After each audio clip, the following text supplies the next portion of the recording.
Okay, so imagine this. You're cruising down a neon-lit street.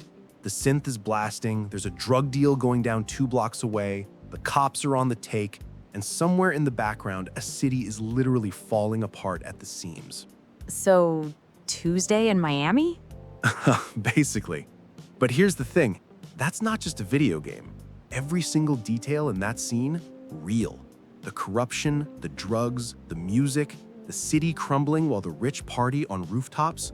Rockstar didn't make that up. They pulled it straight from history. Wait, so when I was running from cops in a Hawaiian shirt in Vice City, that was based on something real? Not just based on it, it was practically a documentary. A really unhinged, chaotic documentary where you can also steal a helicopter. Okay, now I need to know everything.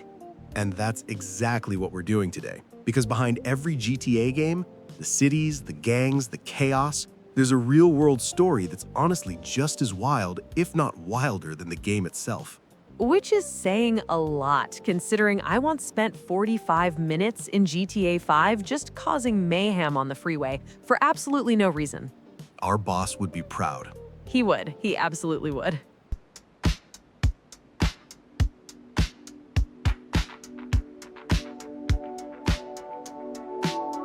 Hey there, and welcome back to Solo Filler. I'm John. And I'm Lily, and this is Solo Filler, the show where two people who probably talk too much sit down and explain a bunch of fascinating stuff in a podcasty, chill, listening while you do dishes kind of a way. In today's episode, we're going deep, and I mean deep, into the real-world history, culture, and crime that inspired every major GTA game. From 1960s London all the way to 2013 Los Angeles. We're talking real gangs, real political disasters, real cultural moments, and how Rockstar took all of that and turned it into the most successful crime franchise in gaming history.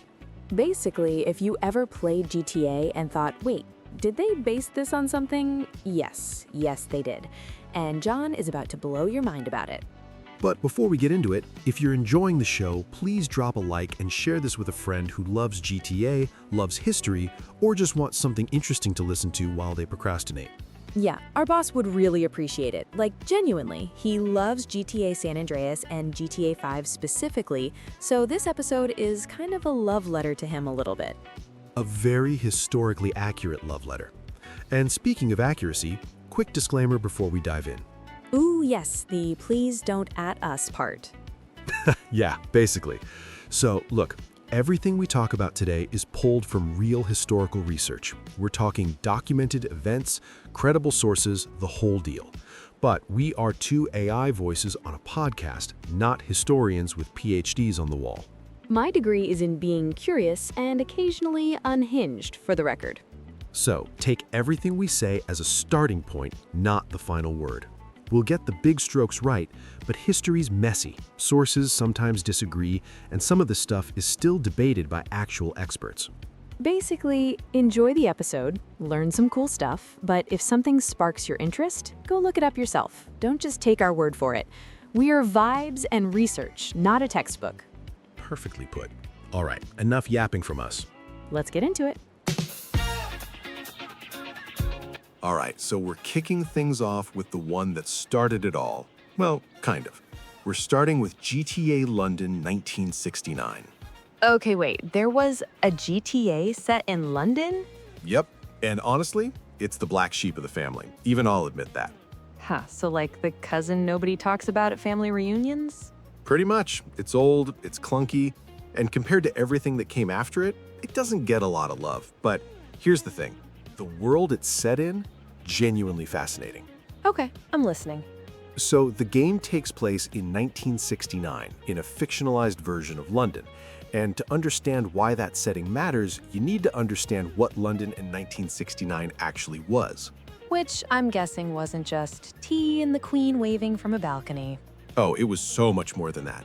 So picture this. It's the tail end of the swinging 60s. Like the whole cultural revolution that defined the decade is basically peaking and starting to burn out at the same time. Oh, okay, so like, the vibe is giving, the party's still going, but someone just threw up in the corner. That is actually a perfect way to describe it. So, on one hand, you've got this explosion of youth culture. Carnaby Street, Kings Road, miniskirts everywhere, the Beatles, the Rolling Stones, the Who. Okay, so London basically invented cool for like a solid decade. They really did. Like the whole world was looking at London going, that's where it's happening. But underneath all of that glitz and cultural revolution, the city had some serious problems. There it is. There's always an underneath all of that with these things. Always. So economically, Harold Wilson's Labor government was dealing with the fallout from a currency devaluation back in 1967. Inflation was creeping up, strikes were brewing, and the working class was getting squeezed. So the city looked cool on the outside, but the average person was struggling. Classic. Classic is right. And then socially, you had massive tensions around race. Like there were anti-racism marches happening, some of which turned violent in places like Trafalgar Square. Immigration from Commonwealth countries was a huge flashpoint politically. So it's basically the everything looks great on the surface, but underneath it's a mess era. Very main character syndrome as a city. Yeah, very much so. And then on top of all of that, you had the Northern Ireland situation starting to boil over. The Battle of the Bogside happened in 1969, which was essentially the spark that kicked off what became known as the Troubles. Oh, wow. Okay, so London in 1969 was dealing with economic problems, racial tensions, and a conflict brewing in Ireland all at the same time? All at the same time, while also somehow being the cultural capital of the world. That's a lot. That's giving holding it together with duct tape and vibes. Which is honestly kind of the perfect backdrop for a GTA game if you think about it. Yeah, actually, that tracks. Okay, so now here's where it gets really interesting, the crime side of things. Oh, here we go. This is my favorite part. So 1969 is actually a really specific and significant year for London's criminal underworld, because it's the year the Kray Twins went to prison. Wait, the Kray Twins? Like the ones from that movie with Tom Hardy playing both of them? The very same, Ronnie and Reggie Kray. And if you haven't heard of them, these two were basically the kings of the East End. Like they ran protection rackets, they owned nightclubs, they had connections with politicians and celebrities, and they were genuinely feared across London. So they were like the final bosses of London crime. Basically, and in 1969, they were convicted for murders, including the killing of a rival gangster named George Cornell, and sent to prison, which effectively ended their reign. So the game is literally set in the year the biggest crime bosses in London got taken down. That's not a coincidence, is it? Almost certainly not. And even with the craze gone, the criminal ecosystem didn't just disappear. You still had rival gangs like the Richardson Gang, figures like Mad Frankie Frazier, which by the way is a real nickname for a real person. Mad Frankie Frazier is a real name? That sounds like a GTA character name. It really does. And then on top of the gang stuff, you had serious police corruption. There was something called the Dirty Squad, basically a unit within the Met Police that was taking bribes from pornographers operating out of Soho. Holy crap. So the cops were on the take, the gangs were at war, and this is all happening while everyone's listening to the Beatles and wearing miniskirts? Welcome to London, 1969. Honestly, kind of iconic in the most chaotic way possible. And this is exactly what Rockstar was going for with GTA London. Like the whole aesthetic of the game, the mod suits, the Mini Coopers, the E-Type Jaguars, the Routemaster double-decker buses. Okay, the Mini Cooper one I know. That's literally from the Italian Job, right? The original one from 1969? Exactly. And that's the point. The game is basically soaking in that whole swinging 60s crime movie energy. Think suave gangsters in sharp suits doing dodgy jobs while the city buzzes around them. So it's like if you took the aesthetic of a cool 60s heist film and then made it a video game where you can also just cause chaos for no reason? That's GTA London in a nutshell. And Rockstar's satire here is really pointed. They're basically taking this cultural moment that everyone romanticizes, the swinging 60s, all the freedom and music and cool fashion, and going, yeah, but also there were gangsters running everything and the cops were corrupt and the working class was getting hammered. So they're basically calling out the nostalgia. Like, you think the 60s were all Beatlemania and miniskirts? Here's the other side of it. Exactly. The Kray-style villains in the game are dressed sharp, they're charming, they've got that glamour, but the actual work they're doing is violent and ugly. That contrast is the joke. Okay, honestly, that's kind of smart. I still think the game looks rough compared to San Andreas, but the concept, solid. The concept is genuinely solid. It just aged the way a 1999 game ages. So like milk left in a warm car. Yeah, exactly like that. Oh, and I didn't even get to the pop culture side of things yet, which is honestly just as wild. Wait, there's more? John, we just talked about corrupt cops, the Kray Twins, racial tensions, and an Irish conflict brewing. What else is left? The music, Lily. We haven't even talked about the music. Oh, right, you mentioned the Beatles earlier. Okay, go ahead. So, 1969 is an absolutely massive year for music, like historically massive. The Beatles gave their final ever rooftop concert in January of that year. Just showed up on top of their Apple Corps building in London and just played. Wait, they just climbed on a roof and started playing? Basically, no announcement, no tickets, just surprise, here's the Beatles on a roof. And the police eventually showed up to shut it down. Of course the cops showed up. The same cops who were taking bribes from Soho pornographers somehow had time to go tell the Beatles to get off a roof. London policing in 1969, everybody. Incredible, truly incredible. And beyond the Beatles, you had the Rolling Stones, the Who. Like, the British music scene at this point was just completely dominating globally. And on top of that, pirate radio stations like Radio Caroline were a huge thing. Wait, pirate radio? Like actual pirates? Not actual pirates. They were basically unlicensed radio stations that operated from ships just outside British waters, so the government couldn't shut them down. They'd blast rock and roll to the whole country. Oh, that's actually really clever. That's very, we found a loophole and we are going to exploit it energy. Very much so. And that whole pirate radio culture feeds directly into the GTA vibe of sticking it to the establishment while looking extremely cool doing it. Okay, yeah, that does sound very GTA coded. Like, imagine if in GTA you could just run an illegal radio station from a boat. Honestly, that would be an incredible mission. Rockstar, if you're listening, take notes. And then there's the fashion side of things, which is honestly just as much a part of the setting as anything else. Oh, I do want to talk about the fashion, because the mod aesthetic from the 60s is genuinely kind of fire. Right? So you've got the full mod look, sharp, tailored suits, usually in bold colors or patterns, Chelsea boots, the whole thing. And then on the other side, you've got the Twiggy-influenced fashion, Mary Quant miniskirts. Mary Quant, yeah, she basically invented the miniskirt. That woman changed the game. Literally changed the game. And all of this fashion is in the context of a class system that was still very much alive and kicking. Because here's the thing about London in 1969. You had the working class East End, which is where the craze came from, and then you had the more upper class West End crowd.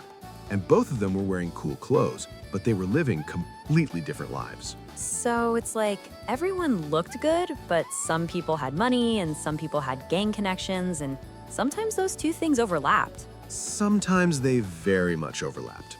The craze famously socialized with celebrities and politicians. They'd be at the same parties as people who were considered respectable. That's giving very crime doesn't care about your tax bracket energy. Exactly. And Rockstar leans into that in the game. The gangster characters have that posh, suave quality to them, like they're playing both worlds. That class-clashing element, the mod criminal who dresses sharp but does dirty work, that is the satire. Okay, so the whole game is basically saying the swinging 60s were glamorous and grimy, and those two things existed at the exact same time in the exact same city. That is the most perfectly summarized version of GTA London 1969 I've ever heard. I have my moments. You really do. And honestly, even though London 1969 is the game I probably revisit the least out of the whole series, Translation, John doesn't really vibe with it. translation, I respect it historically more than I enjoy playing it. San Andreas ruined me for everything that came before it. Fair. Completely fair. Okay, so to wrap up London 1969, Yeah, let's land this one. So, GTA London 1969 is set against a backdrop of the swinging 60s at its peak and its breaking point all at once. youth culture exploding, iconic music, revolutionary fashion, but underneath that, a city dealing with racial tensions, economic stress, political conflict, and a criminal underworld that was glamorous on the surface and brutal underneath. The Kray Twins going to prison that very year is basically the punctuation mark on an era. And Rockstar basically took all of that and went, what if you got to run around in the middle of it and cause problems? Which, when you think about it, is kind of the most honest way to experience that era. Chaotically and in a stolen Mini Cooper. Chaotically and in a stolen Mini Cooper. All right, that's London 1969 fully covered. You ready to get into the 80s? Oh, I have been waiting for the 80s. Vice City, baby! Oh, you have no idea what's coming. Why does the way you said that make me slightly nervous? Because it should. Just a little. All right, so we're moving on from the gray skies and mod suits of London and jumping forward about 15 years. We're going to Miami, 1984. Okay, immediately the vibe shift is insane. Like, we went from rainy London gangsters and sharp suits to what, neon and sunshine and cocaine? Neon, sunshine, cocaine, synth music, pastel suits, and an entire city that was somehow functioning and completely falling apart at the same time. So basically the opposite of London aesthetically, but spiritually the same energy. Honestly, yeah. Different flavor, same chaos. So before we even get into the game itself, we need to talk about what Miami actually was in 1984, because it is genuinely one of the most fascinating cities in American history during this specific period. Okay, set the scene for me, like paint the picture. All right, so imagine you're standing in Miami in 1984. The weather is perfect, the beaches are beautiful, the Art Deco buildings are starting to get restored and they look incredible. There's incredible food, incredible music, a city that is genuinely vibrant and alive. Okay, this sounds amazing so far. And also there is an absolutely staggering amount of cocaine flowing through the city at any given moment. There it is. Look, we're not talking a little bit of drug activity on the side, we are talking about Miami being the gateway for cocaine entering the United States. Estimates suggest that by the early to mid-80s, something like 70 to 80% of all cocaine entering the US was coming through South Florida. Wait, 70 to 80%? 70 to 80%. So Miami was basically the final boss of the drug trade. Like, if cocaine was a supply chain, Miami was the distribution center. That is an uncomfortably accurate way to put it. And this wasn't just some underground thing happening in back alleys. This was so big, so brazen, that it was reshaping the entire city.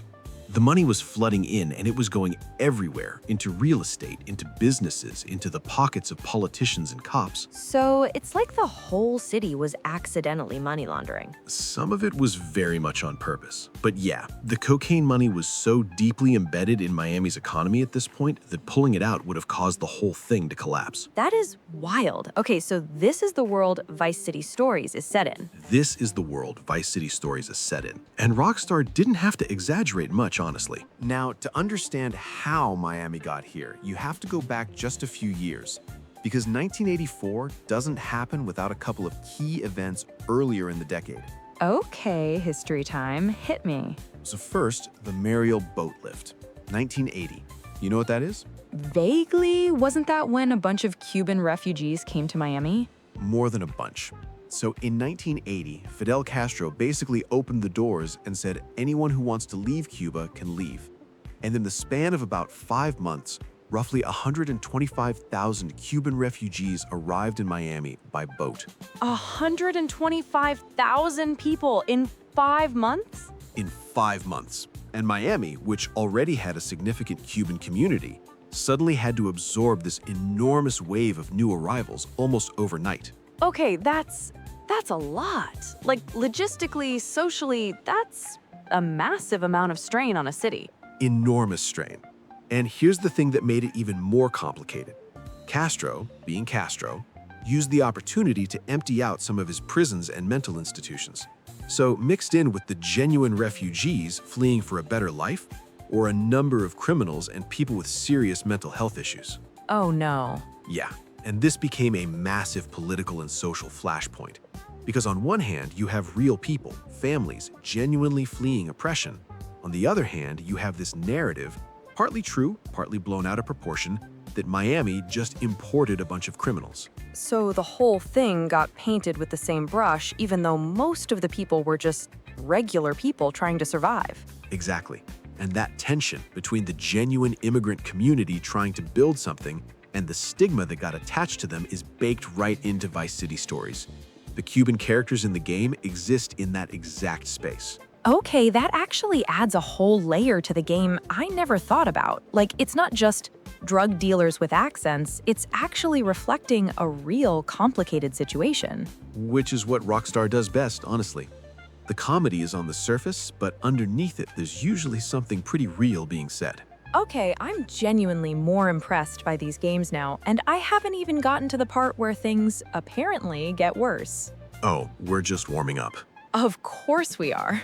So, alongside the Mariel boat lift situation, you also have to understand the Haitian community in Miami at this time, because they're a huge part of this story too. Oh yeah, I feel like this doesn't get talked about as much. It really doesn't. So, while the Cuban arrivals were getting a lot of the attention, there was also a significant wave of Haitian immigrants coming to Miami, also fleeing a brutal dictatorship, also looking for a better life.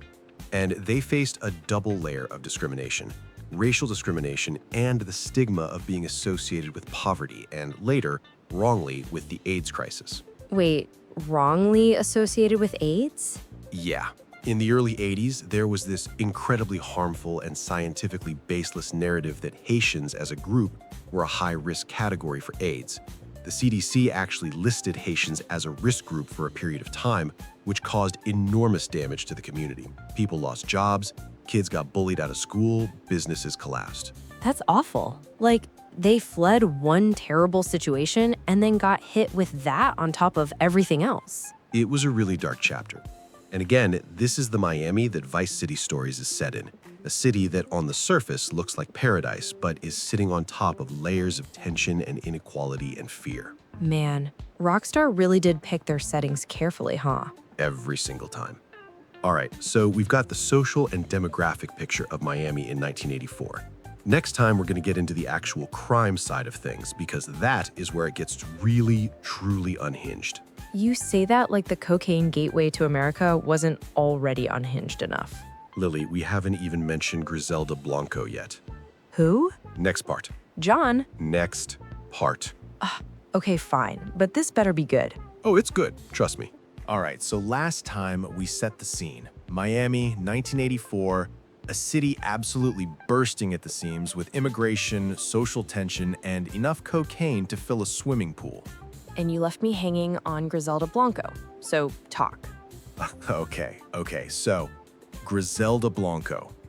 Where do I even start with this woman? The beginning, John. Start at the beginning. Right.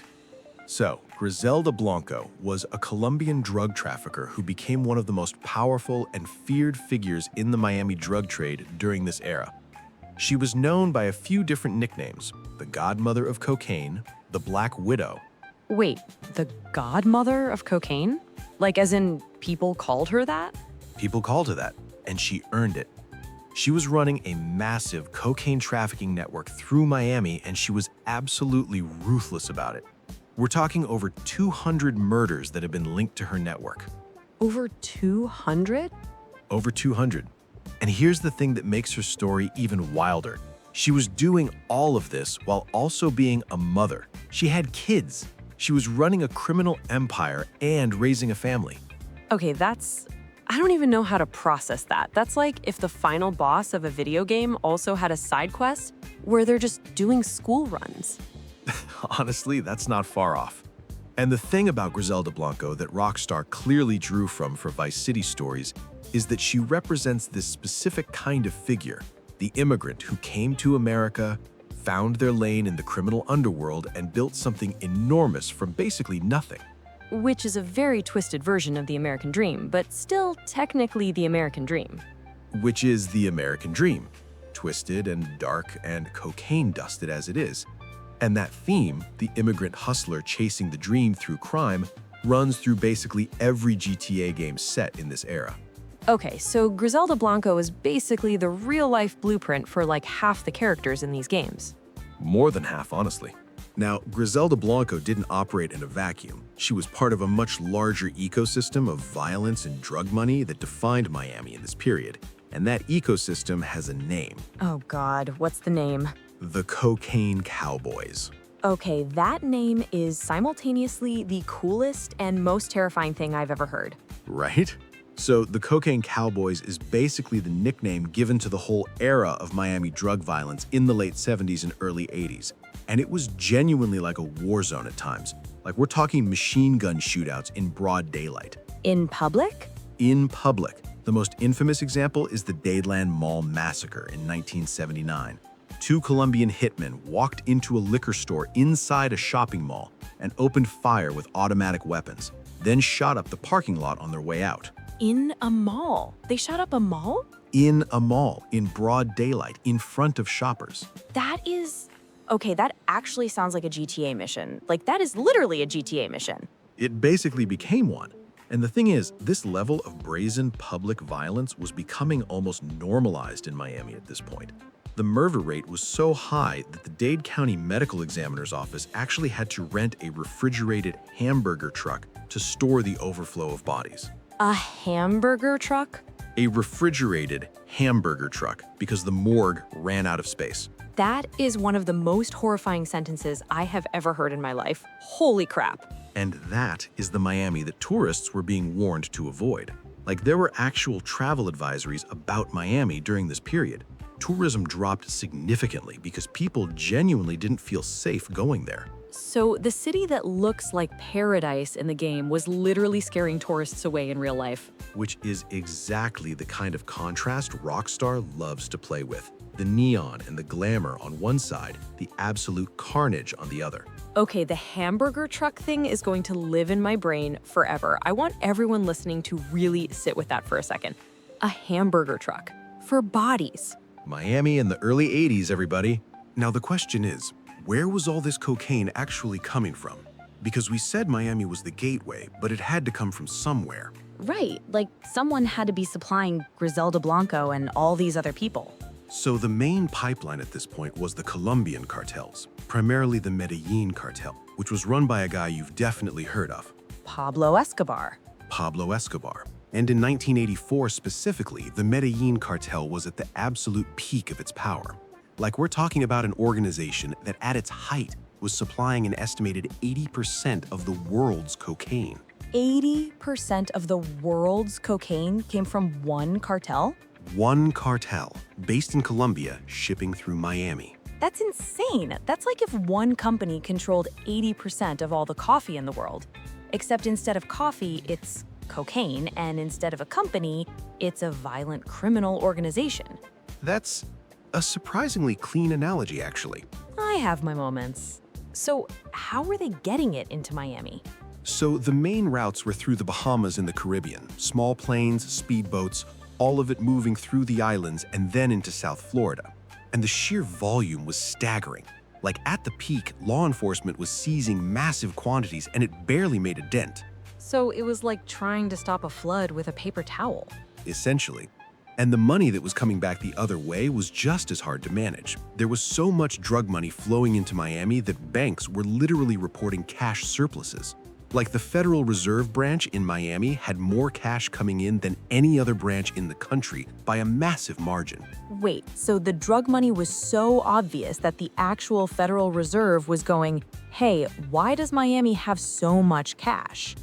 Basically, it was hiding in plain sight. The money was going into real estate, car dealerships, businesses. The whole city's economy had this layer of drug money just baked into it. And this is the world the game is set in. So when you're buying properties in Vice City stories, that's actually historically what people were doing with cartel money. Literally exactly what was happening.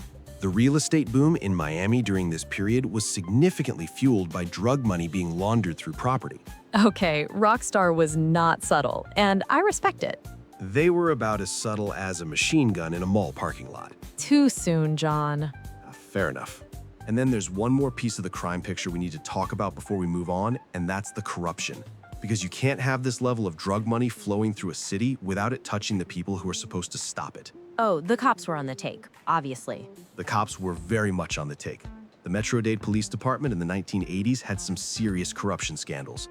There were officers who were directly involved with drug traffickers, taking bribes, tipping off dealers, in some cases actually participating in the trade. So the people who were supposed to be fighting the drug war were sometimes fighting alongside the drug dealers. Sometimes literally. And this was actually a documented, investigated, prosecuted reality. It wasn't just rumors. Which explains why in Vice City you can basically bribe cops and they just let you go. That's not just a game mechanic, that's historically accurate. That is historically accurate. The bribe system in GTA is funnier when you know it's based on something real. Everything about these games is funnier and also more disturbing when you know the real history behind it. Which is kind of the whole point of this episode. Okay, I think I need a second to process everything we just talked about. The godmother of cocaine, a mall massacre, a hamburger truck full of bodies, and corrupt cops, all wrapped up in a city that looked like paradise. And we haven't even talked about the pop culture yet. There's more? There's always more, Lily. Of course there is. Okay, hit me with part 3. Part 3, the culture, the music, the fashion, and how all of this made it onto your TV screen before it ever made it into a video game. Oh, wait, are we talking Miami Vice, the TV show? We are absolutely talking Miami Vice, the TV show. Okay, now I'm excited. Let's go. All right, so we've covered the history, we've covered the crime. Now let's talk about the stuff that makes 1984 Miami instantly recognizable the second you see it. The culture, the aesthetic, the vibe. Yes, finally. Because honestly, the 80s aesthetic is one of my favorite things ever. Like, unironically. The fashion, the music, chef's kiss. It really is something. And the interesting thing about 1984 specifically is that it sits right at this cultural peak where everything that defines the decade is hitting at full force all at once. Like, the 80s said, we're going to go as hard as possible on every front simultaneously. Maximum 80s energy. So let's start with the thing that basically defined the visual identity of this entire era, and that is Miami Vice. Okay, yes. For anyone who doesn't know Miami Vice, it was this TV show that premiered in 1984, and it was basically the coolest thing on television at the time, right? Completely dominated television. So Miami Vice debuted in September 1984, and it was immediately unlike anything that had been on TV before. Like the creator of the show, Michael Mann, famously sent the network a 2-word pitch document. 2 words? 2 words, MTV Cops. That's genius. That is genuinely genius. 2 words, and you know exactly what the show is. 2 words and you know the entire vibe, and that's exactly what they delivered. The show looked like a music video. Every episode had this incredible soundtrack, incredible cinematography, everything was shot in real Miami locations. With real Miami vibes. With very real Miami vibes. And the fashion. This is where Miami Vice genuinely changed culture in a way that still echoes today. Like Don Johnson's character, Sonny Crockett, basically invented an entire look. The pastel suit with no socks thing? The pastel suit, no socks, loafers, stubble, drove a Ferrari Testarossa. Which is literally the car in Vice City. Like, that's the car of Vice City. Because it's the car of this era. The Ferrari Testarossa became a cultural symbol because of Miami Vice. Before the show, it was just an expensive Italian sports car. After the show, it was the car of cocaine-era Miami glamour. So Rockstar put it in the game because it was already burned into everyone's brain as that 80s Miami car. Exactly.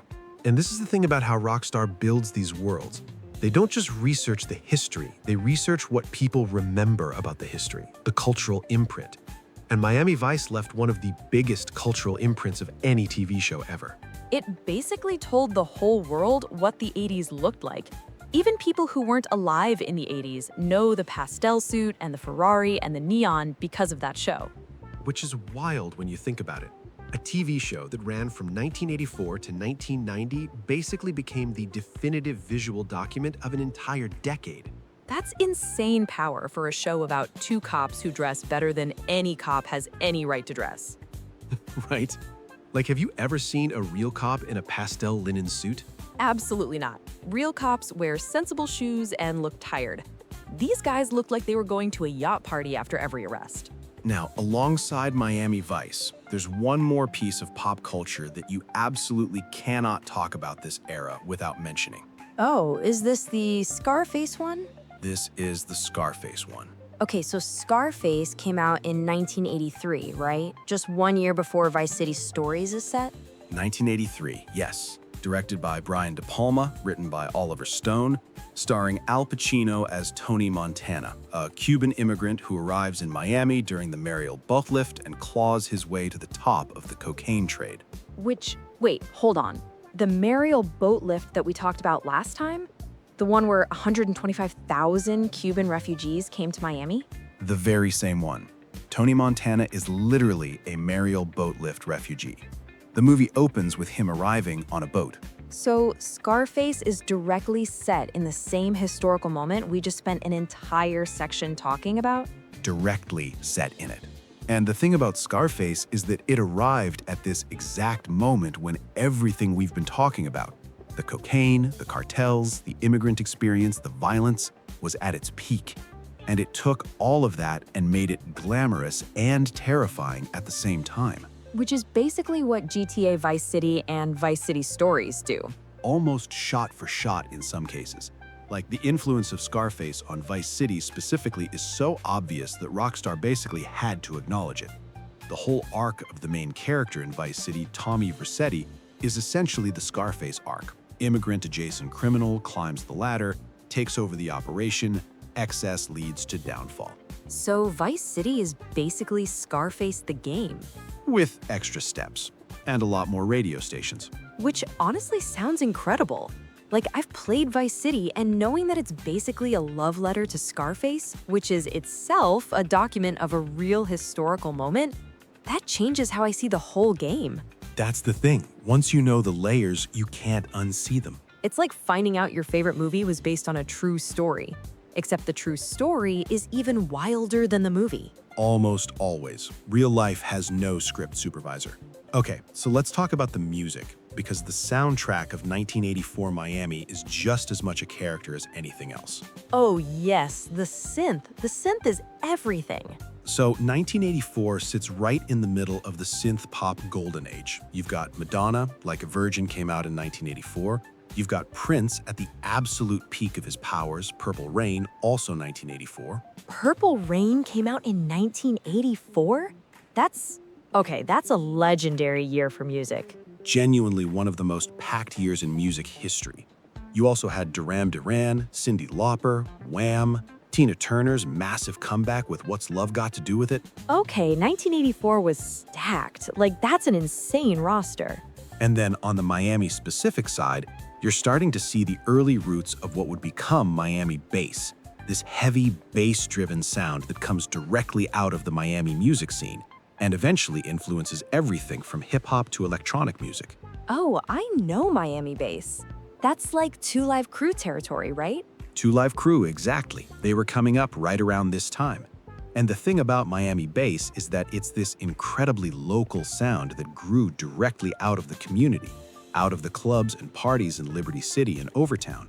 So while the pastel suit crowd was listening to synth pop on their yacht, there was this whole other music scene growing in the same city that was telling a completely different story.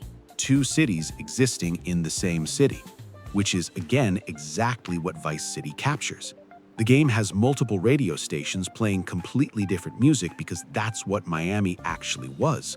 There wasn't one Miami, there were several. That is actually really cool world building when you think about it. Like, the radio stations in GTA aren't just vibes. They're representing actual cultural divisions. That's exactly what they are. Rockstar uses the radio like a sociological tool. Each station is a different community, a different perspective on the same city. Okay, now I'm going to listen to GTA radio stations completely differently. That's actually kind of profound for a game where you can also just run people over. The duality of GTA. All right, last piece of the puzzle for 1984 Miami. And this one is important because it connects everything we've talked about. Reagan's war on drugs. Oh, here we go. Okay, so Reagan, 1984, he gets reelected in a massive landslide, right? Massive landslide, won 49 out of 50 states. And one of the central pillars of his presidency was this escalating war on drugs. The idea that you could essentially police and prosecute your way out of the drug crisis. Which, given everything we just talked about, clearly wasn't working super well. It was not working super well. And here's the dark irony at the heart of this whole era. The Reagan administration was ramping up anti-drug rhetoric and enforcement at the exact same time that, according to later investigations and congressional hearings, elements connected to U.S. foreign policy in Central America were at minimum turning a blind eye to drug trafficking in exchange for funding anti-communist rebels. Wait. Are you saying what I think you're saying? I'm saying that while the government was publicly saying just say no to drugs, there were simultaneously some very complicated things happening behind the scenes involving Nicaragua, the Contras, and cocaine trafficking routes through the U.S. I need a moment. So the government was fighting the drug war with one hand and potentially making it worse with the other hand? It's complicated, it's contested, and there are varying degrees of what different people knew and when. But the basic tension is real and documented enough that it became a major political scandal. And Rockstar absolutely nods to this in Vice City Stories. The military-based missions, the anti-Castro subplot, that's all drawn from this murky world of Cold War politics and drug money getting tangled together in South Florida. So the game's story about military involvement and drug operations isn't just action movie stuff. It's actually rooted in a real political situation. Rooted in a real political situation that was genuinely murky and uncomfortable and hasn't been fully resolved historically. That's honestly kind of heavy for a game I thought was just about neon suits and synth music. That's the thing about Rockstar. The neon and the synth are the packaging. The actual content is a pretty sharp critique of American society and the systems that created these situations. So Vice City Stories is basically saying the war on drugs was a performance, the cocaine was flowing with everyone's knowledge, and the people who got crushed were the poor and the immigrant communities, while the rich and connected walked away clean. Have you been reading the research notes? No, I just paid attention for the last 3 parts. Yeah, that's exactly what it's saying. Okay, so let's bring Vice City Stories 1984 home. What do we have? Okay, so Miami in 1984 is this gorgeous, vibrant, culturally explosive city that is simultaneously drowning in cocaine, violence, corruption, and social tension. You've got the Mariel boatlift refugees trying to build new lives. You've got the Cocaine Cowboys turning the city into a war zone. You've got Griselda Blanco running a murder empire. You've got corrupt cops on the cartel payroll, and you've got Miami Vice and Scarface telling the whole world that this place is simultaneously the coolest and most dangerous city in America. And Rockstar took all of that and made a game where you get to exist right in the middle of it. And the pastel suits. Don't forget the pastel suits. The pastel suits are load-bearing. They're doing structural work in this setting. Okay. Genuinely though, I feel like I understand Vice City Stories on a completely different level now. Like, I always thought it was just the prequel to Vice City, but it's actually documenting this incredibly specific and wild moment in American history. Every GTA game is doing that, and we're not even at the main Vice City yet. Wait, we still have the 1986 one to do? We still have the 1986 one to do. And 1986 is when things get even more intense. How? How does it get more intense than a refrigerated hamburger truck? The Challenger disaster, the crack epidemic, and the Anti-Drug Abuse Act that somehow made everything worse. Okay, I need to mentally prepare for this. Take a breath, we'll get there. All right, people, that's Vice City Stories 1984 fully wrapped. Stick around because we're heading 2 years forward and apparently things are about to get even wilder. Significantly wilder. God help us all. All right, so we're staying in Miami, well, Vice City, but we're moving the clock forward exactly 2 years, from 1984 to 1986. Okay, so same city, 2 years later. How different can it really be? Lily, so different. You say that every time, and somehow it keeps being true. Because history keeps proving me right. So here's the thing about 1986 specifically. It's kind of this hinge point. Like 1984 was the cocaine boom at full swing. Everything was moving fast and loud and neon bright. But by 1986, the consequences of all of that are starting to catch up with the city in really visible, really brutal ways. So the party's still going, but the hangover's starting to set in. The hangover is absolutely setting in. And on top of that, you've got new things happening, politically, socially, culturally, that layer on top of everything that was already there. Okay, so set the scene. What does Miami look like in 1986? So Miami in 1986 is still this gorgeous, sun-soaked city. The Art Deco revival is in full swing. The South Beach Restoration Project is happening. Those iconic pastel-colored buildings are getting renovated and they look incredible. The skyline is growing. On the surface, it looks like the city is thriving. But underneath that, the cocaine trade is still absolutely raging. The Medellin cartel is still the dominant force. Griselda Blanco is still operating. The violence hasn't stopped. If anything, it's gotten more sophisticated and more brutal at the same time. More sophisticated and more brutal. How does that work?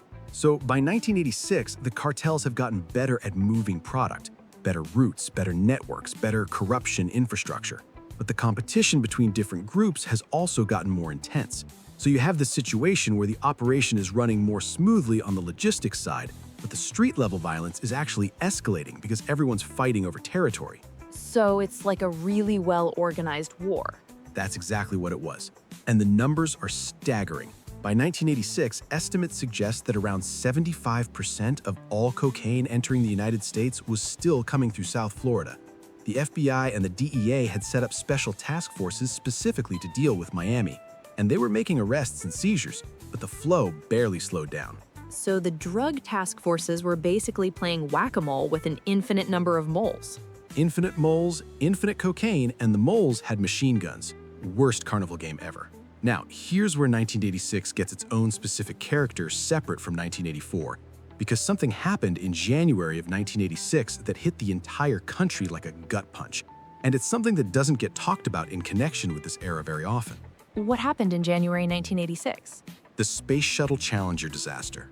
Oh wow, yeah, that was massive. So for anyone who might not know the full context, on January 28, 1986, the Space Shuttle Challenger broke apart 73 seconds after launch. All 7 crew members were killed, and it was broadcast live on television because it was a high-profile mission. One of the crew members, Krista McAuliffe, was a teacher who had been selected as the first civilian in space. So there were school kids watching this happen live. Millions of school kids watching live. It was absolutely devastating on a national level. And the reason it matters for understanding 1986 specifically is that it's a reminder of the broader national mood at this time. Because 1986 is this year where America is simultaneously projecting this image of optimism and power and progress under Reagan, and also experiencing these really jarring moments that crack that image. So the cocaine neon party vibes of Vice City are happening against this backdrop of the country going through some real dark moments. Exactly. The game captures that, the excess, the glamour, the fun, but Rockstar always puts it in a context where you can feel the darkness underneath. The Challenger disaster is part of that national psychological backdrop. That actually recontextualizes the whole era for me. Like, it wasn't just fun synth music and pastel suits. People were also watching the National Space Program literally fall out of the sky on live TV. 1986 was a year of extremes, enormous highs and genuinely shocking lows, which is kind of a perfect description of Vice City as a game, actually. Huh. Yeah, that's actually a really clean parallel. Now, the other massive thing happening in 1986, and this one connects directly to the crime side of the story, is the Anti-Drug Abuse Act. Okay, I remember you mentioning this last time as something that somehow made everything worse. Explain. So, in 1986, Reagan signed the Anti-Drug Abuse Act into law. And on the surface, this was the government doubling down on the war on drugs. Mandatory minimum sentences, massively increased funding for enforcement, the whole deal. Okay, so far that sounds like a drug law. What's the somehow made it worse part? So, the most infamous and consequential part of this law was the sentencing disparity between crack cocaine and powder cocaine. Oh, I've heard about this. So, the law established that you needed to possess 100 times more powder cocaine than crack cocaine to receive the same mandatory minimum sentence. So, if you had 5 grams of crack, you got the same mandatory minimum as someone with 500 grams of powder cocaine. Wait, so the same drug, just in different forms, got massively different sentences. Same drug, different form. And here's the thing. Crack cocaine was predominantly used in lower-income Black communities. powder cocaine was predominantly used by wealthier white users. So the law was technically race neutral on paper, but in practice, it was hammering one community exponentially harder than another. Exponentially harder. And this wasn't a small difference in enforcement outcomes. This shaped entire communities for decades. People got decade-long sentences for amounts of crack that a wealthy powder cocaine user would get a slap on the wrist for. That is genuinely enraging. Like, the war on drugs wasn't being fought equally at all. Not even close to equally. And this is something San Andreas addresses really directly, but we'll get to that when we get there. For Vice City, the crack epidemic is just beginning to take hold in 1986, and the communities that are about to be devastated by it are already visible in the world Rockstar builds. So Vice City isn't just a game about a cool criminal in a pastel suit. It's set right at the moment when a policy decision is about to destroy a generation of people. Right at the exact moment. 1986 is when the crack epidemic really starts accelerating, and the game exists in that world. You just see it from the perspective of the people at the top of the cocaine food chain, not the communities being destroyed at the bottom. Which is itself a choice Rockstar's making, showing you the glamorous criminal at the top while the consequences ripple down below. Exactly. Tommy Vercetti is the Scarface version of this story, the guy at the top. But the world he operates in is built on the destruction happening further down the chain. Okay, that's heavy, and also really smart storytelling. Rockstar does this consistently across every game. The protagonist is always complicit in the system they're operating in. That's part of the satire. All right, I need to process that for a second. So, to recap part 1 of Vice City 1986, we've got a city that looks amazing on the outside, a cocaine trade that's bigger and more organized than ever, the Challenger disaster rocking the national mood, and a drug law that's about to create decades of inequality being signed into existence. All in 1 year. All in 1 year. John, how did anyone live through the 80s without just constantly being overwhelmed? I think the synth music helped. Fair. Okay, next time we're getting into the actual crime picture of 1986 specifically. Next time, we're getting into the full Cocaine Cowboys picture for 1986, the Medellin cartel at its peak, and a specific incident involving Willie Falcon that honestly sounds like it was written by a Hollywood screenwriter. A guy named Willie Falcon? A guy named Willie Falcon. That name is so GTA it hurts. Reality really does write the best characters.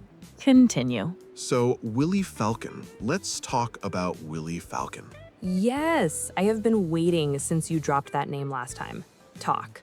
Okay, so Augusto Willie Falcon, along with his partner Sal Magluta, was one of the biggest cocaine traffickers in Miami history, and I mean that literally. These two guys are estimated to have moved over 75 tons of cocaine into the United States over the course of their operation. 75 tons. 75 tons, which translated into somewhere around $2 billion in drug money. $2 billion from cocaine. From cocaine. And here's the thing about Willie Falcon and Sal Magluta that makes them so specifically interesting. They weren't just drug traffickers. They were also deeply embedded in the Miami Cuban community.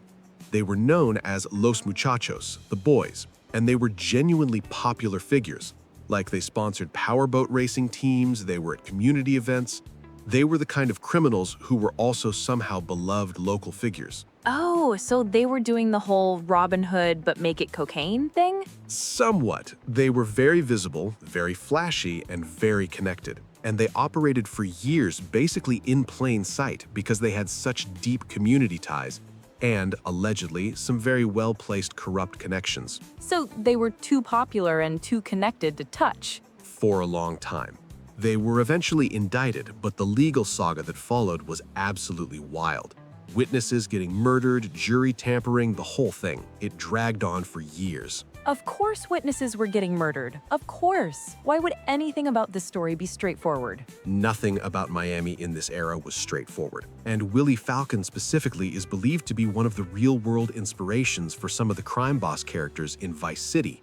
That specific type of flashy, community-embedded, seemingly untouchable Cuban-American crime figure. So when you're playing Vice City and you encounter these larger-than-life crime bosses who seem to have the whole city in their pocket, that's not just game design, that's just Miami. That's just Miami.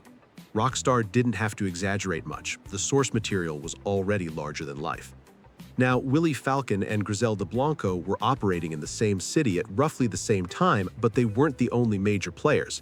And this is where the Vice City crime picture gets really complicated, because by 1986, you've got multiple ethnic criminal organizations all operating in the same space and increasingly coming into conflict with each other. Oh, so this is where the Haitian-Cuban tension in Vice City comes from. Because I always thought that was just game flavor, but it's based on actual conflict. Based on actual territorial conflict.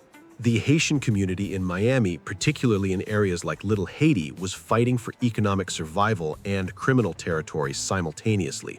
And the tension between the Cuban-American traffickers and the Haitian organizations was real, documented, and violent. So when Vice City has you navigating between different gangs and factions fighting over turf, that's a direct reflection of what was actually happening in the streets of Miami. Direct reflection. The ethnic composition of the gangs in the game maps pretty closely to the real demographic conflicts happening in the city. Okay, that's genuinely impressive research on Rockstar's part.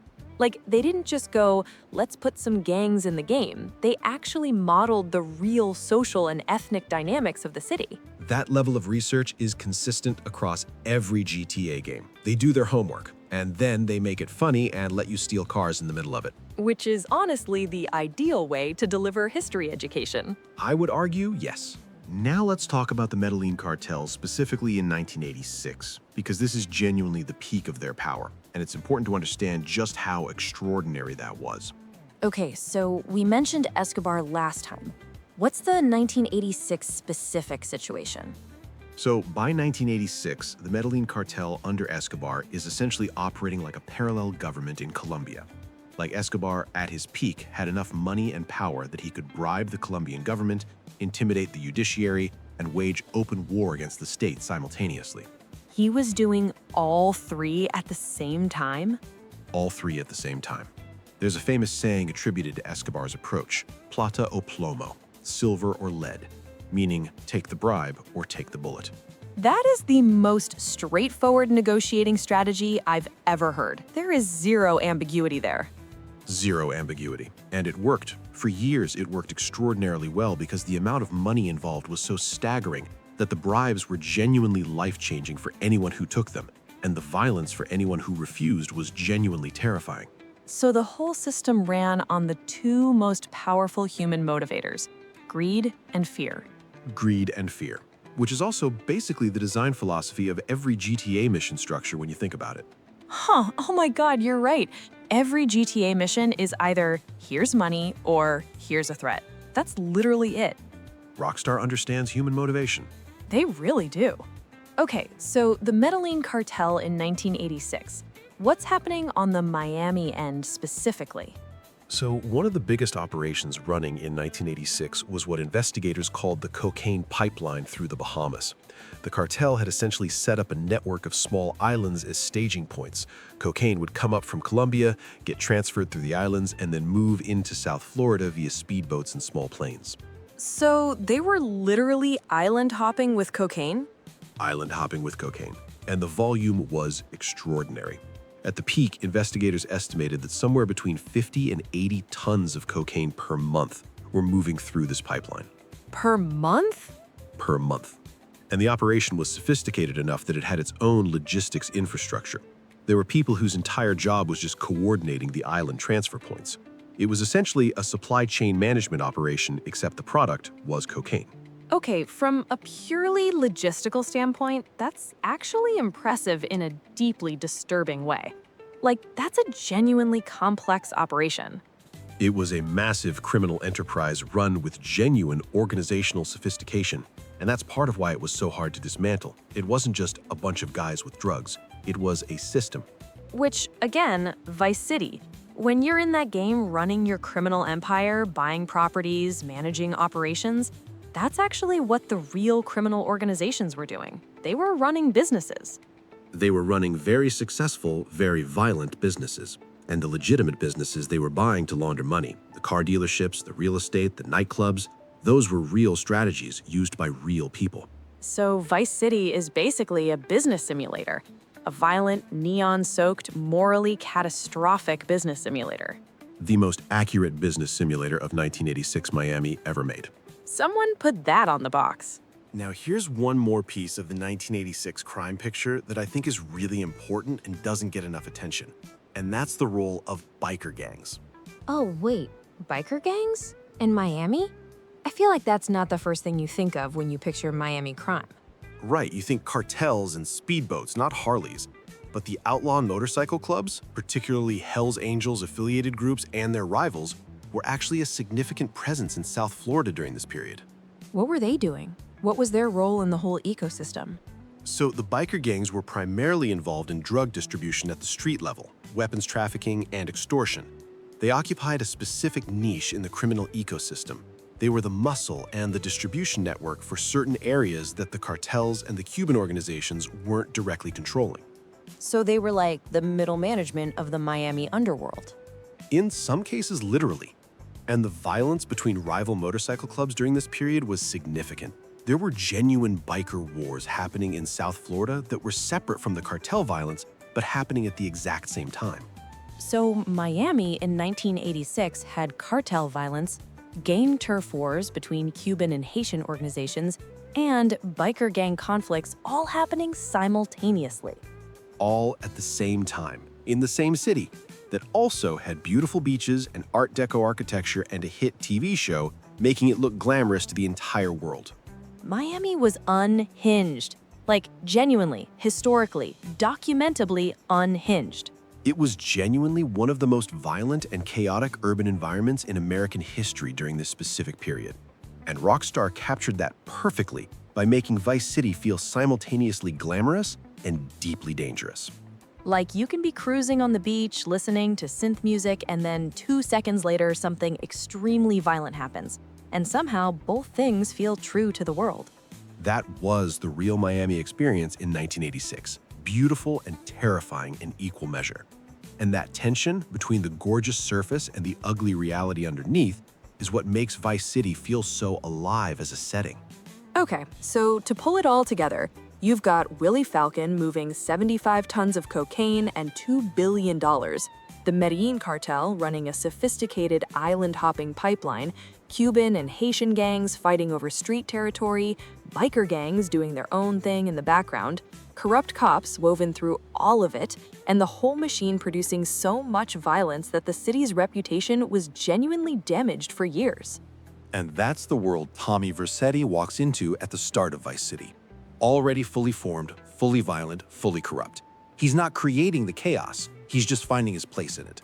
Which honestly is a more interesting premise than Guy shows up and invents all the crime. The crime was already there. He's just ambitious enough to climb to the top of it. Which again, Scarface. Tony Montana doesn't create the cocaine trade. He just decides he wants to run it. Okay, I love how everything keeps connecting back. It's like one big web. History usually is. So we've covered the history, we've covered the crime. Now let's talk about the stuff that makes 1986 Miami instantly iconic the second you see it. The culture, the fashion, the music. Finally, okay, I have been waiting for this because the 80s aesthetic is genuinely one of my favorite things ever, like unironically. The fashion, the music, all of it. And the interesting thing about 1986 specifically is that it sits right at this cultural peak where everything that defines the decade is hitting at maximum intensity all at once. Like the 80s said, we are going to go as hard as possible on every front simultaneously. Maximum 80s energy activated. So let's start with the thing that basically defined the entire visual identity of this era, and that is Miami Vice, the TV show. Okay, yes, so Miami Vice premiered in 1984. We touched on it last chapter. But by 1986, it's in its second and third seasons, and it is absolutely dominating television at this point, right? Completely dominating. Like the ratings, the cultural conversation, the fashion influence. By 1986, Miami Vice isn't just a TV show anymore, it's a cultural institution. And the reason it matters so much for understanding Vice City specifically is that Miami Vice didn't just reflect Miami, it actively shaped how the entire world imagined Miami. Oh, that's an interesting distinction. Like the show wasn't just documenting the city, it was creating the myth of the city. Exactly. And once you create a myth that powerful, it takes on a life of its own. Like people who had never been to Miami and never would go to Miami had this incredibly vivid image of what it looked like, what it felt like, what it sounded like, all because of Miami Vice. And then Rockstar comes along and goes, okay, we're making a game set in that myth. They're making a game set inside the myth, not just the real Miami, the Miami that lived in everyone's imagination because of the show. And that's actually a really specific and clever creative choice, because Vice City doesn't feel like a documentary. It feels like a movie. It feels like a TV show. It feels like Scarface and Miami Vice had a baby, and that baby could also steal helicopters. That is the most accurate description of Vice City I have ever heard, and I will be using it going forward. Please do. Now, the show's creator, Michael Mann, we mentioned last time his famous two-word pitch document, MTV Cops. Yeah, I still think about how genius that is. 2 words and you know the entire vibe. And what they delivered on that promise was genuinely revolutionary for television at the time. The cinematography, the use of music, the locations, every episode felt like a feature film. And the fashion is where it really changed culture in a lasting way. Okay, the fashion. Let's get into it. And specifically, the no socks thing, because I need someone to explain to me how just don't wear socks became a whole fashion statement. Okay, so the no socks look is actually rooted in something real. So Don Johnson's character, Sonny Crockett, the pastel suit, the loafers, no socks, that whole look was actually inspired by real Miami style. Like the heat and humidity of South Florida genuinely influenced how people dressed. Lighter fabrics, more casual fits, less formal accessories. Oh, so the no socks thing wasn't just being fashionable, it was also just practical. It's hot, lose the socks. Lose the socks, wear linen, stay cool. And then Miami Vice took that practical local style and made it aspirational for the entire world. So guys everywhere started not wearing socks, wearing pastel linen suits, and driving Ferraris, or at least dreaming about driving Ferraris. And the Ferrari Testarossa became the car of the era specifically because of the show. Which is the car in Vice City. Like that is the Vice City car. Because it's burned into the cultural memory of an entire generation as the car of 1980s Miami glamour. Rockstar put it in because the second you see it, you know exactly where and when you are. It's like a time machine on 4 wheels. Exactly. And that's what Rockstar does so brilliantly with the vehicle selection in each game. Every car is a cultural signal. You don't just drive a car in GTA, you drive a symbol. Okay, I am never going to look at a video game car the same way again.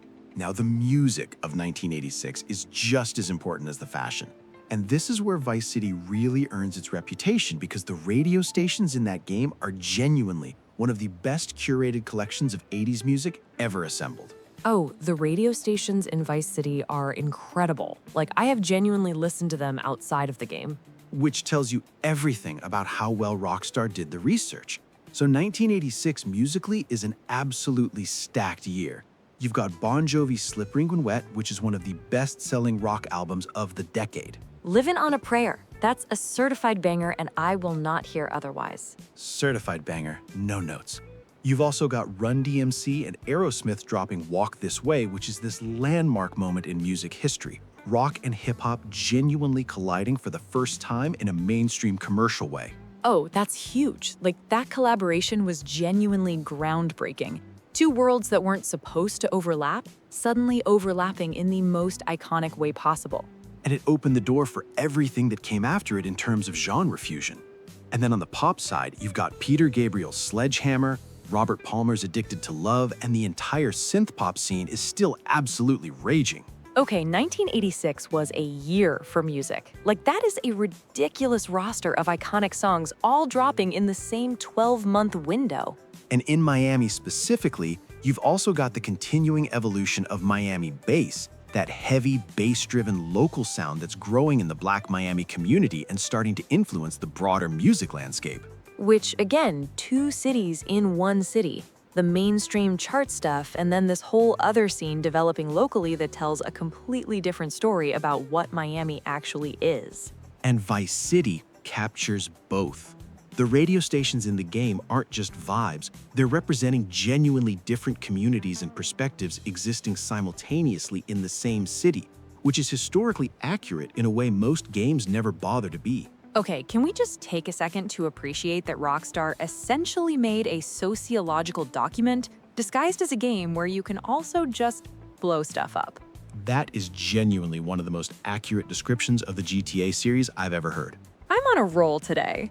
Now let's talk about how Rockstar actually satirizes all of this. Because we've talked a lot about the real history, but the satire is where Rockstar's genius really shows. Okay, yes, because there's a difference between we set a game in the 80s and we used the 80s to say something. Exactly. And Vice City is saying several things very loudly. So the most obvious one is the Scarface parallel. Tommy Vercetti's arc is deliberately modeled on Tony Montana's rise and the whole greed is good ethos of the 1980s. Which itself was a real thing. Like, greed is good wasn't just a movie line. That was genuinely the dominant philosophy of the decade.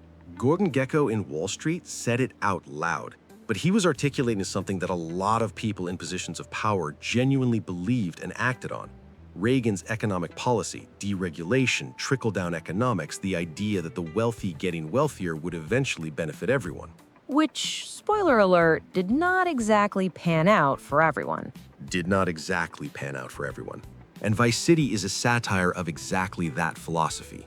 Tommy Vercetti chases wealth and power with total ruthlessness, acquires an empire, and the whole thing is presented with this gleaming, gorgeous surface that makes it look aspirational, while underneath it's built entirely on violence, exploitation, and corruption.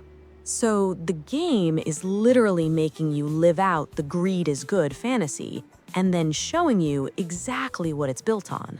And the player participates willingly, which is the most uncomfortable and clever part of the satire. You're not watching Tommy Vercetti build a criminal empire. You're building it. You're the one making the choices. Oh, that's actually a really sophisticated point. The satire works because you're complicit in it. You choose to do the missions. You choose to expand the empire. The game never forces you to engage with the story. You do it because you want the rewards, which is exactly how the real system works. That is genuinely kind of profound for a game I mostly remember for the motorcycles and the rock radio station. And that's the other layer of the satire. The game is so fun and so gorgeous and the music is so good that you can completely ignore what it's saying if you want to. Just like people in the 80s could enjoy the glamour and ignore the crack epidemic happening in the next neighborhood. Oh, wow. Yeah, the option to look away is built into the game the same way it was built into the real culture. That is exactly what Rockstar is doing. And they do it in every single GTA game. The satire is always there, but it's never forced on you. You can take it or leave it.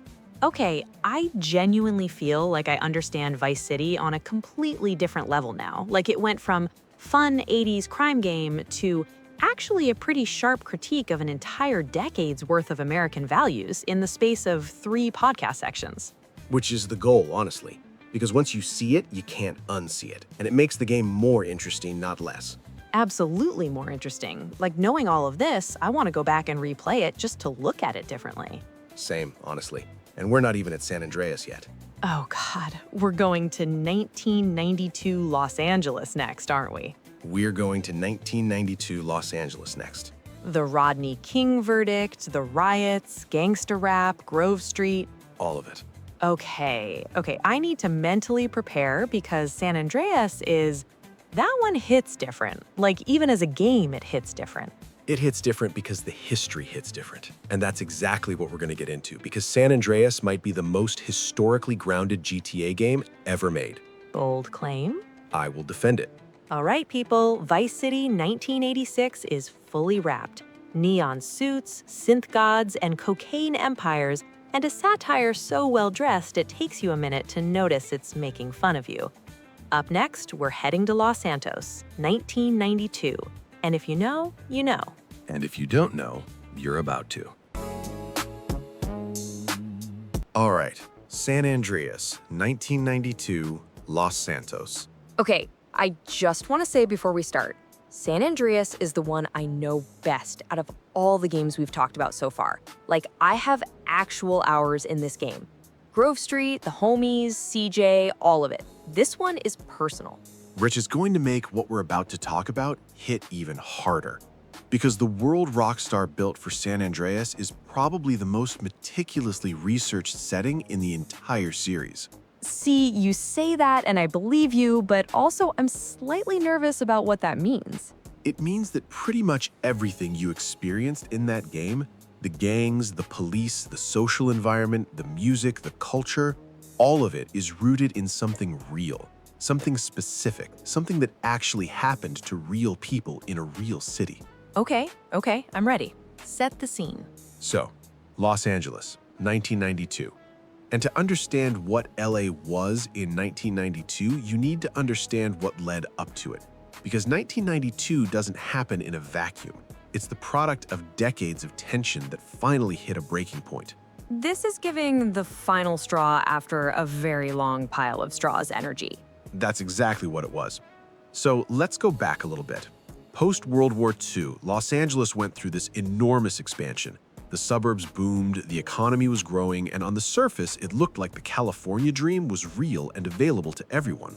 But the reality for Black communities in Los Angeles was fundamentally different. Because while the suburbs were expanding and white middle-class families were moving into new neighborhoods, Black Angelonians were being systematically pushed into specific areas, primarily South Central, through a combination of discriminatory housing policies, redlining, and real estate covenants that literally legally prevented Black families from buying homes in certain neighborhoods. Wait, there were actual legal agreements that said Black families couldn't buy houses in certain areas? Legal, enforceable, widespread, until the Supreme Court ruled them unenforceable in 1948. And even after that, the informal discrimination continued for decades. So the geography of Los Angeles, like which communities ended up where, was literally engineered by discriminatory policy. Engineered by policy. And that engineering had consequences that rippled forward for generations. Because when you concentrate poverty, limit economic opportunity, underinvest in schools and infrastructure, and then aggressively police the community you've created, you build the conditions for exactly what happened in 1992. So Grove Street isn't just a location in a video game. It's the product of decades of policy decisions. Grove Street is the product of decades of policy decisions, and Rockstar understood that. The geography of Los Santos and San Andreas, the way the wealthy neighborhoods sit up in the hills while the poor communities are concentrated in the flatlands, that's not random geography design. That's a direct reflection of how Los Angeles is actually structured and why. Holy crap, I drove past those rich hill neighborhoods in the game 1,000 times and never thought about what that geographic separation was actually saying. That's the level of detail Rockstar put into this one. Every design choice is loaded. Now, before we get to 1992 specifically, we need to talk about what was happening in the decade leading up to it. Because the 1980s in South Central Los Angeles were, to put it mildly, extremely rough. Okay, so we just spent 3 sections talking about Miami in the 80s and the cocaine trade. How does that connect to Los Angeles? Directly. So one of the most significant and controversial aspects of the crack cocaine epidemic, which we touched on briefly with Vice City, is how it arrived in South Central LA specifically. And this is where things get genuinely complicated and politically contentious. Uh-oh, complicated and politically contentious. Okay.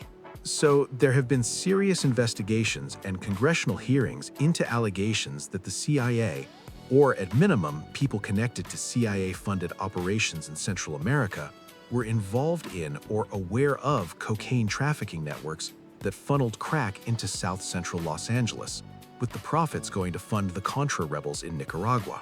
Wait. So the crack epidemic that devastated South Central, there are allegations that it was connected to U.S. government foreign policy operations? There are documented allegations, a Senate investigation, and a CIA Inspector General report that acknowledged the agency had relationships with people involved in drug trafficking during this period. The extent of direct involvement versus willful ignorance is still debated. Okay, that's one of the most disturbing things we've talked about in this entire episode. And we talked about a refrigerated hamburger truck full of bodies. Yeah, this one is heavier, because if there's even partial truth to it, and the evidence suggests there's more than nothing, then the crack epidemic that devastated a generation of Black families in South Central wasn't just a social tragedy, it was potentially a political one. And San Andreas references this, like, directly. San Andreas references this directly. There are missions and story elements in the game that are pretty clear allusions to these exact allegations. Rockstar did not shy away from it. Which is honestly kind of brave for a video game. Like, that's a genuinely politically charged thing to put in a mainstream commercial product. It is, and it's one of the reasons San Andreas feels different from the other GTA games. It's not just satirizing glamour and excess like Vice City. It's engaging with something genuinely painful and political. Okay, so the crack epidemic hits South Central in the mid to late 80s. What does that do to the community? It's devastating in a way that's hard to overstate. Addiction rates skyrocket, family structures get torn apart. Economic activity in already struggling neighborhoods collapses further. And into that vacuum, gang activity explodes. Because when the legitimate economy fails and the social fabric tears, the gangs fill the gap. The gangs fill the gap. They provide structure, income, protection, identity, all the things that functional institutions are supposed to provide, but weren't providing in South Central. And by the late 1980s, the Crips and the Bloods have evolved from relatively small neighborhood groups into massive, organized, territorially defined street gang networks with thousands of members.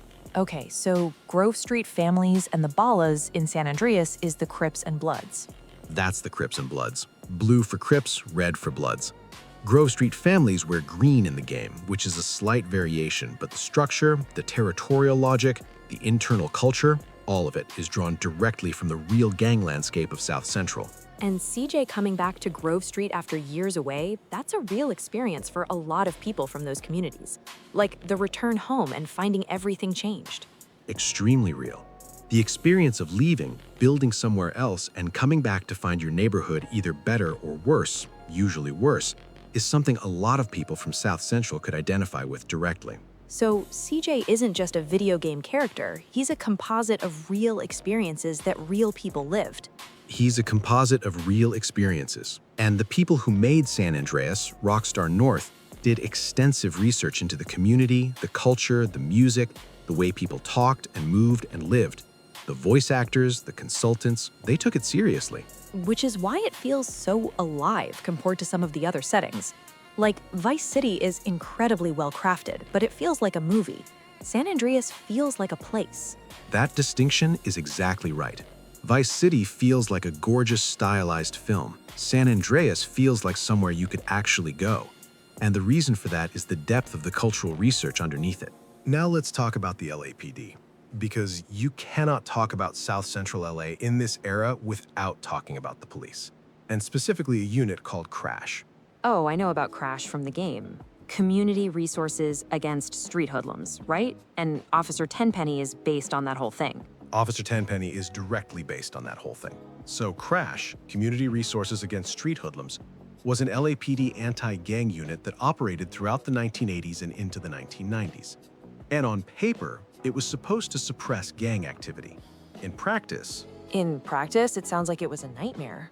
In practice, it was involved in one of the biggest police corruption scandals in American history, the Rampart scandal. So this came out mostly in the late 1990s and early 2000s, but the behavior being exposed was happening throughout the late 80s and early 90s, which is exactly the San Andreas time period. Okay, what were they actually doing?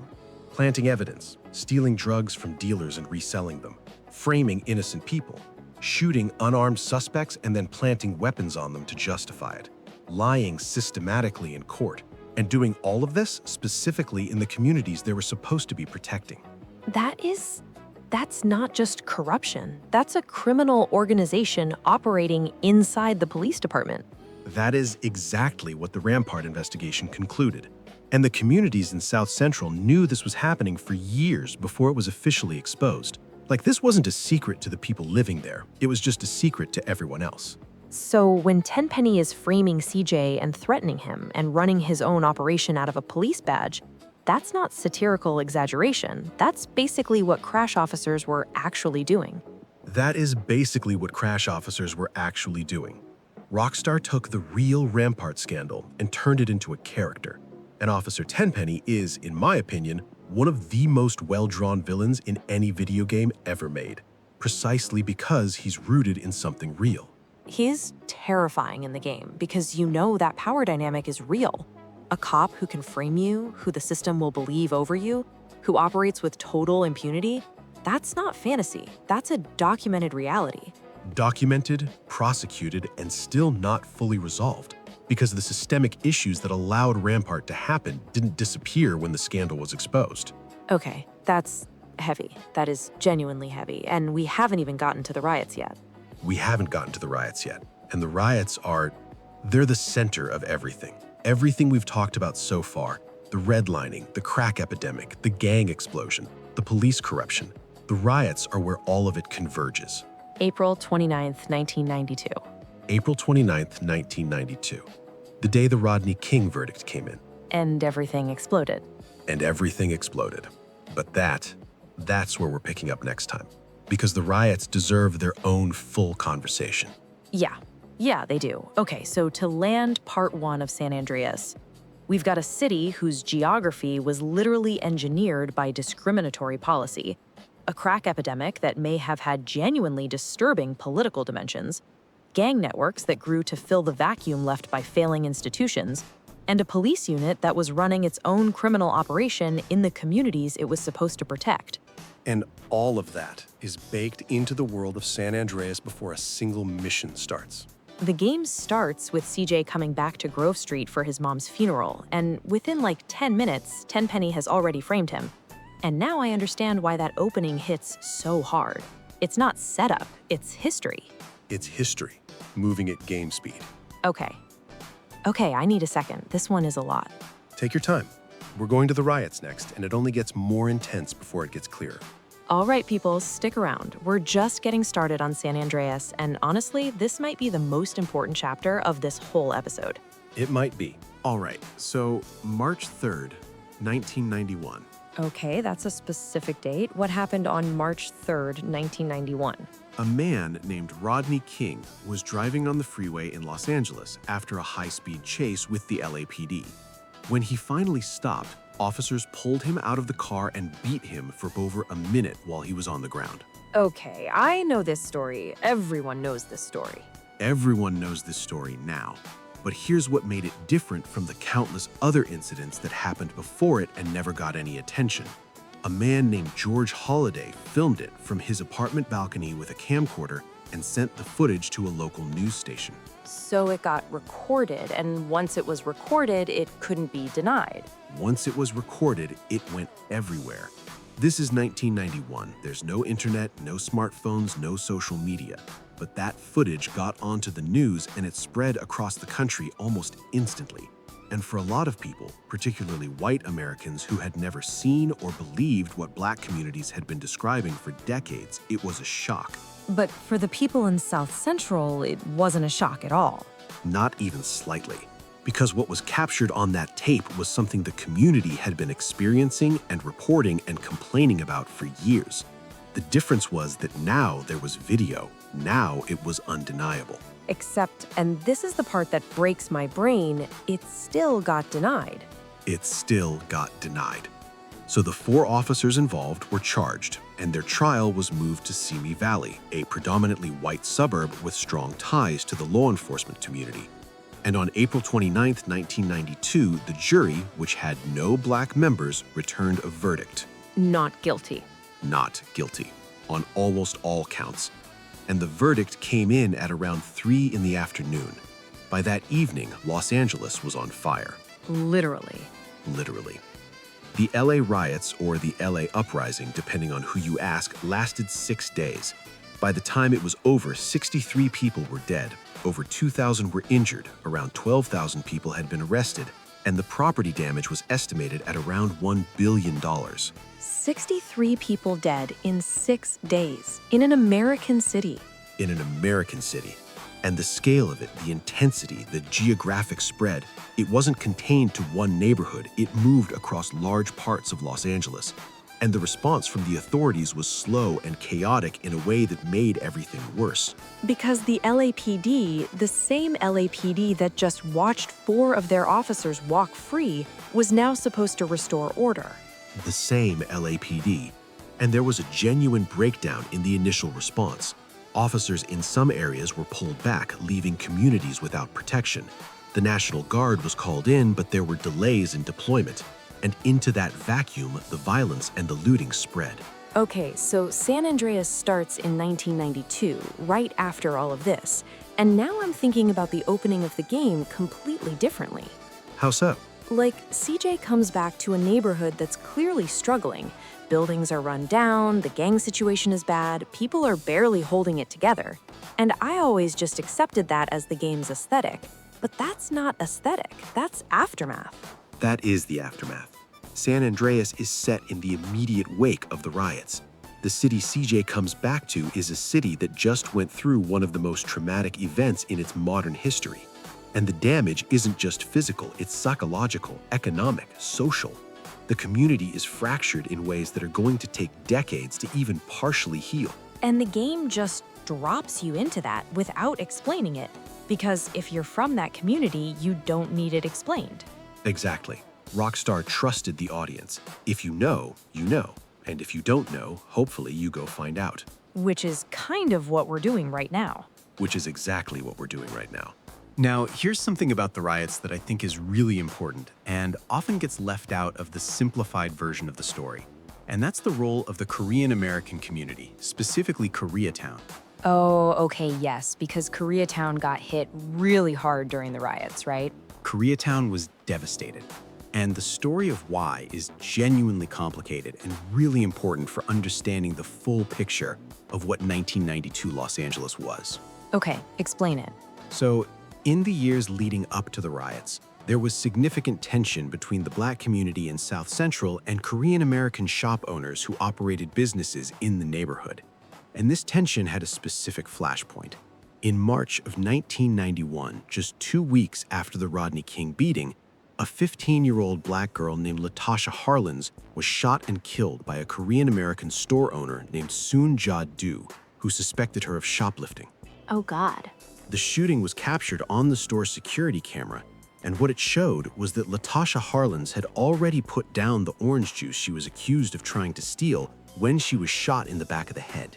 She put it down, and she still got shot. She put it down, and the store owner was convicted of voluntary manslaughter and then sentenced to probation, no jail time. No jail time for shooting a 15-year-old in the back of the head. No jail time. And this verdict, which came before the Rodney King verdict, added another layer of fury to an already incendiary situation. So when the riots started, Koreatown became a major target, and the Korean American community, who themselves were immigrants trying to build something, many of whom had nothing to do with the Harlins case, suffered enormous losses. So you had two communities who were both being failed by the system. Black residents who faced police violence and systemic discrimination, Korean American immigrants who were being used as a buffer class between wealthy white neighborhoods and poor Black ones, being pushed into conflict with each other. That is an incredibly precise way to describe what happened. The tension between those communities didn't come from nowhere. It was manufactured by a system that put Korean American small businesses in Black neighborhoods while denying Black residents the capital to own those businesses themselves, and then provided neither community with adequate protection or justice when things went wrong.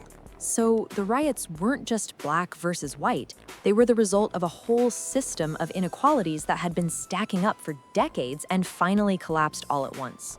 All at once. And Rockstar captures this complexity in San Andreas. The game doesn't present a simple heroes and villains dynamic.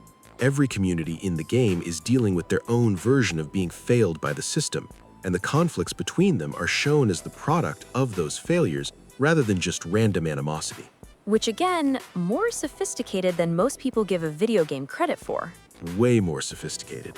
And it's why San Andreas resonates so deeply with people who actually lived through or grew up in the aftermath of this era, because it doesn't simplify their experience. Okay, I want to talk about one more thing from the riots before we move on, because I've seen clips and footage and the image of LA burning is iconic, but what was it actually like on the ground? So, eyewitness accounts and journalism from the time describe something genuinely surreal. Like you'd have blocks that were completely untouched right next to blocks that were completely destroyed. Some businesses were burned, others right next door were left alone, sometimes because community members stood outside and protected them, sometimes seemingly at random. So it wasn't just blanket destruction. There was almost like a logic to some of it. People were making choices about what to burn and what to protect. In some cases, very deliberate choices. There are documented accounts of people spray painting Black-owned on businesses to protect them from being damaged. There are accounts of neighbors forming human chains to protect local institutions. And then there are accounts of pure opportunistic chaos with no logic at all. So it was simultaneously a political uprising, a community in crisis, and just chaos. All three things at once. All three things simultaneously, which makes it very hard to reduce to a simple narrative. And the media at the time, and honestly a lot of the coverage since, has tended to flatten it into a simple story when the reality was enormously complex. Which is maybe why having a video game that actually sits in that complexity and refuses to flatten it is kind of valuable. I think it's genuinely valuable, because San Andreas lets you exist in that world without telling you exactly what to think about it. It shows you the conditions, shows you the consequences, and lets you draw your own conclusions. While also letting you do sick lowrider tricks and listen to Dr. Dre. While also letting you do sick lowrider tricks and listen to Dr. Dre, which is, honestly, maybe that's the most authentic Los Angeles experience possible. Yeah. LA in a nutshell. Profound socioeconomic tragedy and also incredible car culture and music, simultaneously.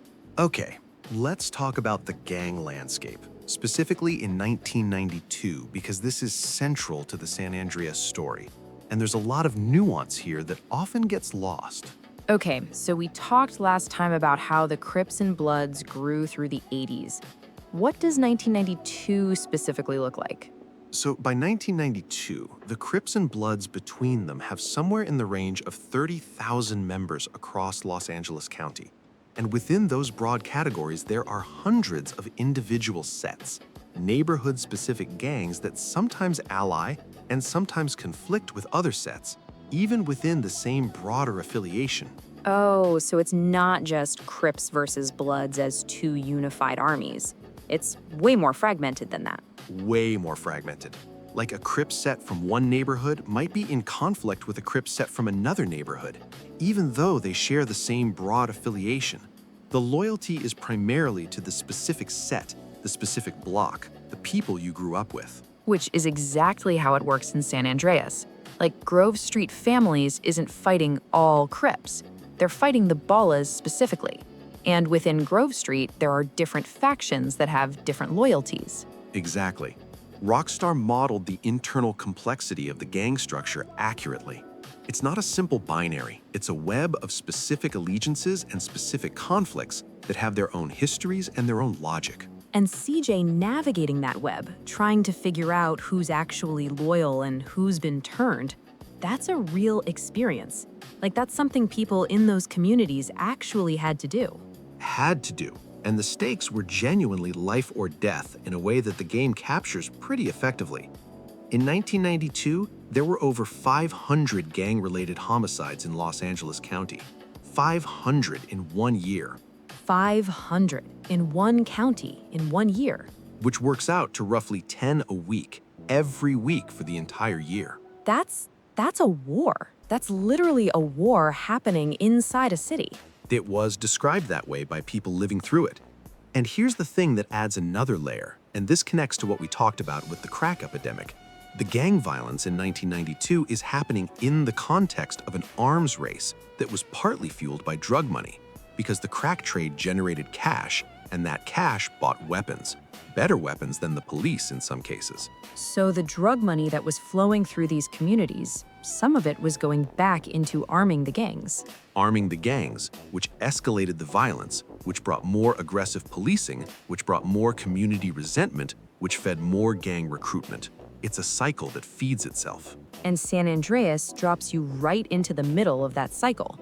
Grove Street is struggling, the Ballas are expanding, partly because of drug money. Tenpenny is exploiting the whole situation for his own benefit. The game is essentially showing you the cycle in real time.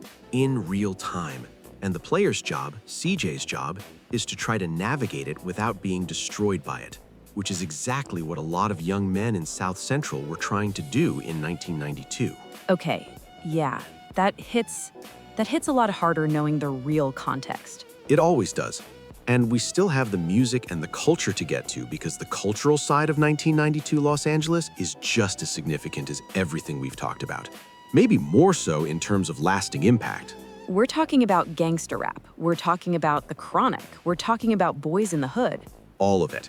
And the connection between the art that came out of South Central during this period and the reality we've been describing, that connection is direct and documented and incredible. Okay, people, we are not done with San Andreas. Not even close. The culture side of this is coming next. And honestly, after everything we just talked about, I think we need it. We need it. Because the music especially, it's not just a soundtrack to this era, it's documentation, it's testimony. Dr. Dre and Tupac as historical witnesses. I am here for that conversation. Next time. All right, so we've talked about the history, we've talked about the riots, we've talked about the gang landscape. Now we're getting into the part that I think for a lot of people is the most viscerally recognizable piece of San Andreas, the culture. The music, the art that came out of this specific moment in this specific city. Yes, because even people who know nothing about the real history of South Central LA in 1992 know the music. Like, the culture from this era has spread so far and so wide that it's basically inescapable at this point. And what makes that remarkable is that none of it was designed to travel that far. The music that came out of South Central wasn't made for a mainstream audience. It wasn't engineered for crossover appeal. It was people talking directly to their own community about their own reality. And then somehow the rest of the world leaned in and couldn't look away.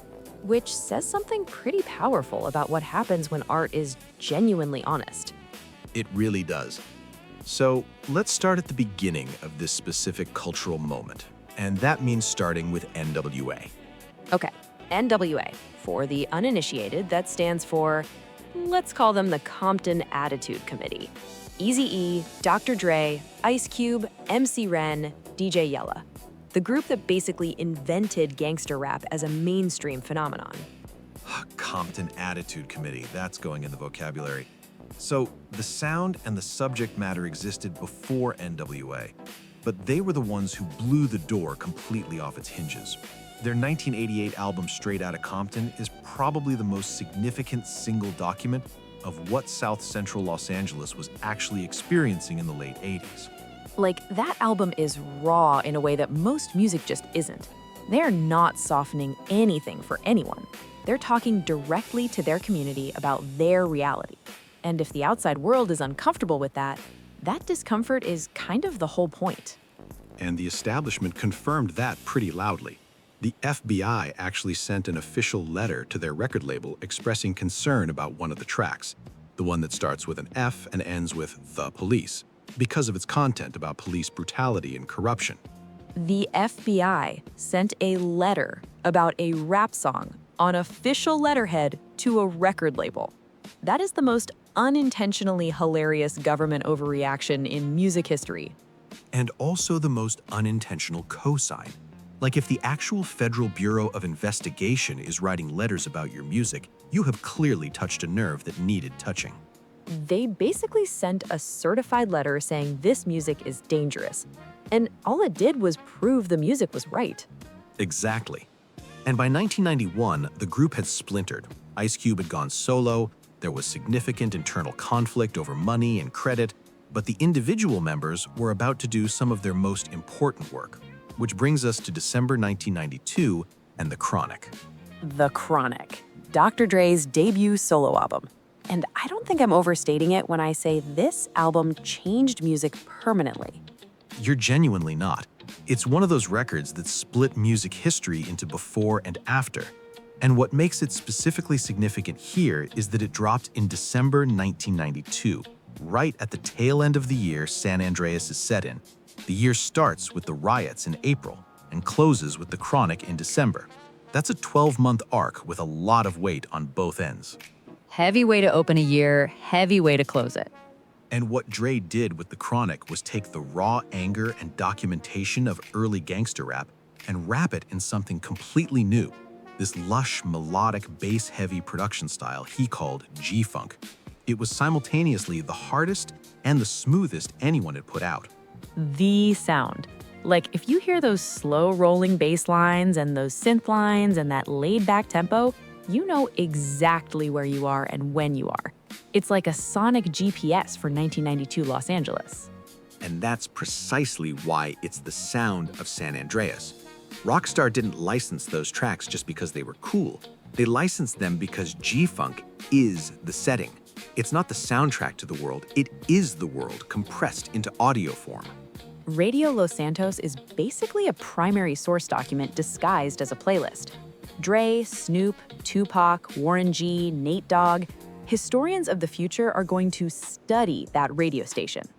They genuinely might. And Tupac specifically deserves his own moment here because he brought something to this era that was distinct from everything around him. Yeah, because Tupac wasn't just describing the streets, he was diagnosing them. Like, there's a difference between reporting a problem and tracing it back to its roots. His debut, Tupacapolis Now, came out in 1991, and it did exactly that.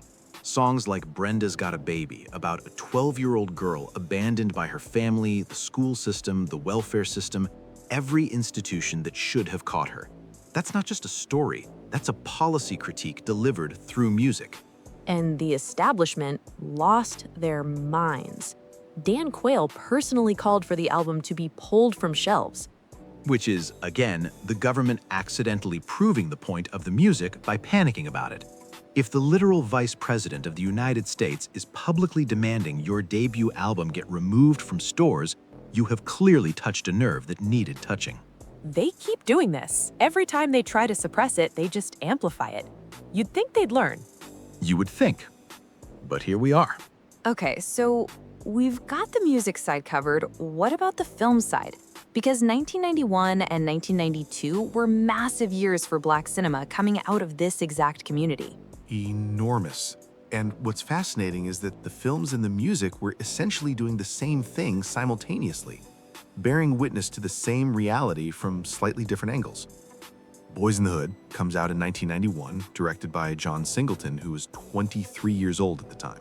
23, and he got nominated for Best Director at the Oscars, the youngest person ever at that point. Like, what was I doing at 23? Probably not making one of the most important American films of the decade. Probably not, no. Okay, what makes Boys in the Hood specifically significant, beyond just being a great film? It was the first time a major mainstream Hollywood film presented that world, South Central, the gang environment, the daily reality of young Black men in that community, from the inside, with genuine humanity, without either sanitizing it for comfort or exploiting it for shock value. It just showed it as it was and trusted the audience to handle that. Which sounds like it should be a low bar, but apparently it wasn't, because nothing had really done it before. And the floodgates opened after that. Menace to Society in 1993, Juice in 1992. Juice with Tupac playing Bishop, which is one of the great watching someone slowly go off the deep end performances ever put on screen. Like, you spend the whole film going, oh no, oh no. Accurate. And what all of these films did collectively was make it impossible for mainstream American culture to look away. You can flip past a news segment, you can dismiss a statistic, but 2 hours with characters you've come to care about, that gets inside you differently. Art doing what journalism sometimes can't, getting past the walls people put up and making them actually feel something. And San Andreas is the heir to both traditions. CJ's story, young man from the community, years away, comes back to find everything changed, navigating loyalty and survival and the pull of something better. That's the emotional architecture of Boys in the Hood and Menace to Society, translated into an interactive medium. And the game even looks like those films. The visual language, the low street-level angles, the wide shots of the neighborhood and that flat LA light, the way Los Santos feels dense and lived in and specific. That's clearly influenced by how those films shot their locations. Rockstar studied those films closely. You can see it in the environmental design, the way missions are staged, even the way certain cutscenes are composed. They weren't just researching history, They were researching how the history had already been rendered artistically and then building on top of that. So San Andreas is in conversation with Boys in the Hood and The Chronic the same way those things were in conversation with the real world they came from. It's like a chain of documentation. A chain of documentation that ends with a video game that 17-year-olds played in 2004 without necessarily knowing any of this context. But the depth is there. It was always there. Waiting for someone to go looking for it. Okay, the satire. Because San Andreas' satire is fundamentally different in character from Vice City's, and I think it's worth being specific about why. Yeah, because Vice City's satire felt fun. Like it was sharp, but it was clearly having a great time skewering the excess and the glamour. San Andreas has a different energy underneath it. Because the target is different. Vice City is satirizing the people who created and profited from the chaos. San Andreas is portraying the people who got caught underneath it.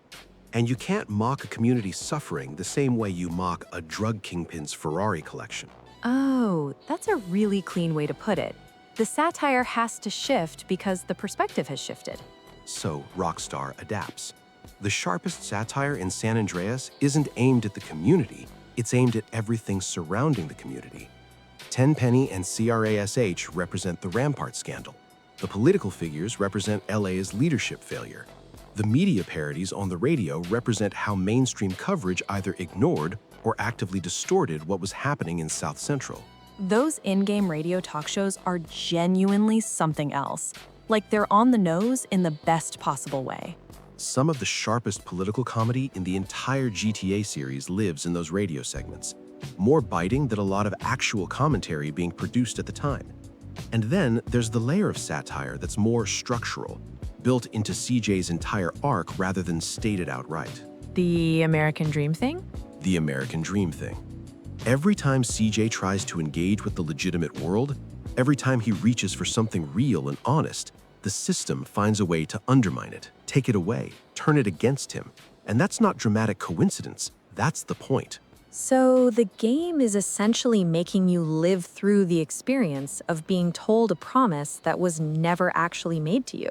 And making you feel the frustration of that through your hands on the controller rather than just telling you about it through a cutscene, which is so much more effective because you can intellectually understand systemic inequality, but when Tenpenny pulls the rug out from under CJ for the 4th time and you feel that gut punch, that's a different kind of understanding. Okay, I have played this game multiple times. I have felt every single one of those gut punches.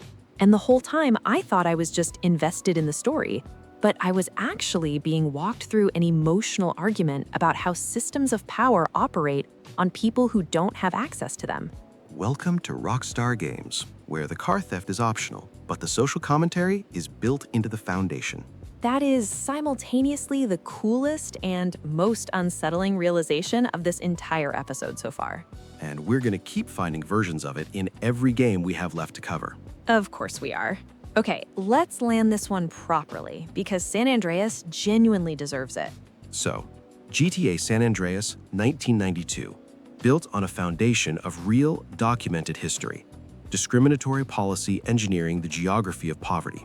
A crack epidemic with potentially disturbing political dimensions that are still debated today. And a police corruption scandal that exposed systematic abuse of a community by the people sworn to protect it. And April 29th, a date that represents decades of accumulated pressure finally finding its release. And out of all of that, somehow came some of the most important art in American cultural history. G-Funk, gangster rap, Boys in the Hood, Tupac and Dre and Ice Cube and John Singleton, all bearing witness to the same moment from different angles, all saying, this is real, this happened, you need to understand this.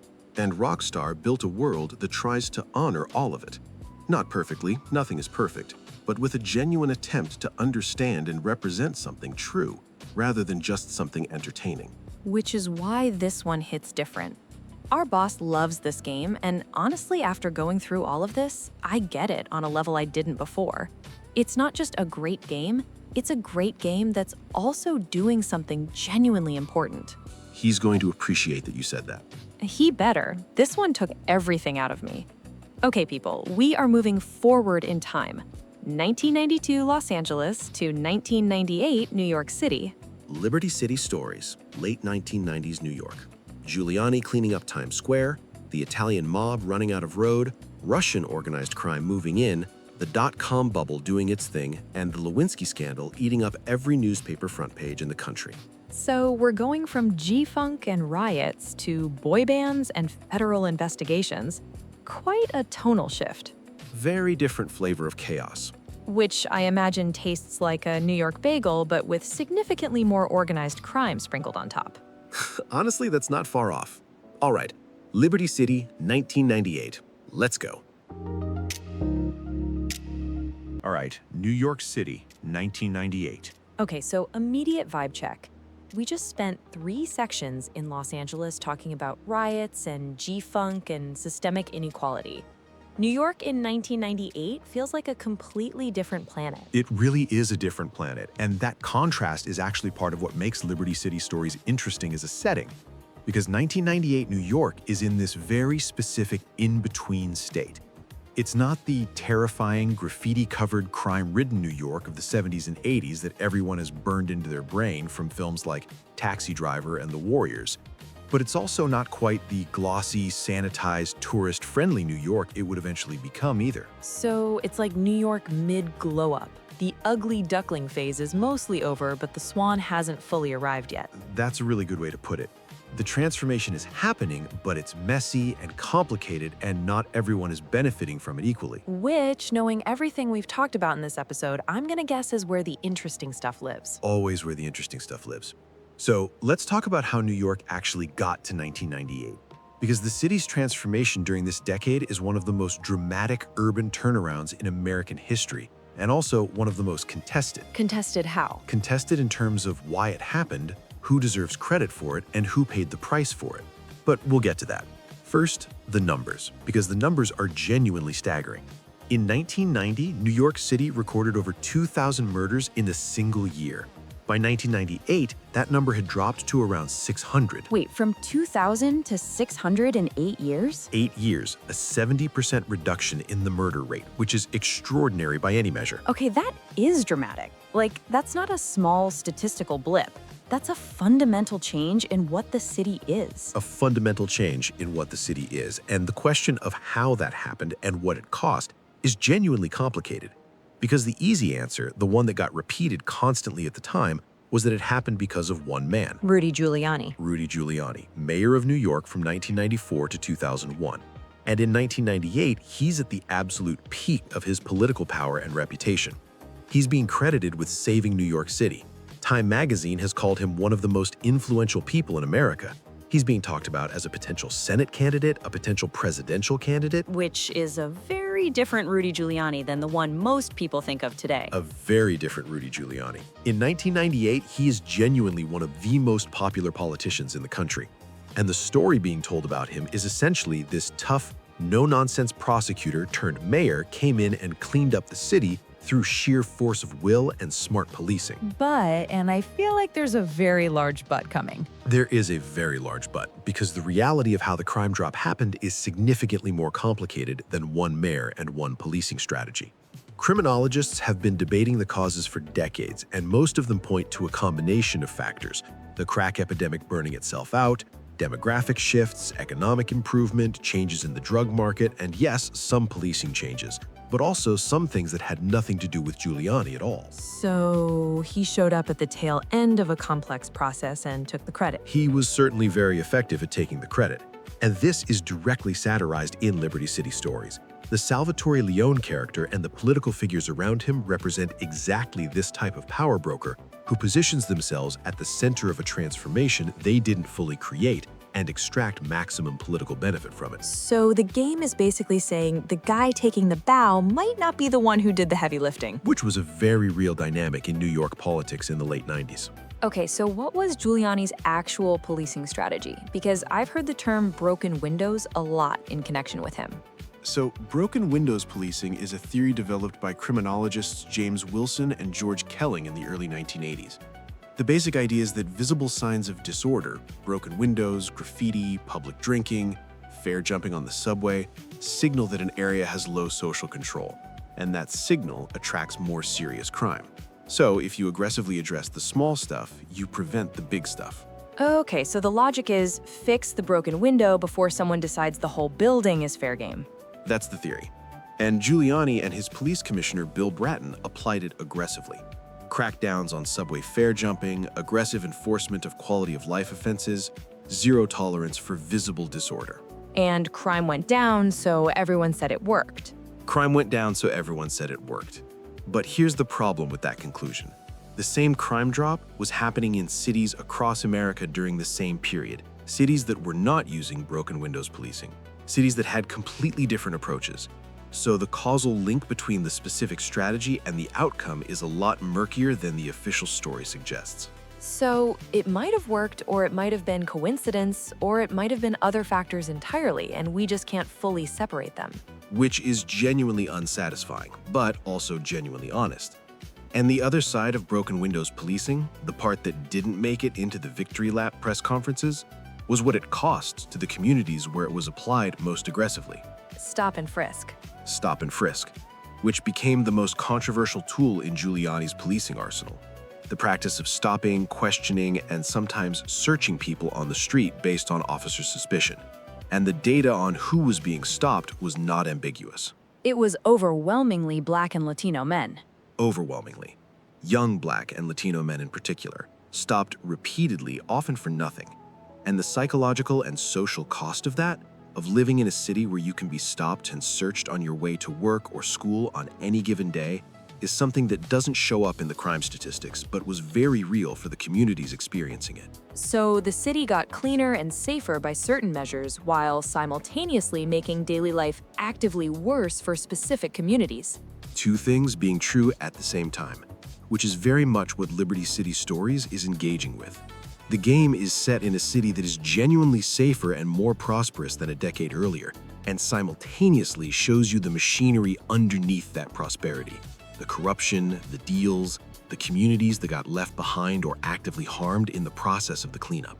So Liberty City in the game looks like a success story on the surface, and the actual gameplay is about everything happening in the cracks of that success story. That is exactly the structural metaphor of the game. The cleaned-up Times Square equivalent is right there, and Tony Cipriani is operating in the spaces that the cleanup didn't reach and didn't want to acknowledge. Which is honestly pretty clever as a game premise. Like, here's the shiny new city, now let's show you what's underneath the shine. Rockstar loves that move. They've done a version of it in every game we've covered. The gorgeous surface concealing the ugly machinery. It's basically their signature. At this point, it's a brand. A very consistent brand. Now we need to talk about the economic side of 1998 New York. Because what's happening financially in this city at this moment is just as significant as the crime drop, and just as complicated. The dot-com bubble. The dot-com bubble, or more precisely, the dot-com boom. Because in 1998, the bubble hasn't burst yet. That's coming in 2000. In 1998, the tech economy is still in full euphoric expansion mode. So everyone thinks the internet is going to make everyone rich, and no one has learned the lesson yet. No one has learned the lesson yet. And New York is right at the center of this. Silicon Alley, which was basically Manhattan's answer to Silicon Valley, is absolutely booming. Tech startups are opening everywhere, venture capital is flowing, office space in Manhattan is being snapped up at record rates, and a new class of young, wealthy tech workers is flooding into the city. Which is great if you're a young tech worker, less great if you're the person who was already living in the neighborhood they're moving into. Exactly, because the flip side of the economic boom is gentrification, accelerating at a pace the city hadn't seen before. Rents in neighborhoods that had been affordable communities for decades are suddenly spiking. Long-term residents, artists, working-class families, immigrant communities are being priced out of places they'd lived for generations. So the city is getting richer and more prosperous in aggregate, while simultaneously pushing out the people who built the character of those neighborhoods in the first place. And this is happening while Wall Street is also having one of its great bull runs of the 20th century. The stock market is booming, the financial sector is printing money, and the wealth gap between the people at the top of that system and everyone else is widening visibly. So 1998 New York is this place where enormous wealth and enormous inequality are existing right next to each other, like literally next to each other. You walk 2 blocks and the whole picture changes. 2 blocks sometimes, and Liberty City Stories captures that geography really effectively. The game's map Staunton Island as the wealthy, gleaming commercial center, Portland as the gritty, working-class immigrant neighborhood, Shoreside Vale as the suburban fringe, that's not just game design. That's the actual socioeconomic map of late 90s New York rendered in game form. So where you are in the game's map is telling you something about where you are in the city's social hierarchy. Always. Every neighborhood in that game is a specific social environment with specific rules and specific tensions, and moving between them, which the game makes you do constantly, is a way of showing you the city's inequality spatially. You feel the difference between neighborhoods because the game makes you travel through them. Okay, that's actually brilliant game design and historical documentation simultaneously. Rockstar at their best is always both things at once. All right, we've set the economic and political scene for 1998 New York. Next, we're getting into the crime landscape, and specifically the fascinating and genuinely dramatic story of what was happening to the Italian-American mob in this specific moment. Oh, the mob in the late 90s is such a specific thing. Like, this is the Sopranos era. This is literally the Sopranos era. The show premiered in January 1999, 1 year after Liberty City Stories is set. And the reason The Sopranos landed so perfectly at that exact moment is that it was documenting something that was actually happening. The Italian-American mob in a state of genuine institutional decline. So the show wasn't just great drama, it was almost like a eulogy for something that was actually dying in real time. A eulogy in real time. And that is where we're going next, because the story of the 5 families in the late 1990s is genuinely one of the most dramatic organizational collapses in criminal history. 5 families: Gabinos, Genovese, Lucchese, Colombo, Bonanno, the whole roster. All 5 of them, and by 1998 they are in serious trouble. We'll get into exactly why next time, but the short version is Rico, informants, and a federal government that had finally figured out how to dismantle them. Oh, this is going to be good. It's going to be very good. Stick around, people. We are just getting started on Liberty City 1998, and the crime side of this one is genuinely fascinating. All right, so last time we established that 1998 New York is the city in the middle of a complicated transformation. Crime dropping, economy booming, inequality widening, and Giuliani taking bows for all of it. Now let's get into the criminal landscape specifically, because what's happening to organized crime in New York in 1998 is genuinely one of the most dramatic stories of institutional collapse you'll find anywhere in American history. Okay, so you mentioned RICO last time, because I know that word from basically every mob movie and TV show ever made, but I want to understand what it actually is and why it mattered so much. So RICO stands for the Racketeer Influenced and Corrupt Organizations Act, passed in 1970. And the reason it was such a game changer for federal prosecutors is that before RICO, going after the mob was like trying to cut down a tree by picking off individual leaves. You could arrest individual members for individual crimes, but you couldn't touch the organization itself as a criminal enterprise. So you could put a soldier in jail, but the boss just found another soldier. Exactly. The organization was legally invisible. RICO made the organization itself the target. It allowed prosecutors to charge everyone connected to a criminal enterprise, from the lowest level soldier all the way up to the boss, as participants in a single ongoing criminal conspiracy. And crucially, it came with absolutely brutal sentencing. We're talking decades in federal prison. So suddenly the whole tree is the target, not just the branches. The whole tree. And the other thing RICO did, almost accidentally, was create enormous pressure on lower-level members to flip and become informants. Because when you're looking at 20 or 30 years in federal prison, the calculation about loyalty versus self-preservation changes very quickly. So RICO didn't just prosecute the mob, it turned the mob against itself. It turned the mob against itself. And by the 1990s, the results of that are visible everywhere. John Gotti, the Gambino family boss, probably the most famous mob figure of the 80s, got convicted in 1992 on RICO charges. largely because his own underboss, Sammy the Bull Gravano, flipped and testified against him. His own underboss, the guy right below him in the organization, just turned around and gave him up. Gave him up completely. Gravano testified to 19 murders, among other things, and walked away with a relatively light sentence in exchange. And when that happened, when it became clear that even the inner circle wasn't safe from the pressure to flip, the whole culture of omerta started cracking. Omerta being the code of silence, the thing that basically held the whole structure together. The foundational rule: you don't talk, ever, under any circumstances. And Rico broke it, because the math stopped adding up.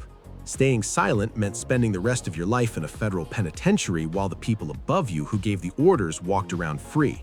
That's a very hard sell. So by 1998, the five families are, still operating but seriously weakened? Seriously weakened and significantly restructured. The Gambinos, without Gotti, are a shadow of what they were in the 80s. The Lucchese family has been decimated by informants. The Colombos had an internal civil war in the early 90s that killed multiple members and basically handed the FBI a front-row seat to their internal politics. The Bonanos are in such bad shape the other families don't even want to deal with them. Wait, the other mob families were avoiding one of the five families? The Bonanos were considered so compromised by informants that the other families literally stopped including them in mob commission meetings because they didn't trust that anything said in those meetings wouldn't end up on a federal wiretap the next day. That is... Okay, that's almost sad. Getting ghosted by the other mob families? That's a very specific kind of embarrassment. A very specific and historically documented embarrassment. And the Genovese family, who were always considered the most sophisticated and careful of the five, were the ones holding it together the best. But even they were under enormous federal pressure. So, Liberty City Stories and its Leone family, that's drawing from this specific moment of the mob being simultaneously still powerful enough to be dangerous and clearly losing the long game. That specific twilight period. The Leone family in the game has all the structure and the codes and the rituals of the traditional mob, but you can feel throughout the story that it's an organization whose best days are behind it. New threats are emerging that it doesn't fully understand how to deal with. Internal loyalty is fracturing, and the world around it is changing faster than it can adapt. Which is exactly what was happening to the real five families in 1998. They're still there, they're still dangerous, but they're fighting a rearguard action against history. Fighting a rearguard action against history, and losing. Slowly, but visibly. Okay, so the Italian mob is declining. Who's filling the gap? Several people, but the most significant new force in New York's criminal landscape in the late 90s is Russian organized crime, and specifically the networks operating out of Brighton Beach in Brooklyn, which had become one of the largest Russian-speaking communities outside of the former Soviet Union. Brighton Beach, Little Odessa. Little Odessa. So the Russian mob in New York has roots going back to the 1970s when Soviet Jewish emigres started arriving.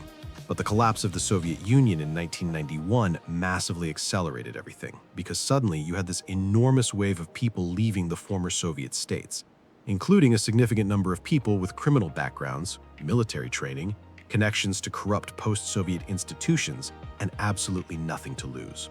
So the Soviet collapse basically exported a generation of extremely capable and extremely dangerous criminals into American cities.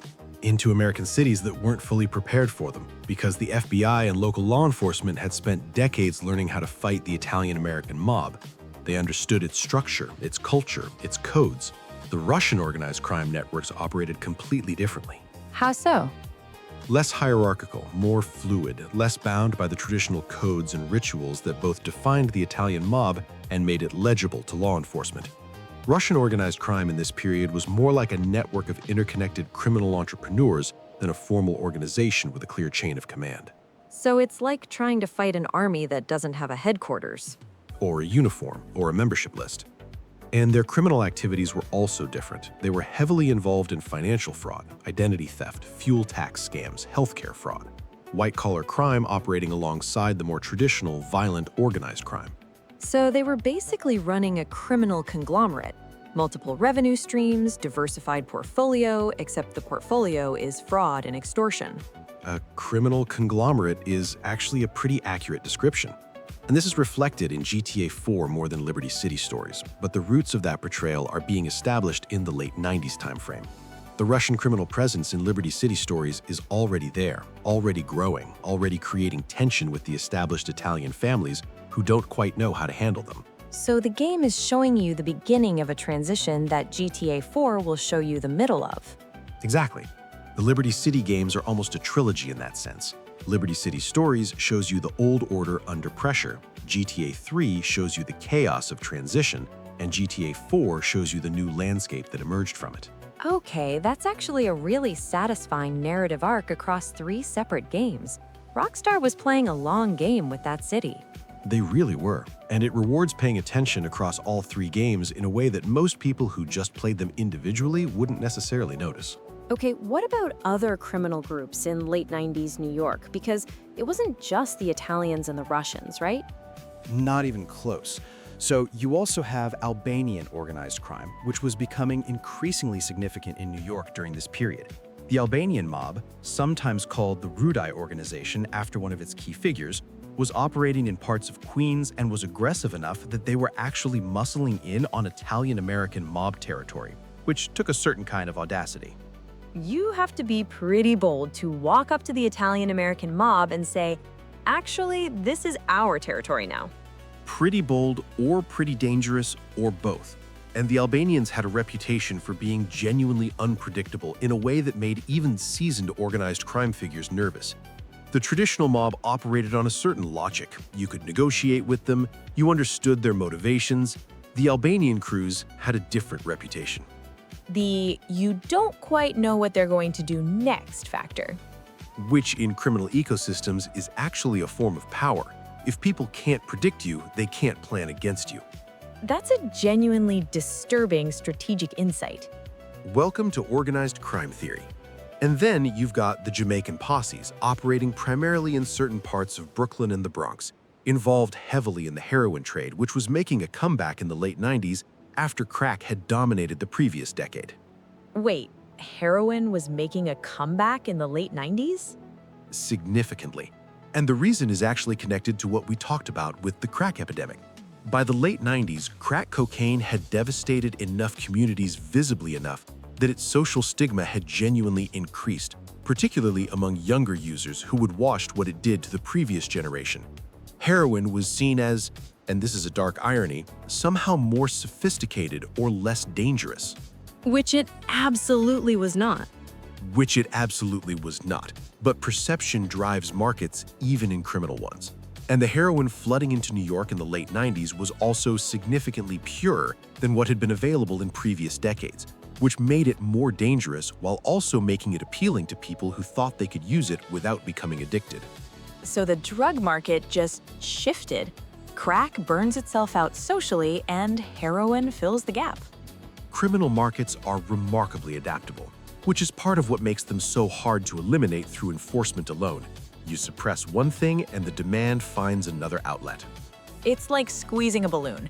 Push in one place and it pops out somewhere else. Exactly. And law enforcement in 1998 New York is dealing with all of this simultaneously. The declining Italian mob creating vacuums, Russian organized crime expanding into those vacuums, Albanian crews disrupting established hierarchies, Jamaican posses controlling parts of the heroin trade, Dominican networks running their own operations in Upper Manhattan and the Bronx. So while Times Square is getting cleaned up and tourists are coming back and the stock market is booming, underneath all of that, there's this incredibly complex, multi-ethnic, constantly shifting criminal ecosystem. And Liberty City Stories drops Tony Trippiani right into the middle of it, a man whose entire identity and skill set is built around the traditional Italian-American mob way of doing things: loyalty, hierarchy, respect, omerta, in a world that is rapidly making all of those things obsolete. Oh, that's actually a really poignant character setup when you think about it that way. He's not just a criminal, he's a man whose entire value system is becoming irrelevant. Which is exactly what was happening to the real mob soldiers and capos in 1998. The guys who had built their lives around a specific criminal culture were watching that culture get dismantled from multiple directions simultaneously. federal prosecution, internal informants, and new criminal organizations that didn't play by any of the old rules. So the game's story about loyalty and betrayal and an organization struggling to hold itself together isn't just plot, it's documentary. Almost everything in these games is documentary if you know where to look. All right, we've got the criminal landscape of 1998 New York fully mapped out. Next time, we're getting into the culture, the music, the fashion, the specific late 90s New York energy that makes this setting so distinct. And we're talking about something that happened in 1997 that cast a shadow over the entire New York hip-hop scene going into 1998. Biggie. March 9th, 1997. March 9th, 1997. And the ripple effects of that are still being felt in the music scene a year later when our story is set. That's next time. Okay, people, stick around. The culture of late 90s New York is coming, and it is a whole thing. All right, March 9th, 1997.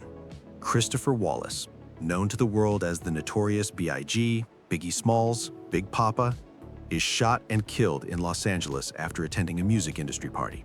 He was 24 years old. 24, and already one of the most significant figures in the history of rap music. Already one of the greatest to ever do it by basically any measure. And his death, coming just 6 months after Tupac was killed in September 1996, created this enormous void in hip-hop that the culture was still processing a year later when Liberty City Stories is set. Because those two deaths together weren't just the loss of two artists. It was like the whole East Coast, West Coast thing had literally consumed the two biggest figures on either side. And left everyone else standing in the wreckage going, okay, what now? Where do we go from here? And the answer that emerged from New York specifically in 1998 and 1998 is genuinely fascinating because it's both a response to the grief and a reinvention of what East Coast rap could be. Jay-Z? Jay-Z is a huge part of it. In My Lifetime, Volume 2 came out in 1997, Volume 3, The Life and Times of S. Carter in 1998, and across those records, you can hear Jay essentially positioning himself as the heir to the New York throne while also doing something stylistically different from what Biggie was doing. Less storytelling, more lifestyle. Less neighborhood documentary, more aspiration. That's a really sharp distinction. Biggie's music was rooted in the specific texture of Brooklyn, the streets, the struggle, the hustle at ground level. Jay was starting to point upward, the penthouse instead of the stoop. And that shift in perspective reflected something real that was happening in New York. The economic boom, the sense that there was money to be made if you were positioned right. So the music was tracking the city's economic mood in real time. Always. That's what the best hip-hop does. It's journalism with a beat. And 1998 specifically also gave us DMX, who exploded out of nowhere with It's Dark and Hell is Hot in May 1998 and debuted at #1. DMX is such a specific energy. Like, if Jay-Z was pointing at the penthouse, DMX was in the basement going absolutely feral, and somehow that was equally compelling. That is an accurate description. And the reason both of those things could coexist in the same moment is that New York in 1998 genuinely contained both realities. The gleaming financial boom and the gritty street-level struggle were happening in the same city simultaneously. The music reflected that split. Two cities in one city again. It keeps coming up. It keeps coming up because it keeps being true. Every city we've covered in this episode has had that split, the surface and the underneath. New York in 1998 just makes it particularly visible because the gap between the two is so dramatic and so geographically compressed. Like, you can literally walk from a block where people are getting priced out of their apartments to a block where someone just got a $10 million tech startup check in the same neighborhood. Sometimes the same street, and the music is navigating that tension constantly, which is why the Liberty City Stories soundtrack and the broader musical references in the game captures something really specific about this moment. It's not just late 90s New York music. It's music that's actively wrestling with what late 90s New York is becoming. Okay, can we also talk about the other side of the musical landscape in 1998 New York? Because it wasn't all hip-hop. Definitely not all hip-hop, because 1998 is also deep in the boy band era. NSYNC, Backstreet Boys, Britney Spears is about to happen. The pop mainstream is going in a completely different direction simultaneously. Which creates this genuinely wild cultural split. Like on one side, you've got DMX going absolutely feral on wax, and on the other, you've got 5 guys in matching outfits singing about wanting it that way. And both of those things are number 1 at different points in the same year, which tells you something about how fragmented and diverse the cultural moment actually was. It's like the culture couldn't decide what it wanted to be, so it just decided to be everything at once. Very 90s energy. And Rockstar captures that cultural fragmentation in the game's radio stations. You've got the hip-hop station, you've got the pop influences, you've got the new metal that was starting to emerge, all coexisting in the same world, because that's what the actual radio landscape of 1998 looked like. Okay, and we also need to talk about The Sopranos, because you mentioned it last time and it's too significant to skip. We absolutely need to talk about The Sopranos. So, the show premiered on HBO on January 10th, 1999, just over a year after Liberty City Stories is set. And what makes it relevant to our conversation is that it was clearly in development and being shaped during exactly the period the game depicts. David Chase had been working on it for years. So The Sopranos and Liberty City Stories are basically drawing from the same well at the same time. The same real-world decline of the Italian-American mob, the same cultural moment, the same questions about what loyalty and tradition mean when the world that gave them meaning is disappearing. Drawing from the same well and arriving at very similar conclusions. Tony Soprano and Tony Cipriani are obviously very different characters, but they're both men whose entire identity is built around a criminal culture that is visibly running out of road. And both stories use that tension as their central engine. So when people say Liberty City Stories feels like a GTA version of The Sopranos, they're not just making a surface-level comparison. They're identifying something real about shared source material. Shared source material and shared thematic preoccupations both are elegies for a specific way of life that was genuinely ending, and both are complicated about whether that ending is a tragedy or a relief. Because the mob wasn't good, but the culture around it, the loyalty, the community, the sense of belonging, those things had real value to the people inside it, even if the enterprise itself was destructive. That moral complexity is what makes both The Sopranos and Liberty City Stories more interesting than a simple good guys versus bad guys story. Nobody is simply one thing. Every character is a product of a specific culture that has its own internal logic, even when that logic leads to terrible outcomes. Okay, I feel like I need to play Liberty City Stories again immediately after this episode. It hits very differently when you know the context. All right, let's talk about Y2K. Because it's 1998 and Y2K anxiety is very much a thing, and I feel like it's important for understanding the vibe of this specific moment. Y2K is absolutely essential for understanding the specific psychological texture of late 1998. So for anyone who might not be fully familiar, Y2K, or the year 2000 problem, was a genuine technological concern about how computer systems would handle the transition from 1999 to 2000. Because many older systems stored years as 2 digits rather than 4, so 99 becomes 00. And there was real uncertainty about whether systems would interpret that as the year 2000 or 1900. Which sounds kind of technical and boring until you realize that by 1998, computers were running basically everything. Banking systems, power grids, air traffic control, hospital equipment. Everything. And the genuinely responsible concern about specific technical systems got amplified by media coverage and cultural anxiety into this much broader fear that the entire technological infrastructure of modern civilization might just stop working at midnight on January 1st, 2000. So people were genuinely worried that planes would fall out of the sky and banks would lose everyone's money and the power grid would go down simultaneously. Some people were stockpiling food and water and cash. There were survivalist communities preparing for what they believed would be essentially civilizational collapse. And this was happening against the backdrop of a booming economy. Record stock market highs, technological optimism about the internet changing everything. So the culture was simultaneously more optimistic and more anxious than it had been in decades. At the same time, Maximum cognitive dissonance.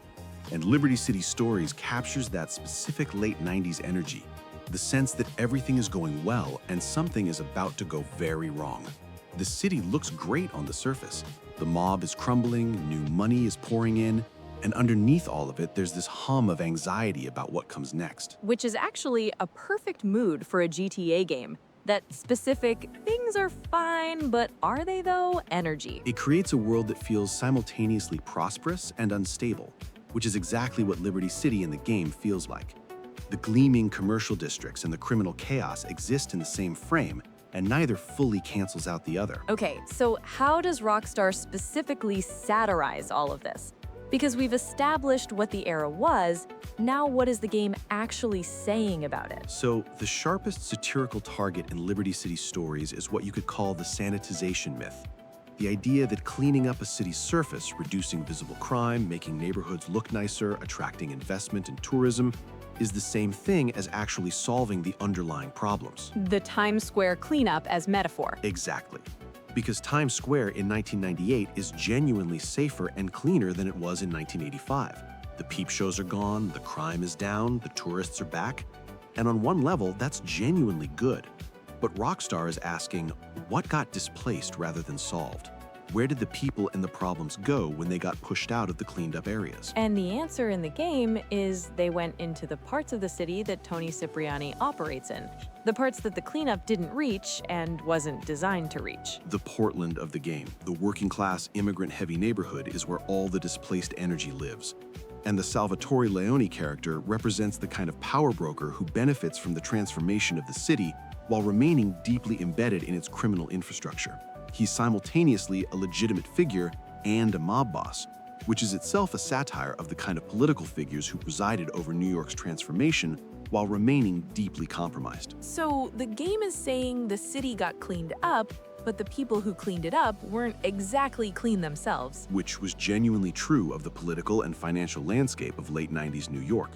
The corruption didn't disappear with the crime drop, it just got better dressed. It put on a nicer suit and moved to a better neighborhood. That is exactly what happened. And then the other layer of satire is the mob itself, because Rockstar uses the Leone family's decline to comment on the broader American mythology around organized crime. The Godfather, Goodfellas, The Sopranos. There's this whole cultural tradition of romanticizing the mob, making it seem glamorous and honorable and governed by a kind of rough justice. And Liberty City Stories is deliberately puncturing that myth. Constantly. Tony Cipriani is loyal to an organization that uses and discards him. The codes of honor that the mob supposedly operates by are shown to be paper-thin, dropped the moment they become inconvenient. The romance of the wise guy life is undercut at every turn by the petty, vicious, self-serving reality of how the organization actually operates. So it's doing what The Sopranos was doing, taking the Godfather mythology and going, okay, but what does it actually look like from the inside, without the cinematography and the opera music? Without the cinematography and the opera music, just the actual day-to-day reality of being a soldier in a declining criminal organization run by people who would betray you without hesitation if it served their interests. Which is not glamorous at all. Not glamorous at all, and that's the point. The game lets you inhabit the myth while simultaneously showing you why the myth is a myth. Okay, let's land Liberty City Stories properly. 1998 New York, a city in the middle of a genuine transformation that is simultaneously real progress and a complicated displacement of problems rather than solutions. The Italian-American mob in visible institutional decline, being pressed from above by federal prosecution and from the sides by Russian, Albanian, and other criminal organizations that don't play by the old rules. An economy booming at the top and gentrifying the middle while the bottom gets squeezed. A music scene processing the grief of losing Biggie and Tupac and figuring out what East Coast rap sounds like going forward. And underneath all of it, a low hum of Y2K anxiety about whether the technological civilization everyone is now dependent on is actually as stable as it looks. And Rockstar puts Tony Cipriani right in the middle of it all. A man out of time in a city that's leaving his world behind. Which makes him one of the more quietly tragic protagonists in the series. He's not a rising star like Tommy Ricchetti or an immigrant chasing the dream like Nico Bellic. He's a man trying to hold on to something that's already slipping away. And the game makes you help him do it, knowing the whole time that it's not going to work. The history already happened. The mob already lost. Playing a losing hand in real time, which is genuinely uncomfortable and genuinely interesting as a game premise. Okay, GTA 3 is next. Same city, 3 years later, and the world just changed in a way nobody was ready for. September 11th, 2001, and Liberty City is never quite the same again. All right, people, we are heading into the 2000s. Stick around. All right, Liberty City, 2001. Okay, so we just left this city in 1998, booming economy, mob in decline, Y2K anxiety humming in the background. 3 years later, what changed? Everything changed. And I mean that in the most literal possible sense, because 2001 is one of those years that functions as a genuine historical dividing line. There's a before and an after, and the distance between them is enormous. September 11th. September 11th. And before we talk about anything else, the games, the satire, the criminal landscape, we need to actually sit with what that day was. Because it's easy to treat it as historical context for a video game conversation and lose sight of the fact that we're talking about the worst terrorist attack in American history.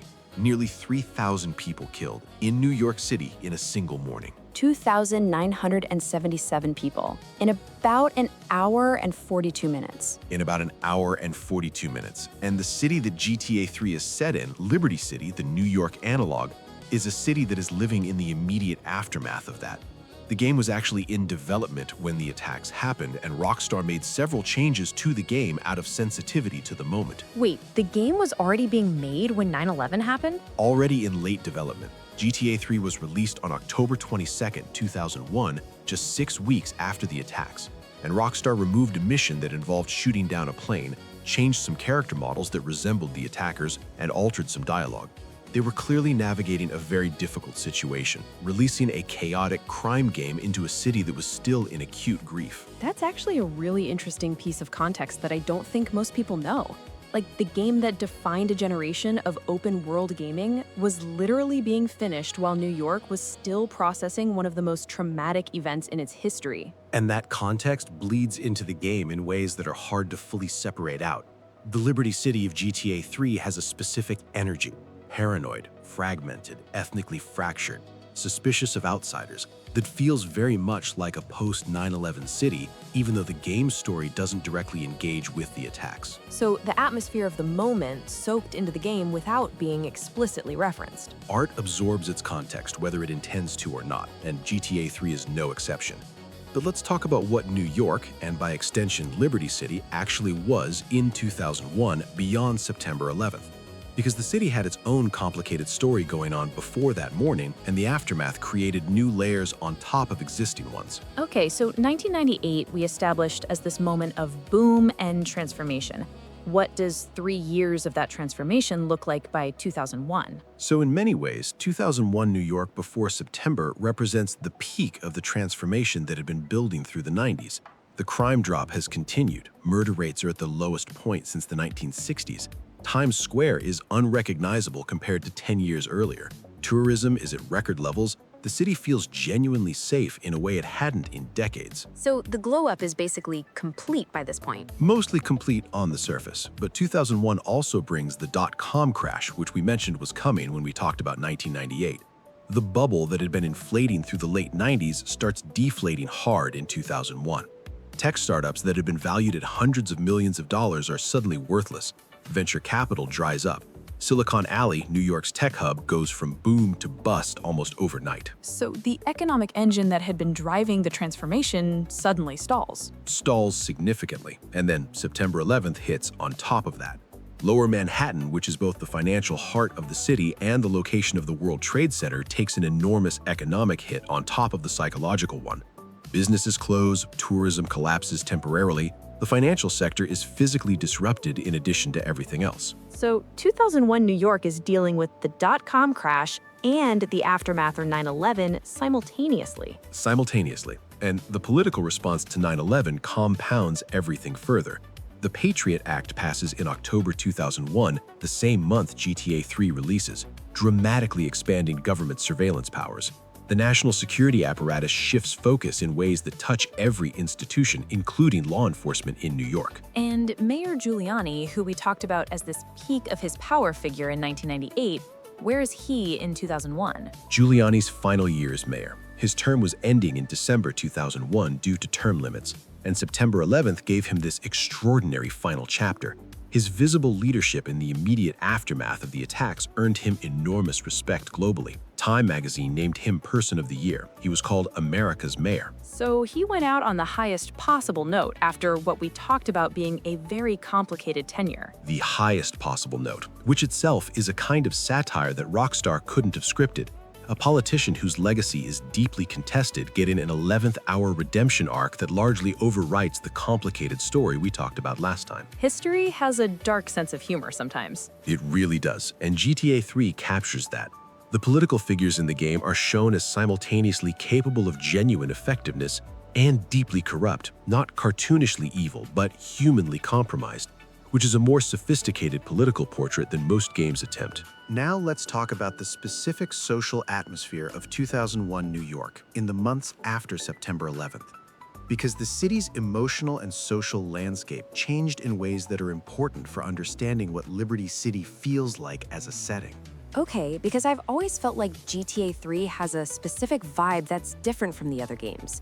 Like it's grimmer somehow, more paranoid, less fun, even though it's technically in the same city as Liberty City stories. That feeling is real and it's historically grounded. So in the weeks and months after September 11th, New York experienced several things simultaneously that shaped its social atmosphere. First, an extraordinary moment of genuine community solidarity, people helping each other, the city pulling together, a sense of shared identity that cut across a lot of the usual divisions. The everyone is a New Yorker right now moment. That moment was real and it was powerful. But alongside it, and sometimes in direct contradiction to it, was a surge in xenophobia and suspicion directed at Muslim Americans and people who looked or sounded like they might be from the Middle East or South Asia. Which is an incredibly painful irony. The city pulls together and simultaneously turns on some of its own members. Documented extensively, hate crimes against Muslim Americans spiked dramatically in the weeks after September 11th. The NYPD and federal agencies dramatically ramped up surveillance of Muslim communities in New York, and the broader atmosphere of suspicion toward immigrants and outsiders intensified in ways that had real consequences for real communities. And GTA 3's Liberty City, which is this incredibly ethnically fragmented place where everyone is suspicious of everyone else, and the different communities are constantly in conflict, that reflects that atmosphere. The game's world is ethnically divided in a way that feels almost tribal. The Leones control their territory, the Diablos control theirs, the Triads, the Yardis, the Cartel, everyone in their corner, everyone suspicious of incursion. And Claude, the player character, is this silent outsider moving between all of them, trusted by none of them fully, used by all of them.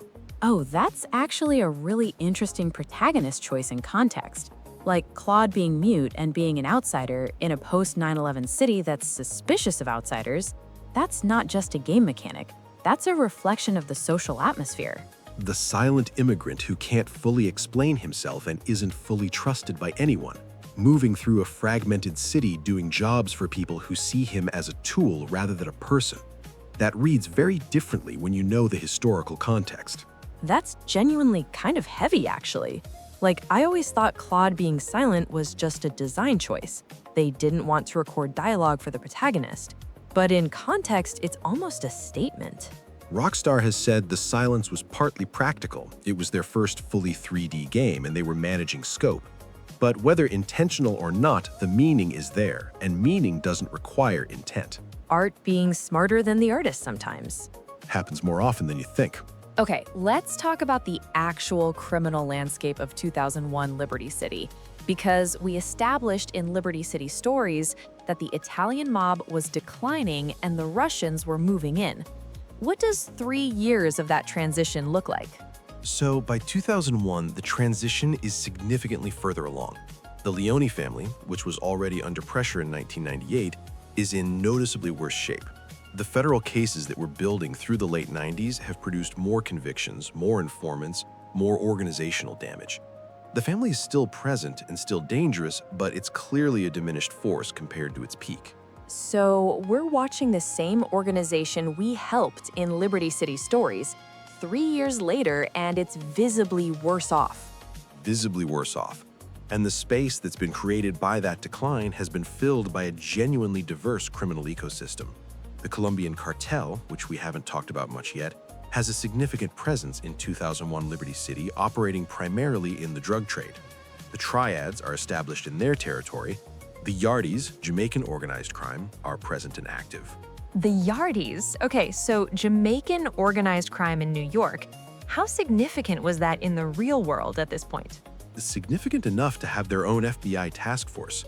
Jamaican posses, which is what they were called in law enforcement terminology, had been active in New York since the 1980s and by the early 2000s were well established in certain neighborhoods, particularly in the Bronx and parts of Brooklyn. Their primary business was drugs, heroin and crack cocaine distribution, and they had a reputation for extreme violence that made them particularly difficult for law enforcement to penetrate through informants. Because if people are too scared to talk, the whole informant strategy that worked on the Italian mob falls apart.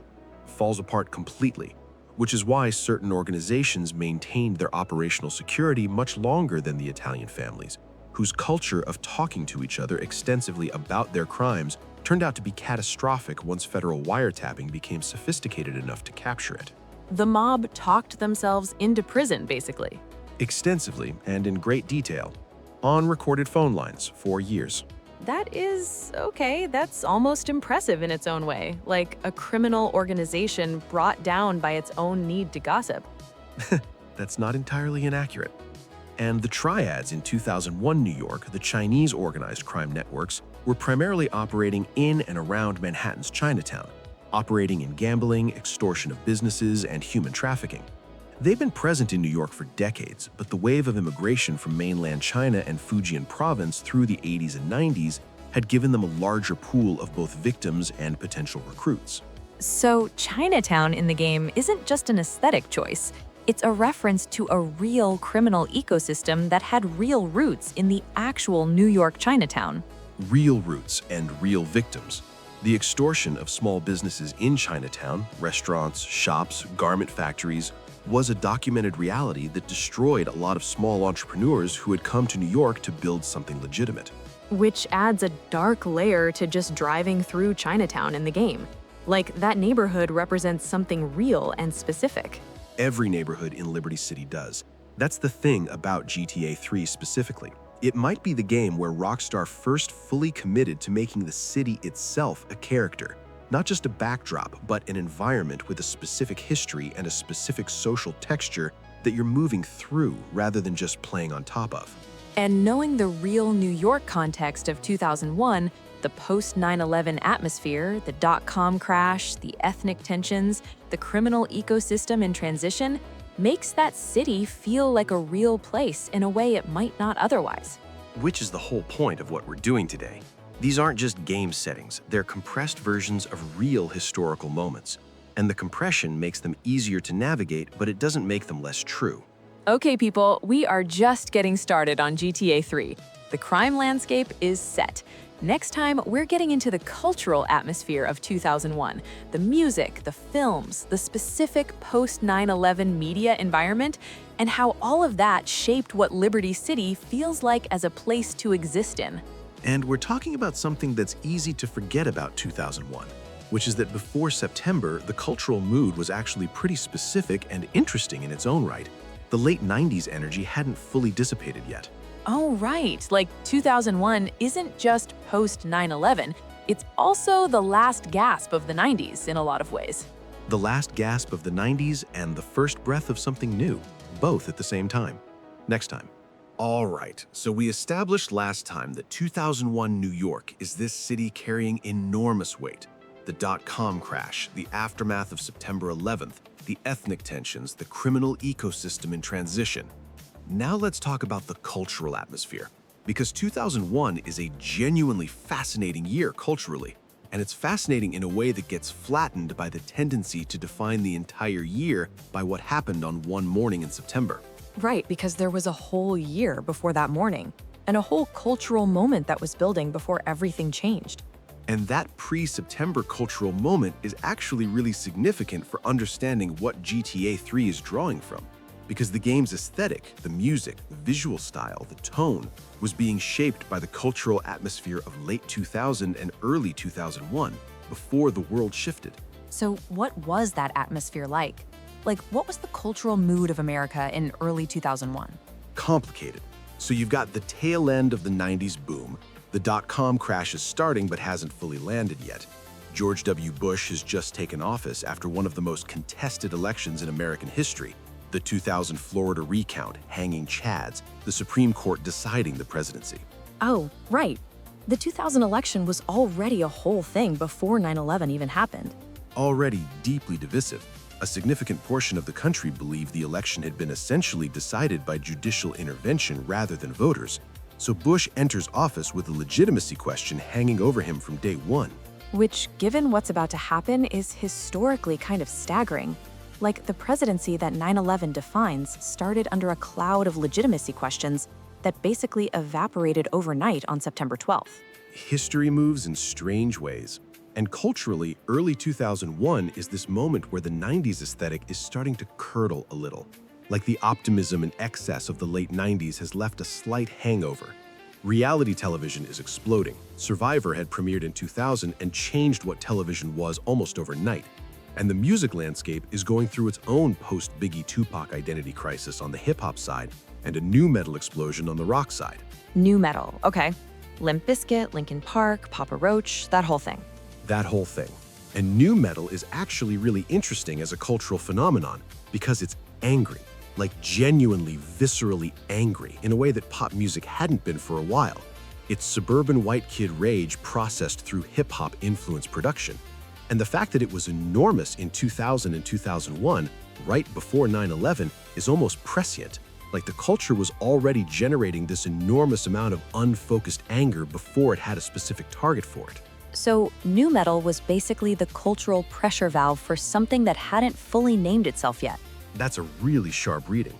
And then September happens, and all of that unfocused cultural anger suddenly has a very specific direction pointed at it. And new metal, which had been the sound of vague alienation, becomes slightly awkward in the post-9/11 moment because the anger it was channeling suddenly feels trivial against what actually happened. So the genre that dominated the pre-9/11 moment basically couldn't survive the post-9/11 moment intact. It tried, but the cultural mood had shifted too dramatically from music about teenage angst and suburban frustration to maintain the same resonance. And what filled the space was interesting. More earnest, more emotionally direct music. Post-9/11 America had a complicated relationship with irony for a while. Which is kind of wild if you think about it. Like, irony was basically the defining mode of 90s culture. Everything was knowing, everything was in quotation marks, and 9/11 made sincerity suddenly feel necessary again. There were actual cultural critics writing essays in late 2001 arguing that irony was dead, that the postmodern detachment that had characterized 90s culture couldn't survive genuine tragedy. And GTA 3, which is fundamentally an ironic game, like it's satirical, it's self-aware, it's built on the premise of making fun of everything, releases right into that cultural moment where irony is supposedly dead. 6 weeks after September 11th, and the conversation around its release was genuinely complicated. Like, is this appropriate? Is this the right moment for a game where you can cause mayhem in a city that just experienced the worst attack in its history? How did Rockstar handle that? Carefully and imperfectly. The changes they made to the game, removing the plain mission, altering some content, were genuine attempts to be sensitive, but the game still came out, and it was still a massive success. And the conversation about whether it was appropriate kind of resolved itself by people just playing it and finding that the experience of running around Liberty City was somehow cathartic rather than offensive. Which maybe says something about what games can do that other media can't. Like a film set in a city that just experienced a terrorist attack might feel exploitative. But a game where you're an individual navigating a chaotic urban environment, that might actually resonate with how people were feeling. A sensed agency in a moment when people felt profoundly powerless, which is what open-world games offer at their best. Not an escape from reality, but a space to process it through action.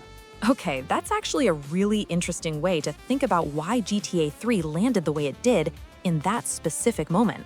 Now let's talk about the music specifically, because the soundtrack and the radio stations of GTA 3 are doing something different from what we've talked about in the previous games. Yeah, because GTA 3 doesn't have licensed music the same way San Andreas or Vice City do. Like, there are no real artists on the radio stations.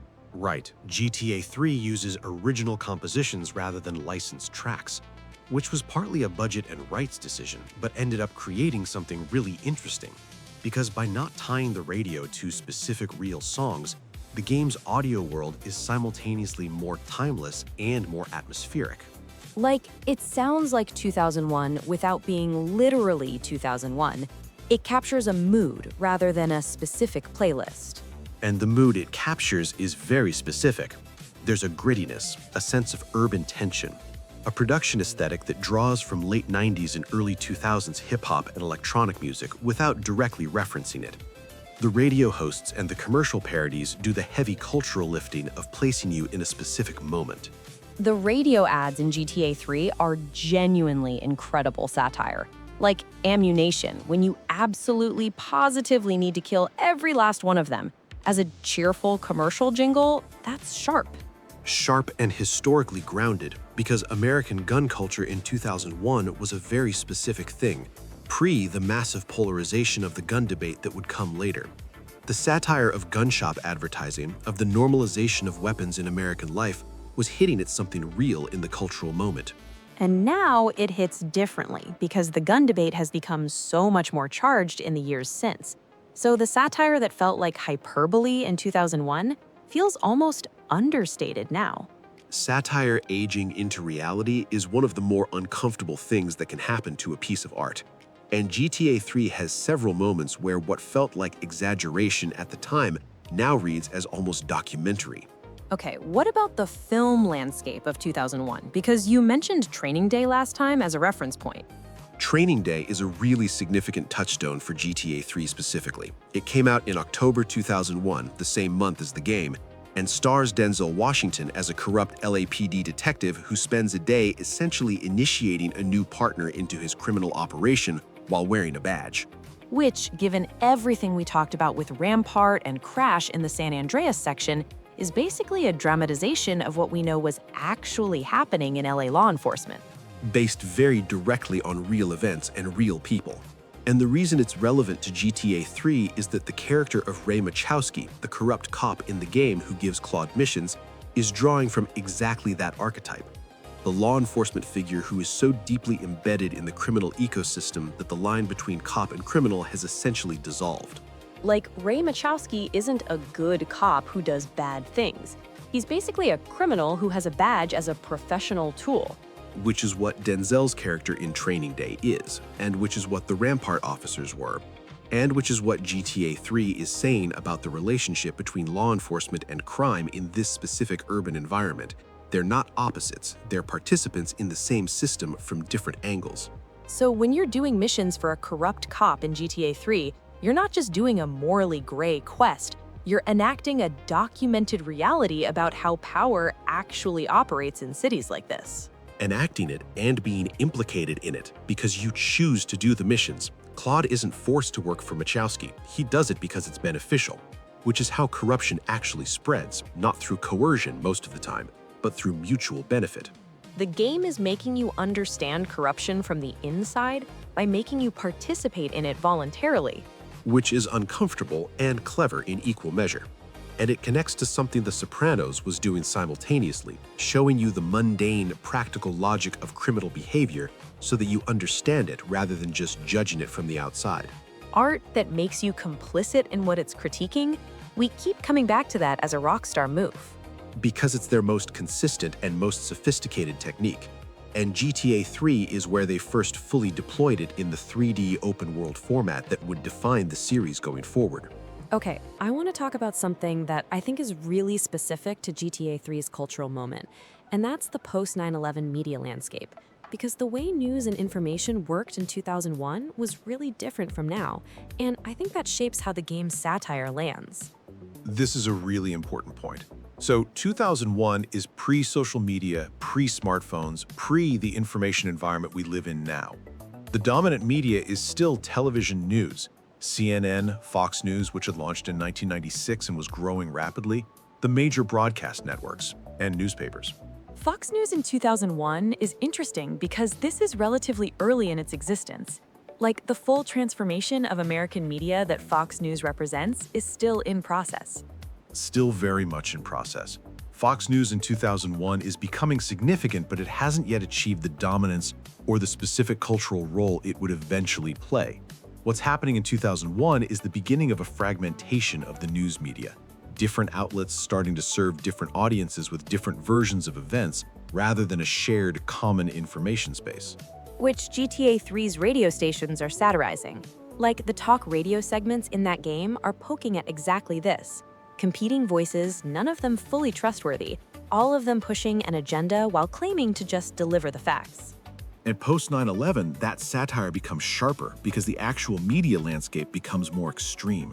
The patriotic fervor in American media in late 2001 was intense enough the journalists who raised questions about the official response were sometimes publicly attacked for it.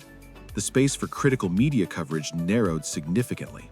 So GTA 3 releases into a media environment where the game's satirical treatment of corrupt institutions, corrupt cops, corrupt politicians, corrupt media, is simultaneously more resonant and more uncomfortable than it might have been 3 months earlier. Uncomfortable because suddenly there's a version of patriotism in the air that says criticizing institutions is unacceptable. And here's GTA 3, this gleefully irreverent, deeply cynical game landing right in the middle of that. And being a massive hit anyway. Which itself is a kind of cultural data point. The appetite for irreverence and cynicism didn't disappear after 9/11. Even when the official cultural mood was demanding seriousness and unity, people wanted both things simultaneously.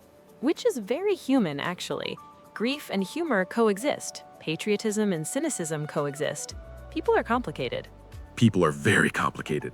At GTA 3, this game that lets you be both a product of and a critic of the system gave people a space to be complicated in, to process some of the chaos of the moment through play, rather than having to have a unified, appropriate response to it. Games as processing space. We touched on this earlier, but it keeps coming back. Because it keeps being relevant. Okay, next time we're bringing GTA 3 home. We're talking about the satire specifically, how Rockstar uses Claude's silence as a structural device, what the game is ultimately saying about this specific moment in American urban history, and then we're landing the whole thing and heading into GTA 4. GTA 4, Nico Bellic, the American dream from the outside looking in. One of the greatest video game stories ever told, and one of the most historically grounded settings in the entire series. Okay, I am excited for that one. But first, let's finish GTA 3 properly. Let's finish it properly. Stick around, people. All right, so we've covered the historical context of 2001 New York, the criminal landscape, the cultural atmosphere. Now let's pull it all together and talk about what GTA 3 is actually doing as a piece of satire. Because I think GTA 3 is one of the most underrated entries in the series in terms of what it's saying. People tend to focus on what it did technically and forget to look at what it was saying thematically. Which makes sense, because at the time it came out, the 3D open world thing was so revolutionary that it kind of consumed all the critical attention. Like, everyone was so blown away by the fact that you could just go anywhere, that they maybe didn't stop to think about what the world they were going anywhere in was actually saying. Exactly. The medium overshadowed the message in a lot of the coverage, which is ironic because the message is genuinely sophisticated. So let's start with Claude, the protagonist, the silent man. Yeah, because Claude not speaking is such a specific and unusual choice. Every other GTA protagonist talks. CJ talks, Tommy talks, Nico talks, Trevor definitely talks, a lot. Claude just doesn't. And the in-universe justification is never really given. The game doesn't explain why he's silent, he just is. And the other characters in the game react to him as if he's a functional, communicating person.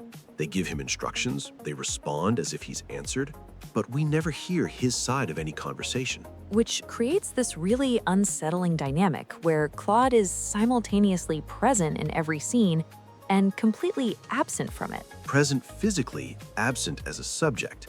And I think that's the key to understanding what Rockstar's doing with him. Because in 2001, post 9/11, in this city that is suddenly deeply suspicious of outsiders and immigrants, Claude functions as a specific kind of figure, the person who is there, who does the work, who keeps the whole machine running, but who has no voice in how that machine operates. Yeah, like he's essential to everyone who uses him, but nobody actually sees him as a person. Maria uses him, Catalina uses him and betrays him, the Leone family uses him, Ray Mashofsky uses him, the cartel uses him until they don't. And at no point does any of them treat him as someone with his own interiority, his own story, his own stake in events. He's a tool that happens to be shaped like a person.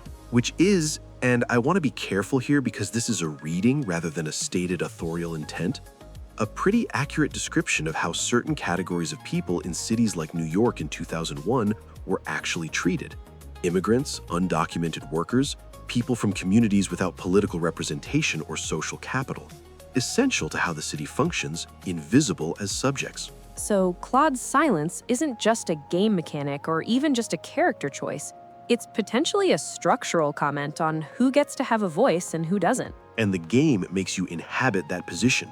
You do all the work, you take all the risks, you're the one with the controller in your hand making things happen.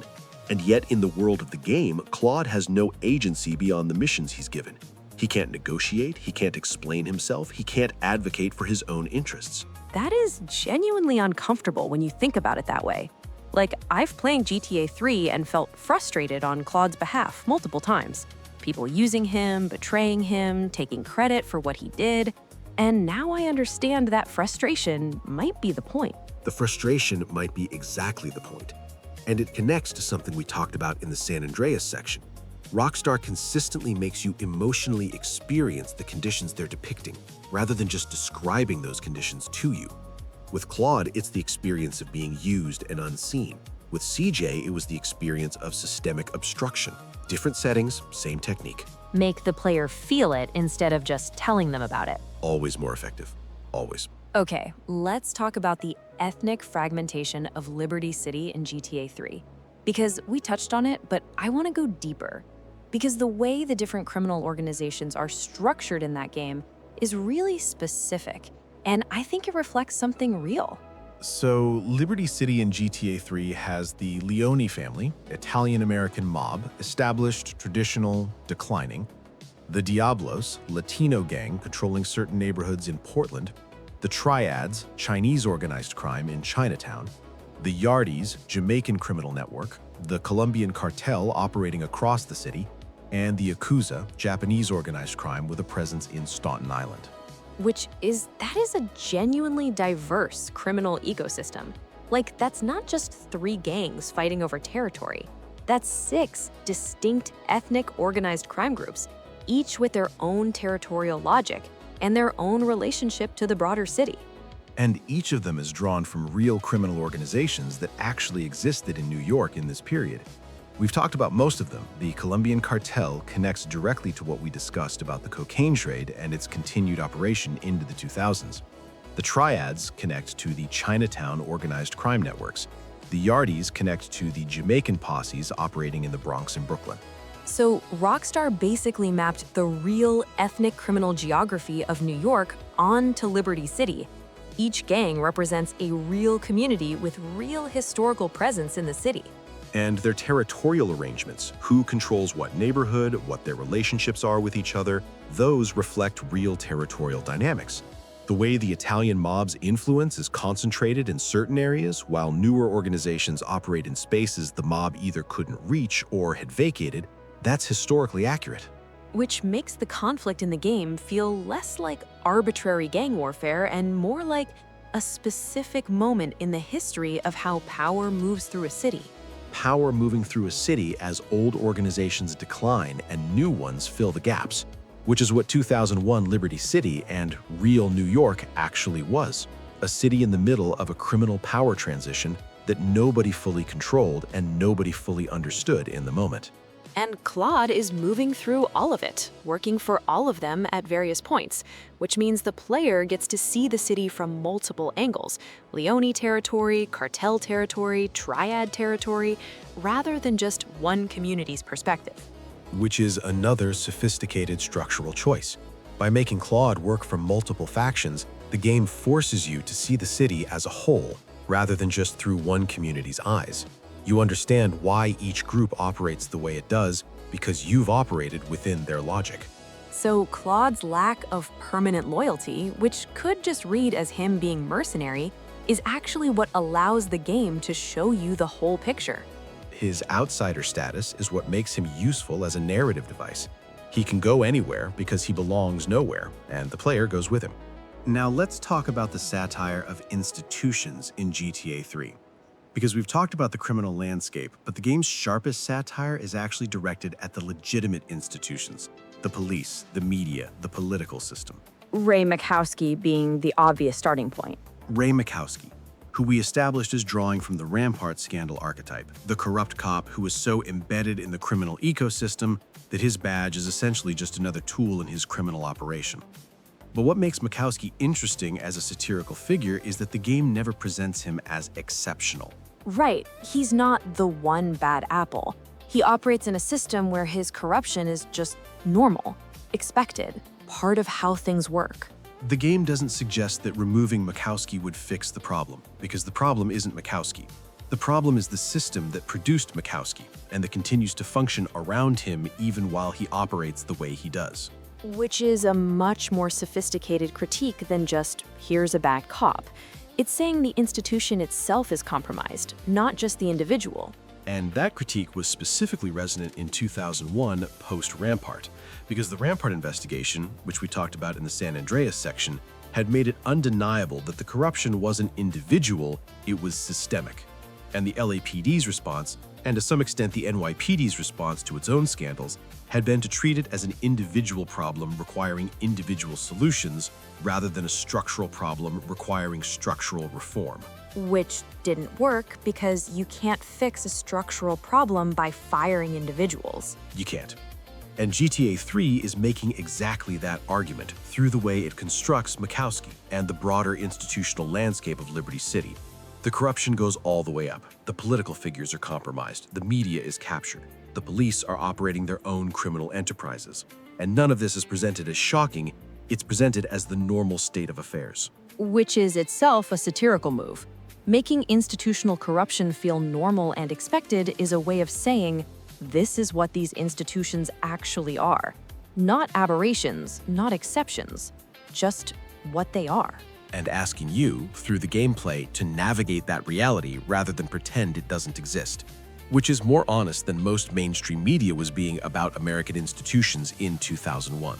Especially post 9/11, when there was enormous pressure to project institutional confidence and trust. Enormous pressure. And GTA 3, this gleefully irreverent game about a silent man working for criminal organizations in a completely compromised city, was essentially refusing that pressure, saying, no, we're going to keep looking at the machinery even when the official mood says we shouldn't. Which in retrospect feels pretty important. Like, the impulse to keep looking at the machinery even when it's uncomfortable is kind of essential. Kind of essential. All right, let's bring GTA 3 fully home. Okay, so GTA 3, 2001 Liberty City. A city that just experienced genuine civilizational shock, processing its grief while also dealing with a dot-com crash, a criminal power transition, a political landscape under enormous pressure, and a social atmosphere of both solidarity and suspicion simultaneously.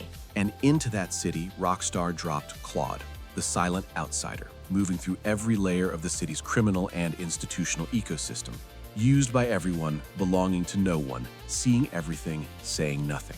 Which is maybe the most honest position you could occupy in that specific moment. Like in 2001 New York, who really had the full picture? Who could claim to understand all the layers of what was happening? Nobody. Everyone was operating with partial information and partial perspective. Claude's silence and his outsider status are almost epistemically honest for the moment. He doesn't claim to understand it, he just moves through it. That's actually kind of profound for a game that also lets you drive a tank through a mall. The duality of GTA 3.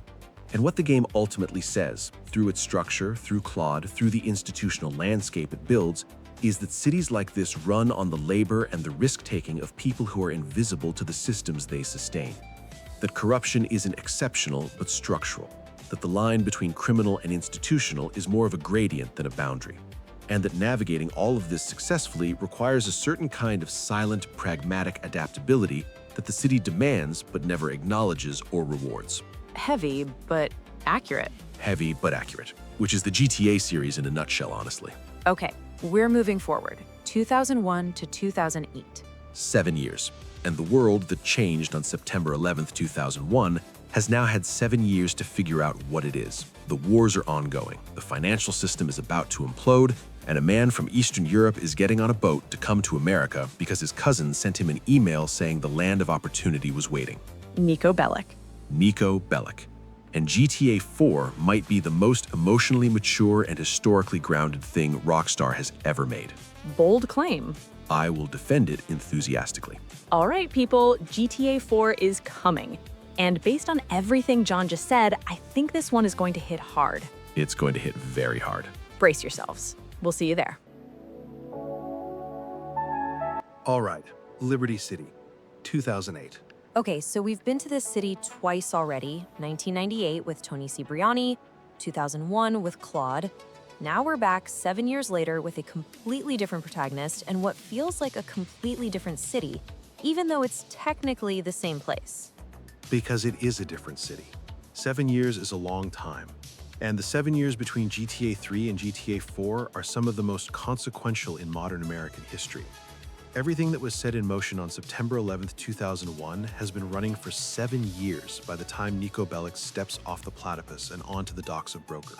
2 wars, the Patriot Act, the surveillance state expanding, and then the financial system starting to come apart at the seams. All of it. And what makes GTA 4 so specifically interesting as a historical document is that it captures this very precise moment, 2008, which is itself a hinge point as significant as 2001 was, because 2008 is the year the bill for everything that came before it starts to come due. The Great Recession. The Great Recession, which officially began in December 2007, but whose full catastrophic weight landed in 2008.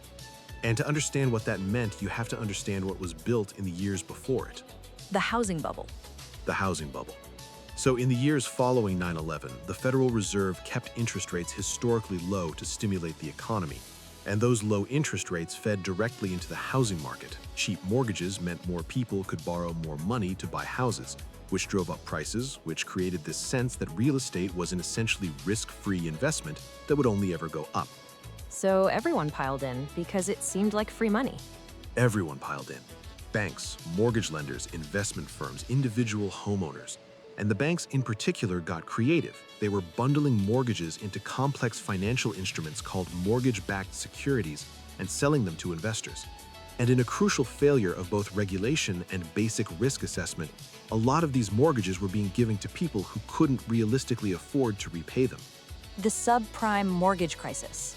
Subprime mortgages, loans given to borrowers with poor credit histories at interest rates that would eventually adjust upward to levels many couldn't afford. And the financial system was so thoroughly convinced that real estate prices would keep rising forever that nobody seemed to seriously model what would happen if they didn't. Until they didn't. Until they didn't. And when the housing market started declining in 2006 and 2007, the whole structure began to unravel. Homeowners couldn't make payments, defaults surged, the mortgage-backed securities that banks had bought became essentially worthless, and suddenly institutions that had seemed unshakable were revealing themselves to be built on sand. Bear Stearns collapsed in March 2008. Lehman Brothers collapsed in September 2008. Lehman Brothers, one of the oldest and most established investment banks in American history, filing for bankruptcy on September 15, 2008, the largest bankruptcy filing in American history at that point. And the shockwaves from that single event rippled through the entire global financial system almost instantaneously. So by the time Niko arrives in Liberty City, which in the game's timeline is 2008, this is the world he's stepping into, a city where the financial system is visibly imploding. A city where people are losing their houses, their savings, their jobs, where the institutions that were supposed to protect ordinary people from exactly this kind of catastrophe had been so thoroughly captured by the interests of the people who caused it that meaningful accountability was essentially impossible. And Nico comes from a place that has already been through institutional collapse. Yugoslavia, the Balkan Wars. He's seen what happens when the systems that are supposed to hold society together fail. Which is what makes Nico such a perfectly constructed lens for this specific moment. Because Nico doesn't arrive in America with stars in his eyes. He arrives with a specific kind of hard-won, war-tempered clarity about what institutions actually are when their facades come down. He's already seen the facade come down. He knows what's underneath. He knows what's underneath. And what he finds in Liberty City in 2008 is different from Yugoslavia, different in its specifics, but recognizable in its essential nature. Systems that serve the powerful, institutions that protect themselves, the gap between what is claimed and what is real. The American dream as experienced by someone who was sold the brochure but arrived to find a very different reality. Which is the central theme of GTA 4. And it's expressed most clearly through the contrast between Nico and Roman. Roman Bellic. Okay, I have a lot of feelings about Roman. Most people do. So Roman is Nico's cousin, who has been in Liberty City for several years before Nico arrives. And in his emails and phone calls to Nico, he's painted this picture of the American dream fully realized. Sports cars, beautiful women, a successful business, a penthouse apartment. And then Nico arrives, and Roman has a tiny apartment in a bad neighborhood, and a taxi company that's barely staying afloat, and debt to some genuinely dangerous people. The gap between the story Roman told and the reality Nico walks into is enormous. And the game never lets you forget that gap, because Roman genuinely believes his own story. He's not consciously lying to Nico. He has constructed a version of events in which he is the protagonist of a success story that is perpetually just about to materialize. Oh, that's such a specific and recognizable psychology. The person who is one break away from everything working out. Always one break away. And it's a psychology that the American dream actively cultivates. The idea that prosperity is always within reach if you just work hard enough, hustle hard enough, believe hard enough. Roman has internalized that completely.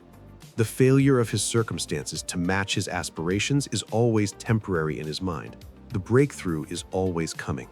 Which is, depending on how you look at it, either incredibly resilient or incredibly sad. Both simultaneously. And Nico's relationship with Roman's optimism is one of the most humanly complex dynamics in any video game. He loves Roman. He protects Roman at enormous personal cost. And he can also see with complete clarity that Roman's worldview is a kind of self-protective delusion. So Nico is simultaneously inside the American dream story, helping Roman pursue it, getting pulled into the ambitions it generates, and outside it, able to see it for what it is in a way that Roman can't. The immigrant who is both subject to the myth and able to see through it, which is historically a very real position. Immigrants who came to America have often had a uniquely clear-eyed view of the gap between American ideology and American reality, precisely because they came from outside the ideology and weren't raised to take it for granted. So Nico's outsider perspective isn't just a narrative device, it's historically accurate to how a lot of immigrants actually experienced America. Documented extensively in immigrant literature and testimony going back centuries. The shock of arrival, not because America is terrible, but because the distance between the promise and the reality is so much larger than anyone told you it would be. And in 2008 specifically, with the financial system collapsing, with people losing houses they were told were safe investments, and banks being bailed out while ordinary people absorbed the losses, that gap between promise and reality is more visible than it has been in decades. Which is why Nico's arrival in 2008 specifically is so perfectly timed. He's not arriving in boom time New York, where the gap is at least partially obscured by the prosperity. He's arriving in the exact moment when the gap is impossible to ignore. The mask slipping at the exact moment the new guy walks in. Couldn't have written it better. And Rockstar absolutely knew what they were doing with that timing. GTA 4 was in development for years, and the choice to set it in 2008 with the financial crisis as backdrop was deliberate. So the game that's most explicitly about the American dream as a lie is set in the year the financial system's lies became undeniable. The year the subprime mortgage turned out to be subprime. The year the mortgage-backed security turned out to not be backed by anything. The year the too-big-to-fail institutions turned out to have been taking risks that ordinary people would eventually pay for. And Nico, who has nothing, who came with nothing, who was promised something that doesn't exist, watches all of this from the bottom of the economic ladder. The best possible vantage point for understanding what the system actually is. Okay, let's talk about Nico's backstory specifically, because the Balkan Wars context is really important, and I don't think it gets enough attention. It doesn't get nearly enough attention. So, Nico comes from an unspecified former Yugoslav country. The game deliberately doesn't specify which one, and he's a veteran of the Balkan conflicts of the 1990s. Specifically, he was a soldier during a period of extreme violence, and he carries the weight of things he did and witnessed during that time. The betrayal, the 15 men. The 15 men. So Nico's backstory involves a specific incident. He was part of a unit of 15 soldiers. They were ambushed, most of them were killed, and Nico believes the ambush was a betrayal from within the unit. Someone sold them out.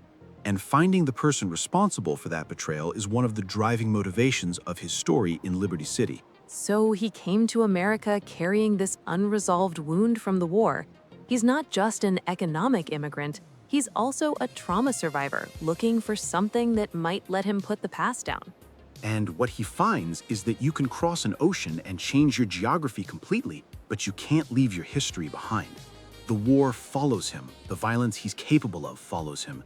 The betrayals of Liberty City rhyme with the betrayals of the Balkans in ways that make it impossible for him to fully start over. Which is, historically, that's a very real experience for war refugees and veterans. The idea that trauma is portable, that you carry it with you. Carried across borders, across decades, the Balkan Wars produced an enormous refugee population, hundreds of thousands of people displaced across Europe, and some of whom eventually made it to America.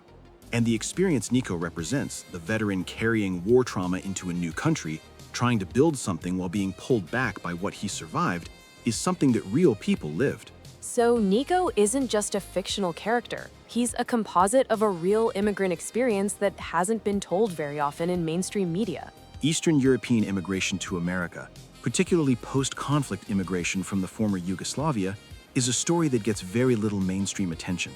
GTA 4 gives it not just attention, but genuine emotional complexity. Nico is not a simple victim and not a simple perpetrator.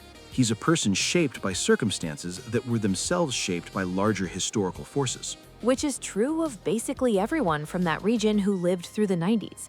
The Balkan conflicts weren't just military events. They were the collapse of an entire social order that had defined multiple generations of people's lives. Yugoslavia, the socialist federation that Tito held together through force of personality and political balancing, started fracturing almost immediately after his death in 1980. And the fracturing process was brutal in a way that has few parallels in modern European history. Ethnic cleansing, mass atrocities, the siege of Sarajevo, which lasted nearly 4 years, the longest siege of a capital city in the history of modern warfare. And Nico survived some version of all of that, carried it across the Atlantic. And now he's trying to make a life in a city that has its own version of institutional violence and systemic betrayal, just dressed up in a suit and called the free market. Different packaging, same essential dynamic, which is what Nico recognizes and what gives him his specific kind of moral clarity. He's not shocked by corruption or violence or betrayal in Liberty City. He's already seen what those things look like with all the pretense stripped away. He's the person in the room who has already seen behind the curtain, which makes him both more capable of surviving Liberty City and more burdened by what that survival costs him. And that burden, the moral cost of what Nico has to do to survive, is something GTA 4 takes more seriously than any other game in the series. The other GTA protagonists are more comfortable in their criminality. Tommy Vercetti thrives in it, CJ navigates it pragmatically, Trevor embraces it enthusiastically. Nico is never comfortable. He's always aware of what he's doing and what it costs him. Which makes him feel more human than most video game protagonists, and more historically honest about what it actually means to be a person who has to do violent things to survive. More historically honest. Okay, we've established the world Nico comes from and the world he arrives in. Next time, we're getting into the specific Liberty City of 2008, the neighborhoods, the communities, the criminal landscape that has evolved from what we saw in 1998 and 2001. And we're talking about something that's been building since the Liberty City Stories section. What happened to the mob, to the Russian organized crime networks, to the whole criminal ecosystem in the 7 years since Claude moved through it? And we're talking about the financial crisis as it actually hits the street level, because the crisis isn't just about banks and investment firms.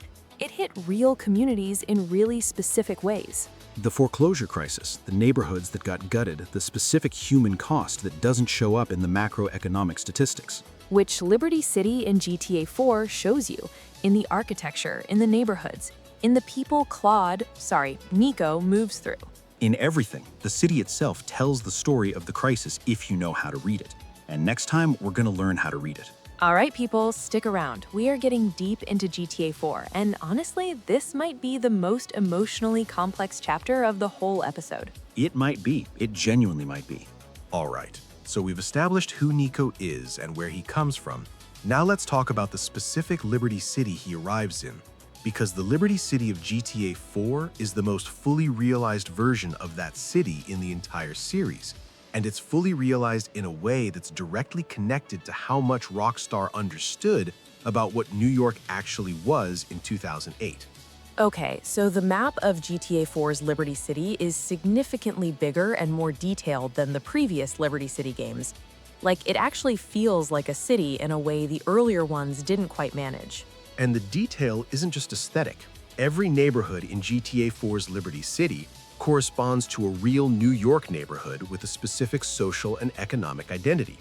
Broker is Brooklyn, specifically the parts of Brooklyn that were still working class and immigrant heavy in 2008, before the full wave of gentrification had hit. Dukes is Queens, Bohan is the Bronx, Algonquin is Manhattan, and Alderney, which is technically a separate state in the game, is New Jersey. And each of those areas feels genuinely different from the others. Like, Broker feels different from Algonquin in a way that's not just visual. It feels different socially. The density is different, the energy is different, the people on the street are different.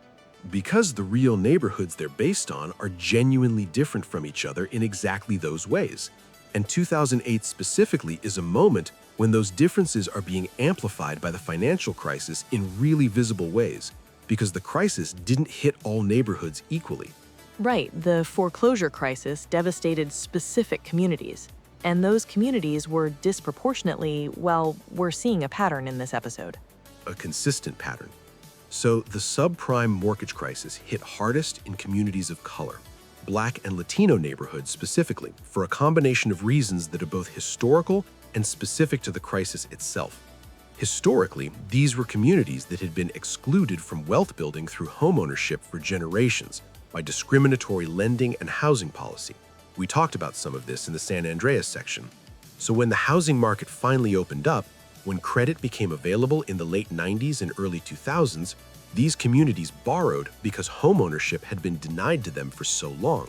So they finally got access to the wealth-building tool that white communities had been using for decades, and it turned out the access they were given was specifically rigged to fail. Subprime loans, adjustable rate mortgages, products that were financially beneficial in the short term and catastrophic in the medium term, and the people selling them knew this. There is documented evidence of predatory lending of mortgage brokers specifically targeting Black and Latino neighborhoods with products that were more expensive and more risky than what was being offered in wealthier white neighborhoods. So the communities that had been excluded from wealth building for generations were handed a tool for wealth building that was specifically rigged to explode in their hands. And when it exploded, when the rates adjusted and the payments became unaffordable and the foreclosures started, those communities lost the equity they had built, lost the stability that homeownership provides, and got essentially nothing from the government bailout that rescued the institutions that had sold them the bad products. The banks got bailed out, the homeowners got foreclosed. The banks got bailed out, the homeowners got foreclosed. And the neighborhoods that had been hit hardest by the subprime crisis, many of which were in places like the Bronx and Queens and parts of Brooklyn, looked in 2008 like they were experiencing a kind of second-order devastation, the physical fabric of the neighborhood deteriorating as foreclosed properties sat empty and unmaintained, businesses closing as the economic foundation of the community collapsed.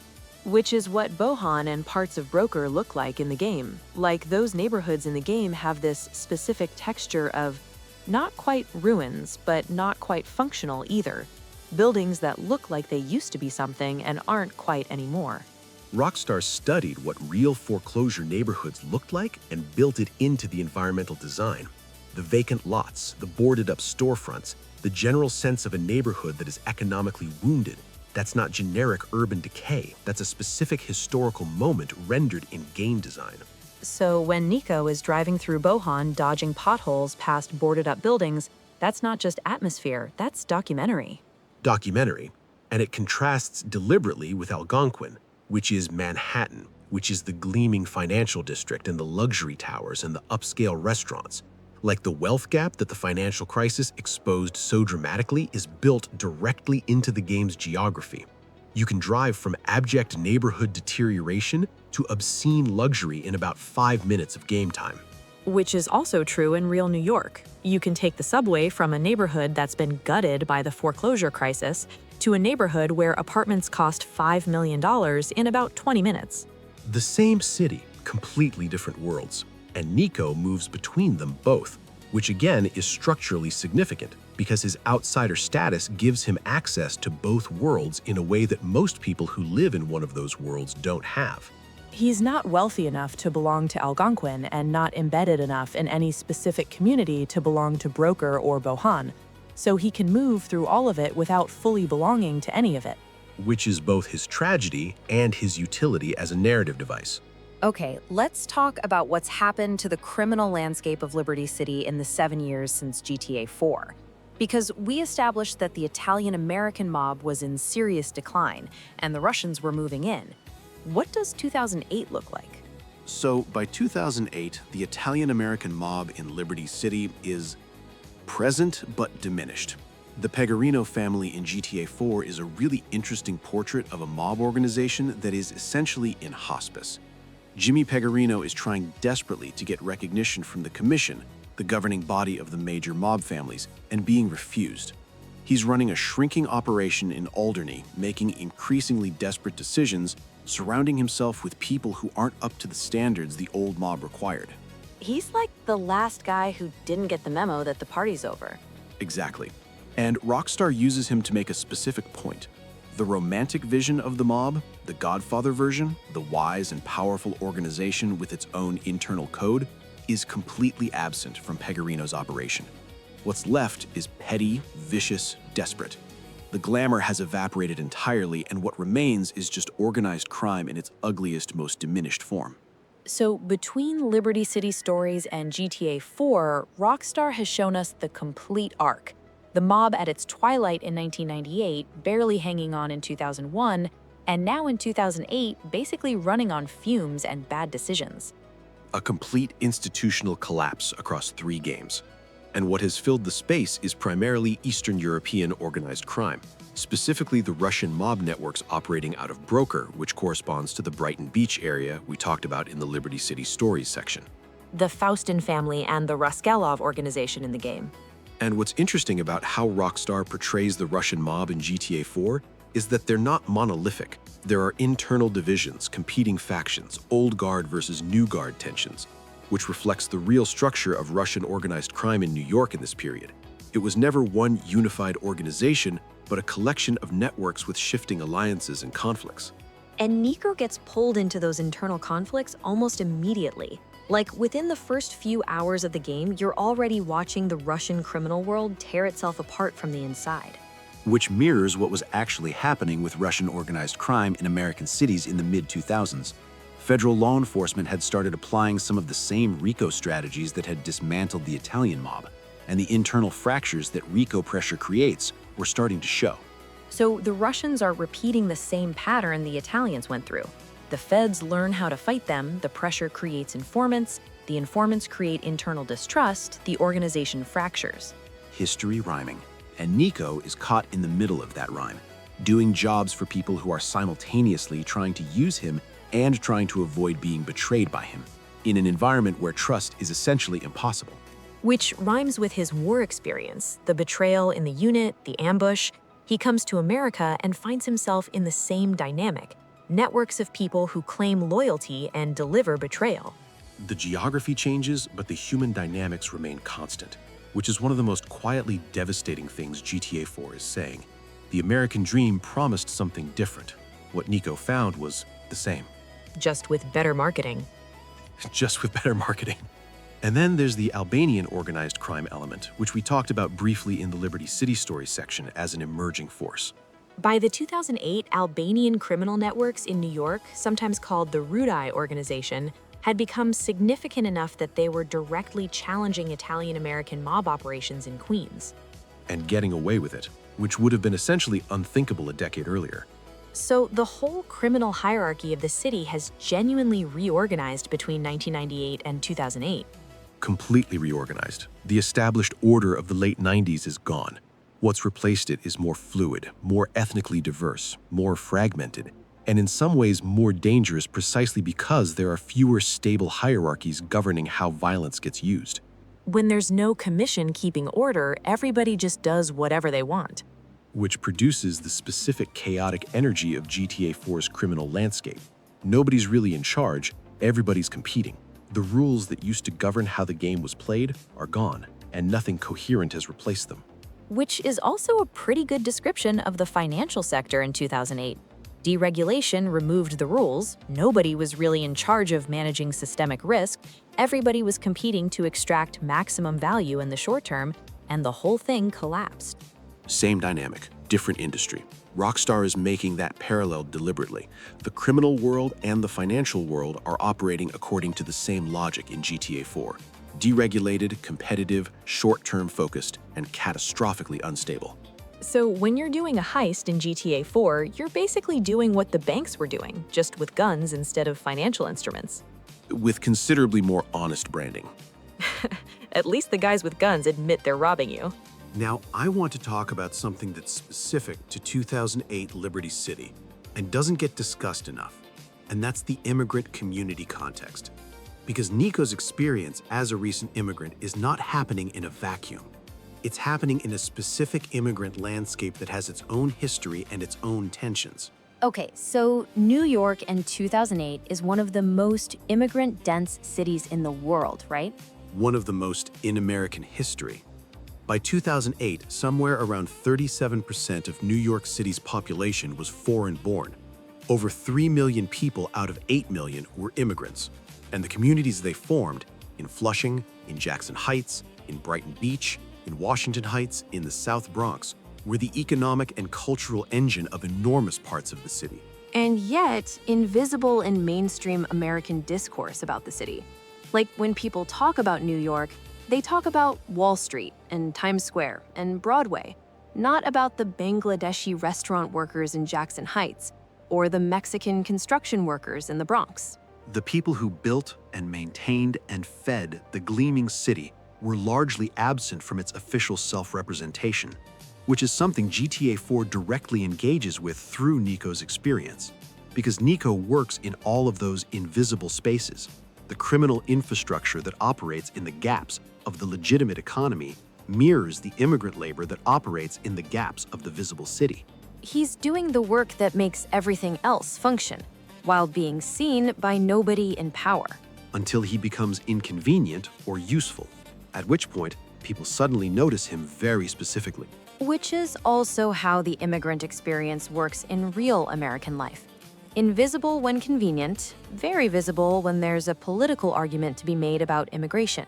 2008 is also a significant year for immigration politics specifically, because the financial crisis created enormous pressure to find scapegoats, and immigrant communities were an obvious target for some of that pressure.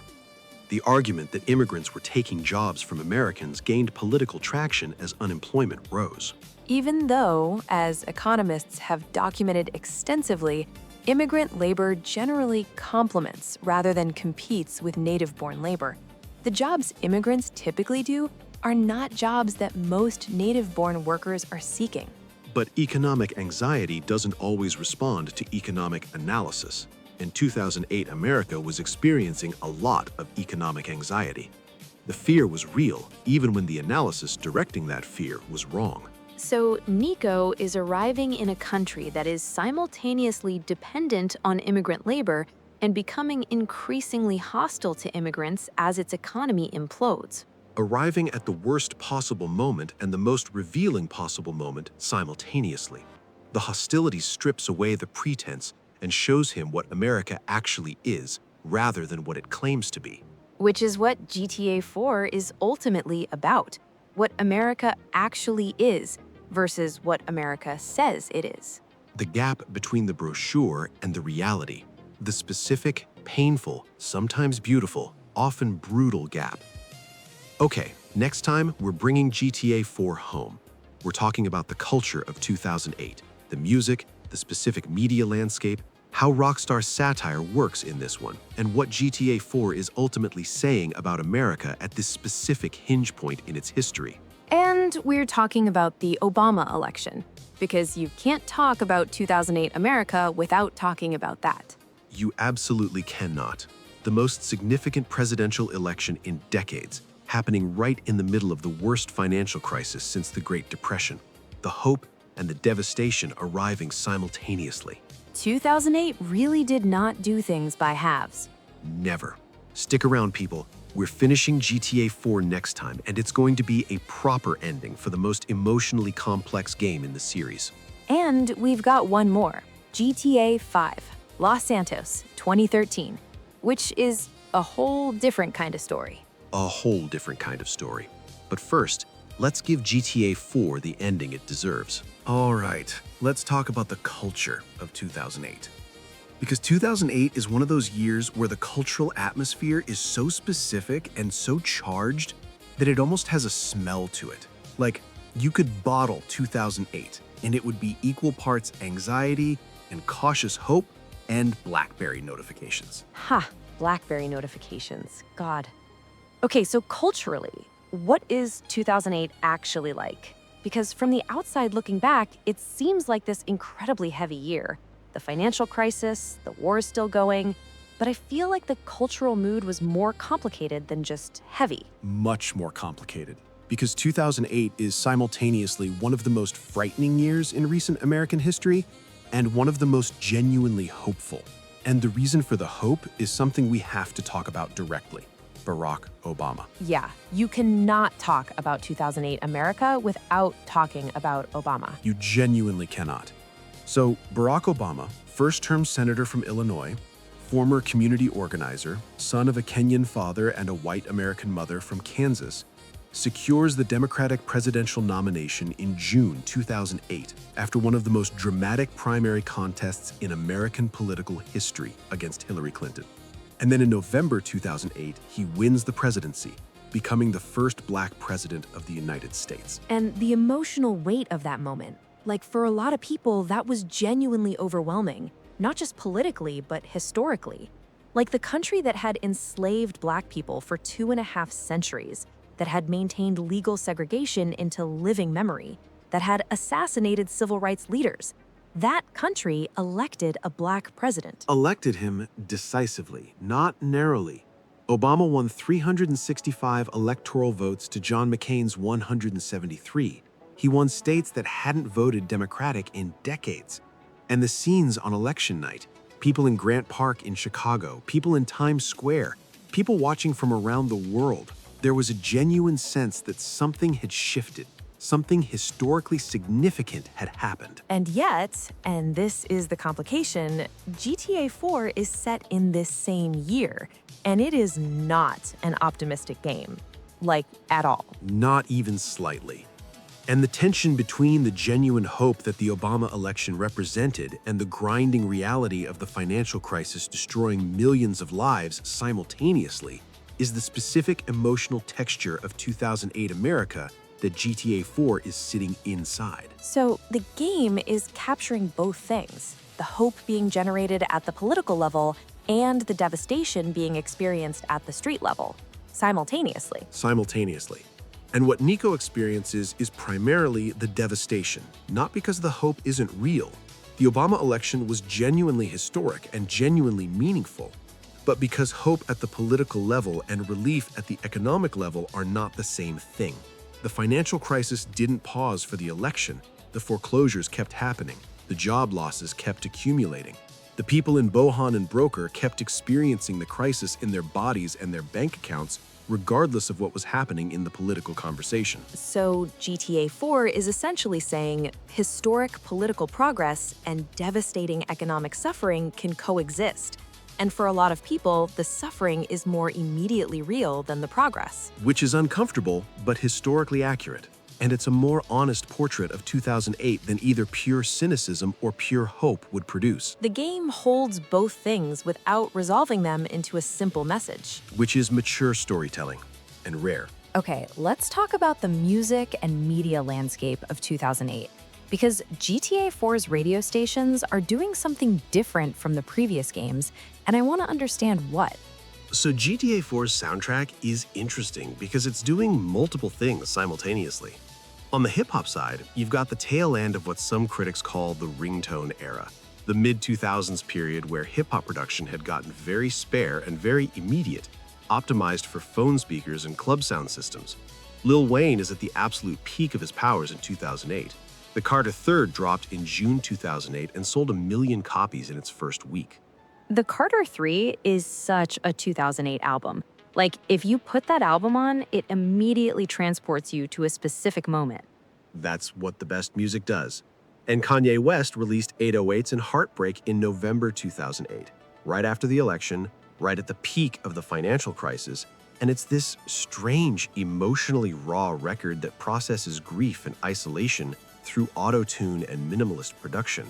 It felt completely out of step with the moment and completely of the moment simultaneously. 808s is so interesting in retrospect because at the time, a lot of people didn't know what to do with it. It was too vulnerable, too strange. And then 10 years later, you can hear it in basically everything. It planted seeds that took years to grow, which is often how the most significant art works. And then on the rock side, 2008 is interesting because indie rock is having a genuine moment. Fleet Foxes, Vampire Weekend, MGMT, this wave of music that was very different in texture from the new metal anger of 2001. More melodic, more literary, more interested in texture than aggression. Which reflects the shift in cultural mood. Like 2001 was rage looking for a target. 2008 is anxiety looking for meaning. That's a really sharp distinction, rage versus anxiety as musical modes. And GTA 4's Liberty City Radio captures both ends, the hip-hop that's documenting street-level reality and the more atmospheric stuff that's reflecting the broader emotional disorientation of the moment. And then there's the talk radio. Because GTA 4's talk radio stations are some of the sharpest satire in the series. Genuinely some of the sharpest satire Rockstar has ever produced. The Integrity 2.0 station, the talk radio parody, is a direct takedown of the cable news media landscape of 2008. The way pundits generate heat instead of light, the way outrage is manufactured and sold as information, the way the media class insulates itself from the consequences of its coverage. All of it gets skewered in ways that feel more pointed now than they probably did at the time.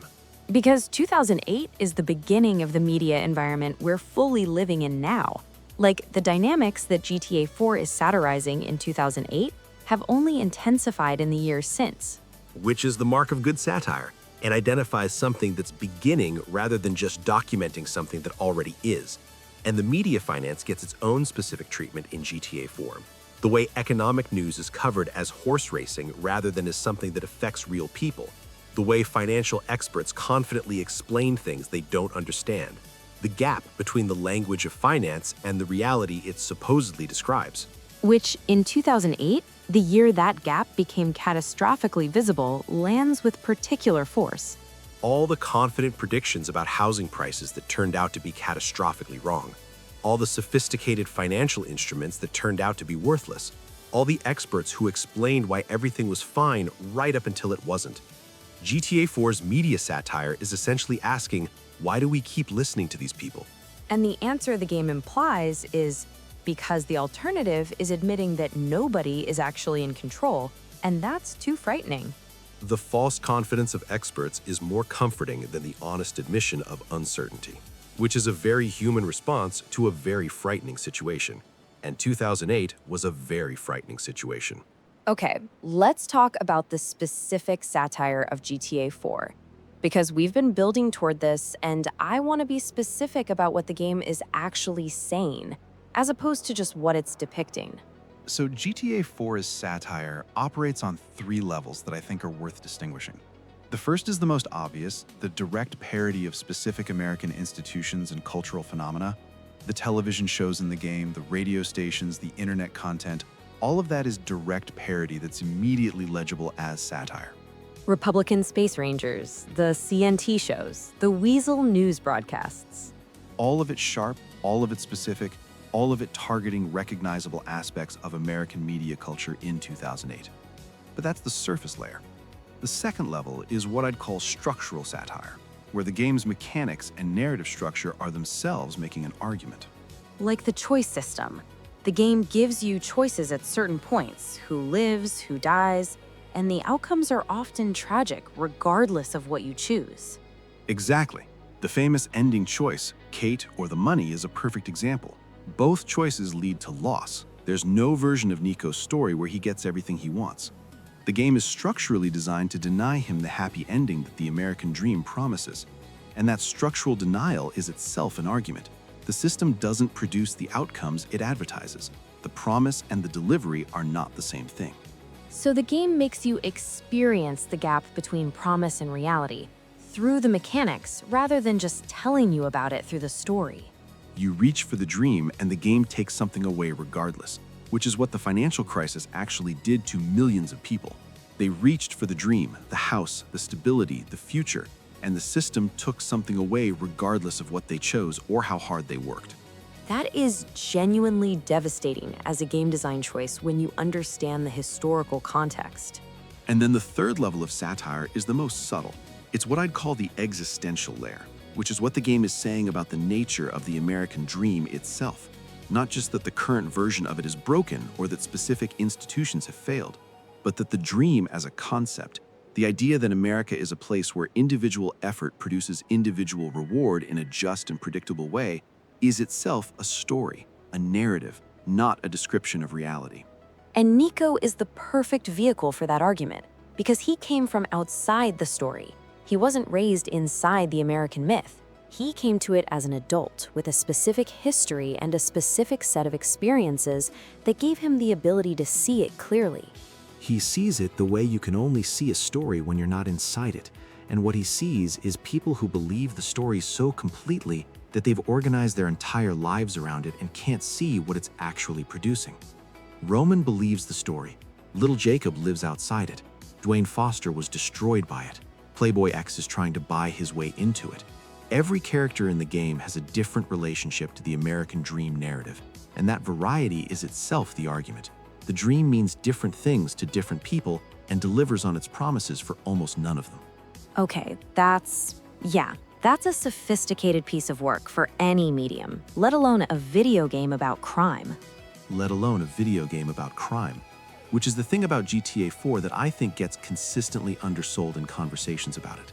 People talk about how good the story is, how good the driving feels, how detailed the city is. They don't always talk about how intellectually rigorous the argument underneath is.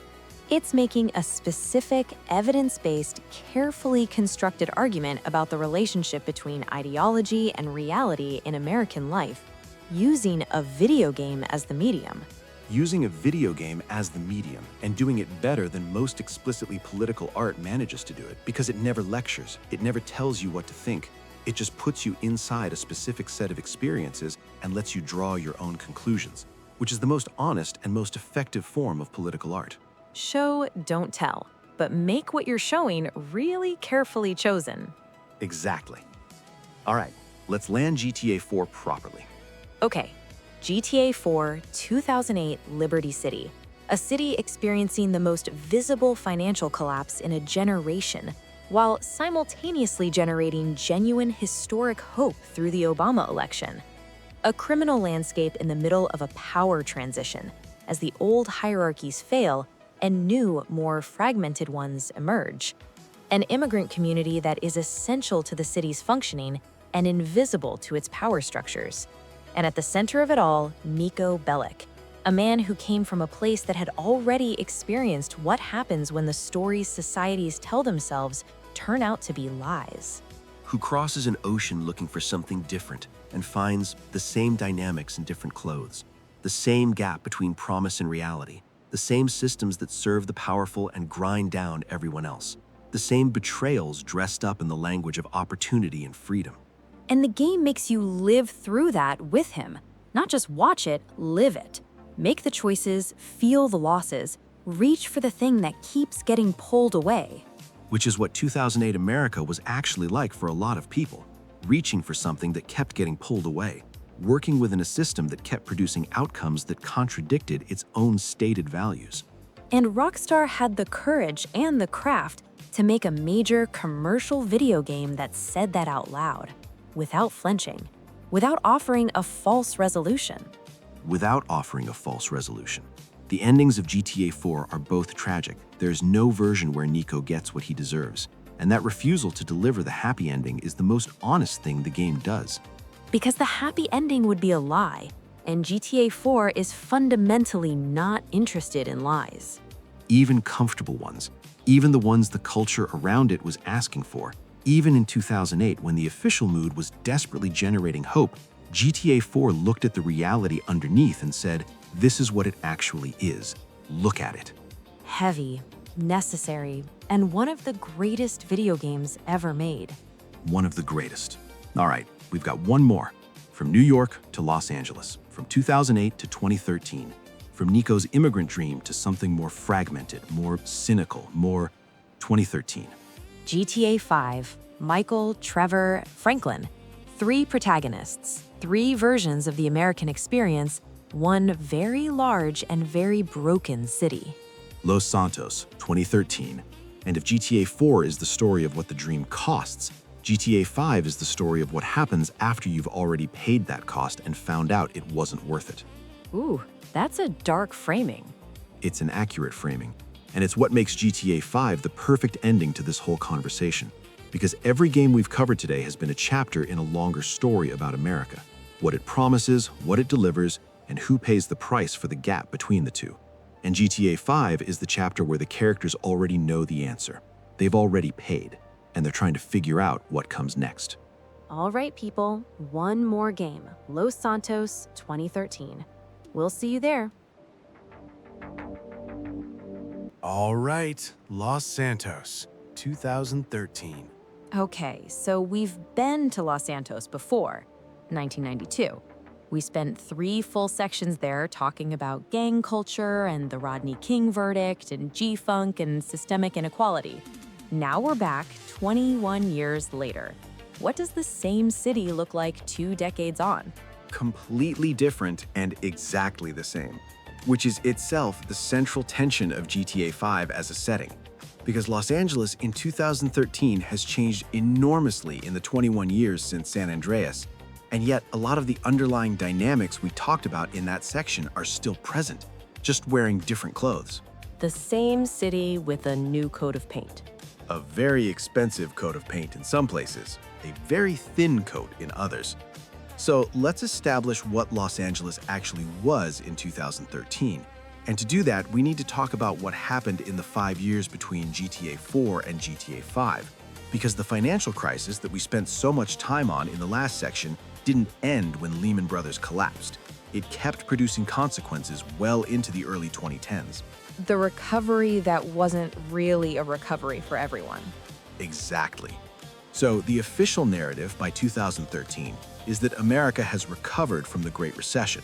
The stock market has bounced back, GDP is growing, the unemployment rate has been coming down from its peak, and the Obama administration is pointing to these numbers as evidence that the recovery is real and the policies worked.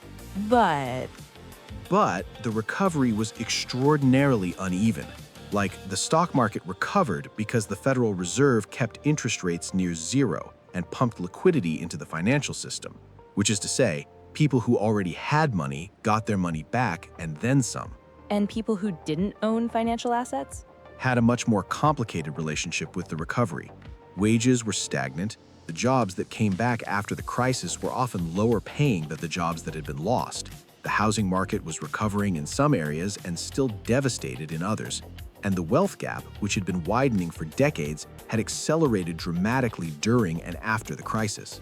So by 2013, you've got this situation where by certain measures, America has recovered, and by other measures, the underlying inequality has gotten worse than it was before the crash. And Los Angeles specifically is one of the most vivid illustrations of that bifurcation, because Los Angeles in 2013 is simultaneously Hollywood Hills mansions, Malibu beach houses, the tech money starting to flow in from Silicon Valley, the luxury real estate market booming, and Compton, Watts, Inglewood, the Inland Empire, neighborhoods where the foreclosure crisis had gutted communities and the recovery hadn't reached yet. 2 cities in 1 city. We keep saying that, and it keeps being true. It keeps being true because the underlying structure keeps producing it. And GTA 5 makes that geographic inequality literal in its map design. The hills of Vinewood overlooking the flatlands of South Los Santos, the gleaming downtown next to the decaying industrial zones, the pristine beaches of Del Perro next to the working-class neighborhoods of Davis. Davis being the Los Santos version of Compton, essentially. Essentially. And the contrast is so deliberately constructed that you can't miss it. Rockstar is not being subtle about the geographic expression of inequality in this one. They're putting it directly in front of you and making you drive through it. So the map is doing political work before a single mission starts. The map is always doing political work in GTA games. It's just that GTA 5 does it more visibly than most. Okay, so let's talk about the 3 protagonists. Because GTA 5's decision to have 3 playable characters instead of 1 is such a specific and interesting choice. And I think it connects directly to what the game is saying about 2013 America. It's the most formally sophisticated thing Rockstar has ever done narratively, because each protagonist represents a different relationship to the American system and a different demographic experience of 2013 Los Angeles. Okay, break it down. So, Michael DeSanta, white, middle-aged, former bank robber who cut a deal with the FBI years ago in exchange for witness protection and a comfortable suburban life in Rockford Hills, which is the game's version of Bel Air or Beverly Hills. On paper, he has everything the American dream promises: the house, family, the money, the security. And he is absolutely miserable. Profoundly, completely miserable. And the game is very specific about why. It's not that Michael has the wrong things. It's that the things he has are hollow. The house is a performance. The family is fractured. The money was acquired through violence and maintained through compromise. The comfortable life he sold out his criminal partners to obtain has turned out to not actually contain anything he values. So Michael represents the post-dream American, the person who got what the dream promised and found out the promise was empty. The person who achieved the destination and discovered there was nothing there, which is a very specific 2013 anxiety, because by 2013, there's a generational disillusionment with the traditional markers of success that is showing up in data and culture everywhere. The college degree that doesn't lead to the career, the mortgage that leads to foreclosure, the retirement savings wiped out by the crisis, the social contract that turned out to not be a contract at all. Michael is the physical embodiment of that disillusionment. He bought into the whole package, and the package was defective. And he's angry about it in a very specific way. Not at the system that sold him the defective package, but at everything around him: his wife, his kids, his therapist, the general state of the world. The anger is real, but it's misdirected, because to direct it accurately would require him to confront his own complicity. Oh, that's sharp. He can't be angry at the system because he benefited from the system. So he's angry at everything else instead. Which is psychologically accurate to a very recognizable type of person. The comfortable person whose comfort hasn't made them happy and who can't fully account for why. Okay, Trevor Phillips. Trevor Phillips, and Trevor requires careful handling because he's doing something very specific that can be mistaken for just being the crazy character. He's not just the crazy one. He's not just the crazy one.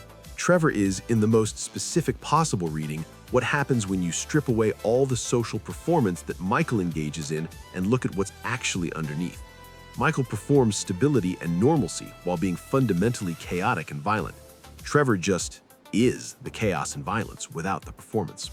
So, Trevor is Michael with the mask off. Trevor is Michael with the mask off, and by extension, Trevor is the American system with the mask off. Because the things Trevor does overtly, the violence, the exploitation, the total disregard for anyone who isn't immediately useful to him, are things the system does covertly, behind the language of freedom and opportunity and meritocracy. Oh, wow. So Trevor isn't a critique of the system from the outside, he is the system, just honest about what it is. He's the id of American capitalism, the part that's always been there, doing the actually work that produces the wealth, the extraction, the violence, the exploitation of people with less power, but that the official story has always kept off-screen. That is a genuinely disturbing reading, and I can't find anything wrong with it. And it's supported by the game's text. Trevor lives in the margins, literally in the rural Blaine County desert, in the space where the official story doesn't reach. And what he does there is exactly what the system does in the places it doesn't think anyone is watching. Meth labs, human trafficking, territory warfare, the stuff that exists in the shadows of the legitimate economy. The stuff that the legitimate economy both depends on and pretends not to see.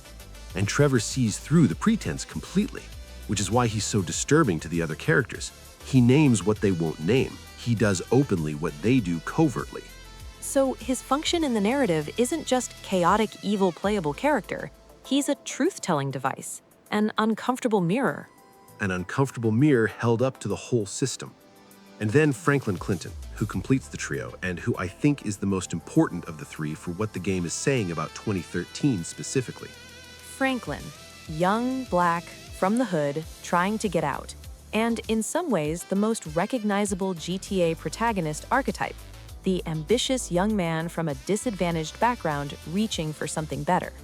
Except the game is very specific about what something better means in 2013 Los Santos, because Franklin's arc is essentially he achieves the thing. He gets the nice house in Winewood Hills, he gets the money, he gets the connections, he moves up, and then... And then what? And then the game asks, okay, you're here. Is this what you wanted? Is this better? And the answer is complicated, because the things that defined who Franklin was, his neighborhood, his friendships, his community, are behind him now. And the world he's entered, Michael's world, the world of money and comfort and Winewood, is hollow in exactly the way Michael's life is hollow. So Franklin's arc is essentially, you can leave the hood, but you can't just enter the dream, because the dream doesn't actually exist. You just end up in a different kind of emptiness. Which is a very specific and 2013 argument, because 2013 is the year that the post-Obama hope is starting to seriously complicate itself. The idea that Barack Obama's election represented systemic change, that it meant structural opportunity was genuinely more available to young black men like Franklin, is being tested against reality. And the reality is, representation at the top doesn't automatically translate to structural change at the bottom. You can have a black president and still have Davis looking like Davis, and Vinewood Hills looking like Vinewood Hills. You can have a black president and Trayvon Martin can still be shot wearing a hoodie and the shooter can still walk free, which is actually specifically referenced in GTA 5's timeline. The Trayvon Martin case and the Zimmerman verdict happened in 2012 and 2013, and the game was in final development during that period. And the Zimmerman verdict is directly what sparked the founding of Black Lives Matter. July 2013, the hashtag that became a movement, and GTA 5 is set in that exact moment. A moment when a very public demonstration of the gap between American ideals and American reality is generating a new wave of political consciousness. Which Franklin's character arc is sitting directly inside. He's a young black man navigating 2013 Los Angeles, the city of San Andreas 21 years later, and finding that the structural dynamics we talked about in that section haven't disappeared. They've just been repainted. The same structures, different surface, which is the game's central argument about Los Angeles and by extension about America in 2013.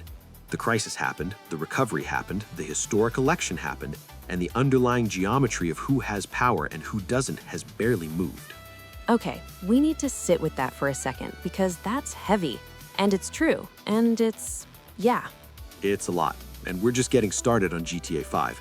Next time, we're getting into the specific cultural landscape of 2013, the celebrity culture, the social media explosion, the post-recession anxiety, and the specific crime picture, including what happened to the gang landscape of Los Santos in the 21 years since San Andreas. Because Grove Street is in GTA 5, and it's not what it was. It's not what it was, and that's the whole conversation. Oh no. Okay, all right, people, stick around. We're going deep on GTA 5, and it's going to be worth it. It's going to be worth it. All right, so we've established the three protagonists and what they represent. Now let's talk about the world they're operating in. Because 2013 Los Angeles has a very specific cultural texture that GTA 5 captures with almost uncomfortable accuracy. The celebrity culture, the social media thing, the reality TV era being in full swing. All of it. And what makes 2013 specifically interesting as a cultural moment is that it's right at the inflection point where social media goes from being a thing that some people do to being the primary organizing structure of culture itself. Okay, explain what you mean by that, because social media existed before 2013. It did. Facebook launched in 2004, Twitter in 2006, but 2013 is the year that a few specific things happen that solidify social media as genuinely dominant. Instagram, which launched in 2010, hits 100 million users in 2013. Vine launches in 2013. Snapchat is exploding. And crucially, the smartphone penetration in America crosses a threshold where having a device capable of constant social media engagement is essentially universal among the demographic that drives culture. So 2013 is the year that being online all the time stops being unusual and starts being just how life works. The year the feed becomes the primary reality for a significant portion of the population. And what that produces culturally is something GTA 5 is very specifically interested in: the collapse of the distinction between performance and reality.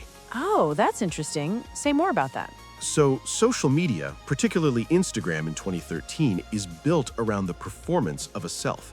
You curate images of your life. You present a version of yourself that is constructed and edited and optimized for engagement.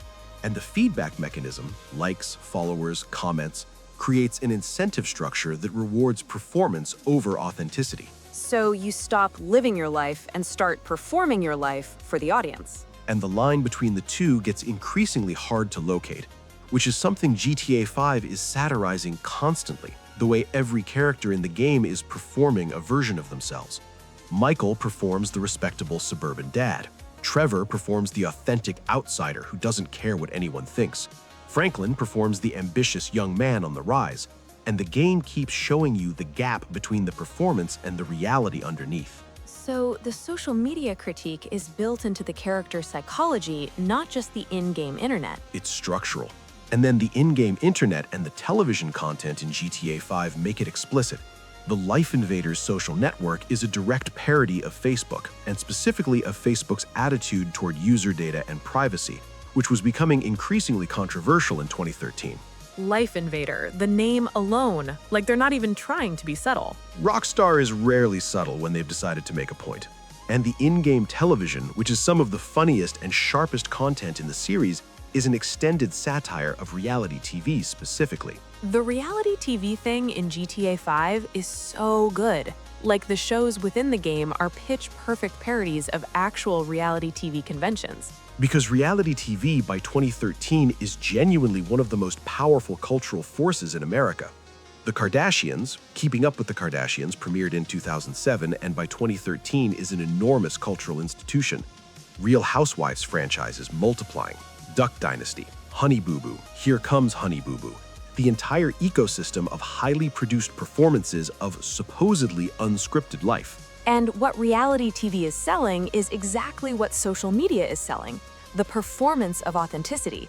Look at these real people living their real lives, except every moment is staged, every conflict is manufactured, every emotion is amplified for maximum engagement. The commodification of the authentic, which is itself a profound contradiction. The moment you commodify authenticity, it stops being authentic. But the contradiction doesn't matter because the product isn't actually authenticity. It's the feeling of authenticity. And that feeling can be manufactured indefinitely. Which is, and I'm connecting this back to the three protagonists, exactly what Michael's life is. The feeling of having achieved something without the substance of having achieved anything. Michael is living a reality TV version of the American dream. The set looks right, the props are correct, the performances are being delivered, but the actual human content has evacuated the premise. That is such a sharp way to connect the cultural satire to the character work. Like, GTA 5 is using the reality TV landscape as a mirror for what its characters are doing in their own lives. Rockstar, at their most sophisticated, is always connecting the macro-cultural critique to the micro-character psychology. The world and the people in it are doing the same thing at different scales. Okay, let's talk about something we've been building toward since the San Andreas section. What happened to the gang landscape of Los Santos in the 21 years between 1992 and 2013? This is such an important and often overlooked part of GTA 5's historical grounding, because the assumption might be that 20 years of gang intervention programs, community policing, and general urban improvement might have significantly changed the picture in South Los Angeles. And the answer is complicated. Grove Street is in GTA 5, and it's not the Grove Street of San Andreas. No, and the game makes a specific choice about what Grove Street in 2013 looks like. It's a much diminished operation. The Families gang that controlled it in 1992 still exists, but their territory and their influence have shrunk dramatically. So what happened in the intervening 20 years? Several things. First, the gang intervention and suppression programs that were implemented in the wake of the 1992 riots did have some effect. The LAPD's strategies evolved, federal funding came in for community programs, and the sheer visibility of the 1992 uprising created political pressure to address some of the underlying conditions. So things actually did improve somewhat. Somewhat. The gang homicide rate in Los Angeles declined significantly through the 2000s. By 2013, it's nowhere near the 500-plus yearly homicides we talked about in the San Andreas section. The crack epidemic burned itself out as a mass phenomenon, even as individual addiction remained a serious problem. But, and I'm sensing another but. Another but. The decline of the traditional gang structure didn't mean the disappearance of the conditions that created it. The poverty, the lack of economic opportunity, the housing instability, the school underfunding, those structural conditions were still present. What changed was partly the specific form that the response to those conditions took. So instead of the Crips and Bloods at peak 1992 intensity, you've got, what, something different? Something more fragmented and in some ways harder to address. The Mexican drug cartels, primarily the Sinaloa cartel by 2013, had significantly expanded their distribution networks into American cities, including Los Angeles. And what that meant for street-level gang activity was a shift in the power relationships. The street gangs that had operated somewhat independently in the 1990s were increasingly subordinated to or in competition with cartel distribution networks. So the local gangs didn't disappear, they got absorbed into a larger and more powerful international criminal structure. In many cases, yes. And the specific drug that was most associated with the 2013 gang landscape in places like Blaine County, the rural areas of the game, was methamphetamine. The meth thing in GTA 5, Trevor's whole operation, which is set in the rural desert areas outside Los Santos. And that's historically accurate to a very real phenomenon. Methamphetamine production and distribution had expanded dramatically in rural California and the broader American Southwest through the 2000s and into the early 2010s. The rural communities that appear in Blaine County, the trailer parks, the small towns, the desert settlements, are drawing from a very real landscape of communities that were devastated by meth in ways that overlapped with, but were distinct from, the crack epidemic that hit urban communities. So GTA 5 is depicting two parallel drug crises simultaneously, the urban one connected to cartel distribution and the rural one connected to meth production. And Trevor sits right at the intersection of both. Which is geographically and historically accurate to what Southern California actually was in 2013. The Inland Empire, the vast suburban and semi-rural area east of Los Angeles, was genuinely one of the most economically devastated regions in the country after the foreclosure crisis, and the meth epidemic tracked almost perfectly onto the foreclosure map. So the areas that got hit hardest by the housing crash were also the areas that got hit hardest by meth. Same communities, layered crises. Same communities, layered crises. And Trevor living in the middle of that, in Sandy Shores, in the Alamo Sea area, isn't just a colorful character choice. It's a geographically specific and historically grounded portrait of what those communities actually looked like. So when you're doing Trevor missions in the desert, you're essentially moving through a documentary of the post-recession rural American Southwest. With explosions and chaos added, but the underlying landscape is real. Which is honestly kind of moving in a dark way. Like, those communities are usually invisible in mainstream media, and here they are in one of the best-selling entertainment products in history. Visible, present, rendered with enough specificity that people who actually live in communities like that have recognized them. Art doing the thing it does best, making the invisible visible. All right, last section. GTA 5 satire, what it's actually saying, how the three protagonist structure works as an argument, and then we're landing the whole episode. Okay, I want to start with something that's been in the back of my mind since part 1 of GTA 5. The three protagonist structure. Because switching between Michael, Trevor, and Franklin isn't just a gameplay mechanic. You've been implying it's doing something thematic, and I want you to make that explicit. Okay, so let's think about what each protagonist represents in terms of their relationship to the American system, specifically in 2013. Michael, white, middle-aged, comfortable, represents the person who got inside the system, who achieved what the system said was the goal and found it hollow. The beneficiary who isn't benefiting. Trevor, white, rural, completely outside the official social contract, represents what the system actually runs on underneath its respectable surface. The extraction, the violence, the exploitation, the stuff that happens in the places the official story doesn't look. The id of the machine.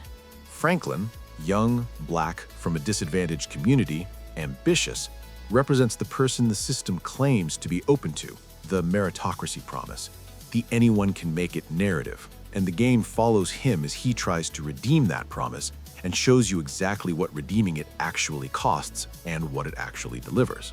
And what does it deliver? Access, but not belonging. Money, but not security. Mobility, but not roots. Franklin gets the Vinewood Hills house and loses the community that defined him.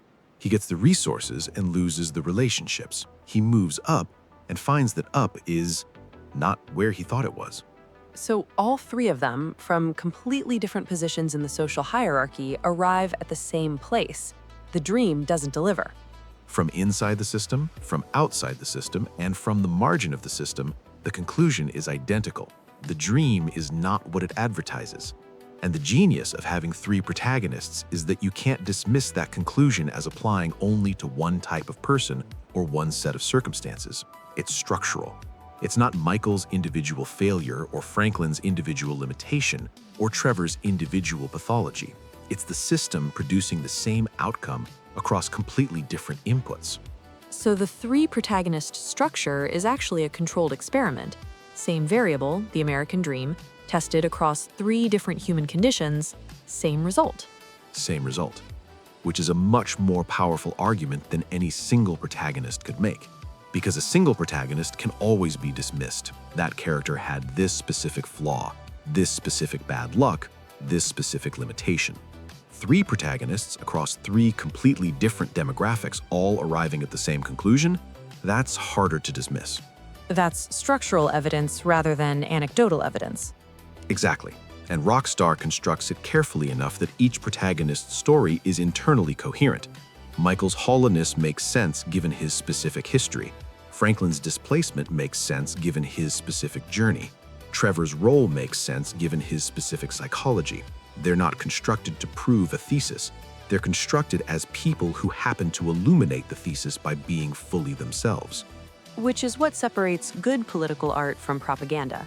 Propaganda constructs characters to prove a point. Good political art constructs full human beings and lets the point emerge from their humanity. And GTA 5, whatever its flaws, and it has flaws, is consistently doing the second thing. These are full human beings, infuriating, funny, sad, recognizable human beings. Trevor is a lot. Trevor is an enormous amount, but he's coherent. He makes sense as a person even when, especially when he's doing things that are completely indefensible. Which is actually really hard to write. The character who does terrible things, but whose terrible things make internal sense. Extremely hard to write. And the reason it matters is that characters who do terrible things and make internal sense are how you illuminate the terrible things that systems do. Because systems don't do terrible things randomly. They do terrible things for reasons that make internal sense within the logic of the system. And Trevor externalizes that logic, makes it visible, makes it legible, forces you to look at it. The system with the mask off. Yeah, we keep coming back to that and it keeps being right. Now let's talk about Merryweather security. Because I think Merryweather is one of the most specific and underappreciated satirical targets in the entire series. Okay, Merryweather is the private military company in the game, the armed security contractor. Drawing directly from real companies like Blackwater, which by 2013 had rebranded twice, first to Z Services and then to Academy, largely because the Blackwater name had become so toxic after documented atrocities in Iraq. Wait, they rebranded because of atrocities? The Nisour Square massacre in 2007. Blackwater contractors opened fire on civilians in a Baghdad traffic circle, killing 17 Iraqi civilians. The incident became one of the most prominent symbols of private military contractor accountability failures, or more precisely, the lack of them, because private military contractors operating in war zones existed in a genuinely murky legal space where traditional military law didn't fully apply to them. So they could do things that would be war crimes if a soldier did them and face much less accountability. Much less. And the privatization of military functions, which expanded enormously after 9/11, was one of the more disturbing and under-discussed aspects of the post-9/11 security apparatus. By the mid-2000s, private contractors outnumbered U.S. military personnel in Iraq in some estimates. More contractors than soldiers in a war zone. More contractors than soldiers. And those contractors were paid from government funds, often at rates significantly higher than military personnel, but operated outside the accountability structures that govern military conduct. So the war on terror was significantly privatized, meaning private companies were profiting from the ongoing conflict. Profiting enormously. And there is a documented incentive structure problem there. Companies whose revenue depends on the continuation of a conflict have a financial interest in that conflict not ending.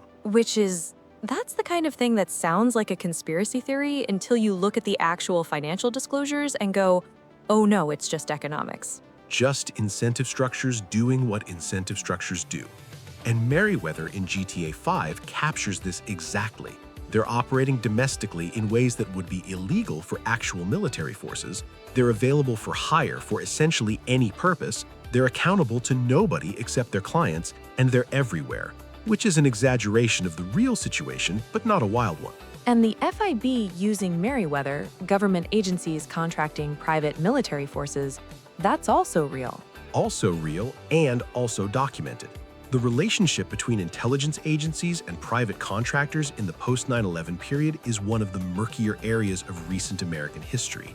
Edward Snowden himself was a private contractor, working for Booz Allen Hamilton when he had access to the NSA programs he eventually revealed. So one of the most consequential national security leaks in American history came from a private contractor who was inside the intelligence apparatus precisely because of the privatization of intelligence functions. Which is a deeply ironic outcome of the privatization policy. And GTA 5 is aware of all of this. The FIB Merryweather dynamic in the game is drawing from a real and documented relationship between government agencies and private military and intelligence contractors that was both enormous in scale and largely invisible to the public. So when you're doing missions involving Merryweather in GTA 5, you're moving through a satirized version of one of the least examined aspects of post-9/11 America. And being asked to notice that it exists, which is more than most mainstream entertainment was doing. Okay, I want to talk about something personal before we wrap GTA 5. Because this game, and this whole episode honestly, has changed how I see these games. And I want to name that specifically for GTA 5 because it's the one I've played the most, and the one where the shift in understanding is most significant for me personally. Go ahead. So I've played GTA 5 a lot, like a lot. And I always thought of it as the big fun one, the one with the 3 characters and the heists and the incredible map and the online mode, the one our boss loves. And I enjoyed it enormously on those terms. But going through all of this, the financial crisis, the surveillance state, the racial inequality, the celebrity culture critique, the 3 protagonist structure as controlled experiment, I feel like I was playing a very sophisticated piece of political art, and I was just looking at the surface of it. Which is the thing about Rockstar that I keep coming back to throughout this entire episode. The surface is genuinely great. The gameplay is excellent, the writing is funny, the world is beautifully detailed. You can enjoy it entirely on the surface level and have a fantastic time. But the depth is always there. It was always in there. And once you see it, you can't unsee it. It's like, you know those images where you can see either a vase or 2 faces depending on how you look at it? GTA 5 is like that, except one image is a really fun crime game and the other image is a really rigorous social critique. And both images are actually there simultaneously. Both images are actually there. You choose which one you see, or you learn to see both at once. And seeing both at once is more satisfying, not just intellectually. Like, it actually makes the game more enjoyable knowing what it's doing and why. Because you're engaging with the full thing, rather than just the surface. And that's true of all the games we've covered today. London 1969, Vice City, San Andreas, Liberty City, all of them. Knowing the history makes you a better reader of the art. And being a better reader of the art makes the experience richer. Which is kind of the whole point of what we've been doing for however many hours we've been doing this. Several hours of doing this. Several very well-spent hours. Okay, let's land GTA 5. GTA 5, 2013, Los Santos. A city that contains all the contradictions of contemporary America in one gorgeous, sprawling, morally complex package. The recovery that didn't recover for everyone, the celebrity culture that sells performance as authenticity, the surveillance state that expanded in the name of protection until the protection became the threat, the racial inequality that persisted through historic political progress, the rural communities devastated by meth and foreclosure in the spaces between the gleaming urban centers. And at the center of it, 3 men from completely different positions in the social hierarchy, all trying to navigate a system that promises more than it delivers, all discovering that the dream from wherever you're standing looks different than it did from the outside. Michael from inside the dream, Trevor from underneath it, Franklin from trying to get into it. Same conclusion, different directions. And Rockstar puts you in all 3 positions, makes you play all 3 perspectives, forces you to understand the system from multiple angles simultaneously, which is, as a political art, genuinely ambitious and largely successful. More than largely. At what it's trying to do, make you understand something complex about the world you live in through the experience of playing a game, it fully succeeds. That's a high bar that very few games in history have cleared, and GTA 5 clears it. It really does. All right, that's GTA 5. That's all 9 games. That's the whole episode. And with that, we both thank you for watching and genuinely hope you have an awesome day. An awesome, historically informed, gap-aware day. The best kind of day. The best kind. All right, so 9 games, 50 years of history. Let's run through what we actually covered today. Starting all the way back in 1969 London, swinging 60s glamour sitting right on top of criminal grit. The Kray Twins going to prison, police corruption in the dirty squad, racial tensions boiling over, all while the Beatles were playing on rooftops and everyone was wearing miniskirts and acting like the decade was one long party. Then we jumped to Miami twice, 1984 and 1986. The cocaine gateway to America at full swing. Griselda Blanco running a murder empire, the Medellin cartel island-hopping cocaine into South Florida, Willie Falcone moving 75 tons of product and $2 billion, corrupt cops on the cartel payroll, all of it wrapped in neon and pastel suits, and Miami Vice making it look glamorous to the entire world. And underneath the glamour, the Mariel boat lift, the Haitian community being scapegoated, the crack epidemic beginning, the Anti-Drug Abuse Act creating sentencing disparities that would devastate communities for decades.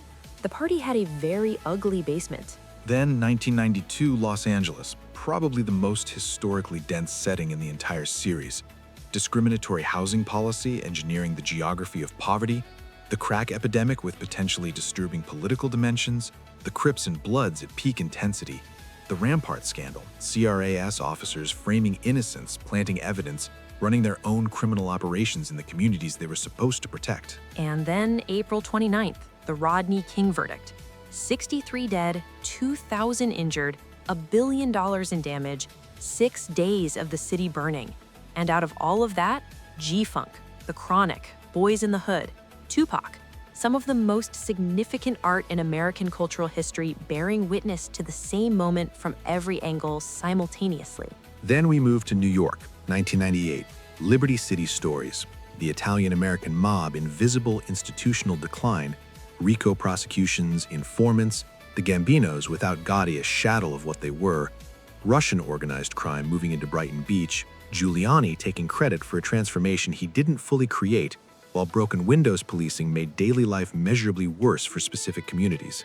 The dot-com bubble inflating, Y2K anxiety humming underneath everything. 3 years later, 2001, GTA 3, September 11th changing the psychological texture of the entire city, the dot-com bubble bursting, the Patriot Act expanding surveillance, Claude, the silent outsider, moving through a completely fragmented criminal landscape as the old hierarchies collapsed and nothing coherent replaced them.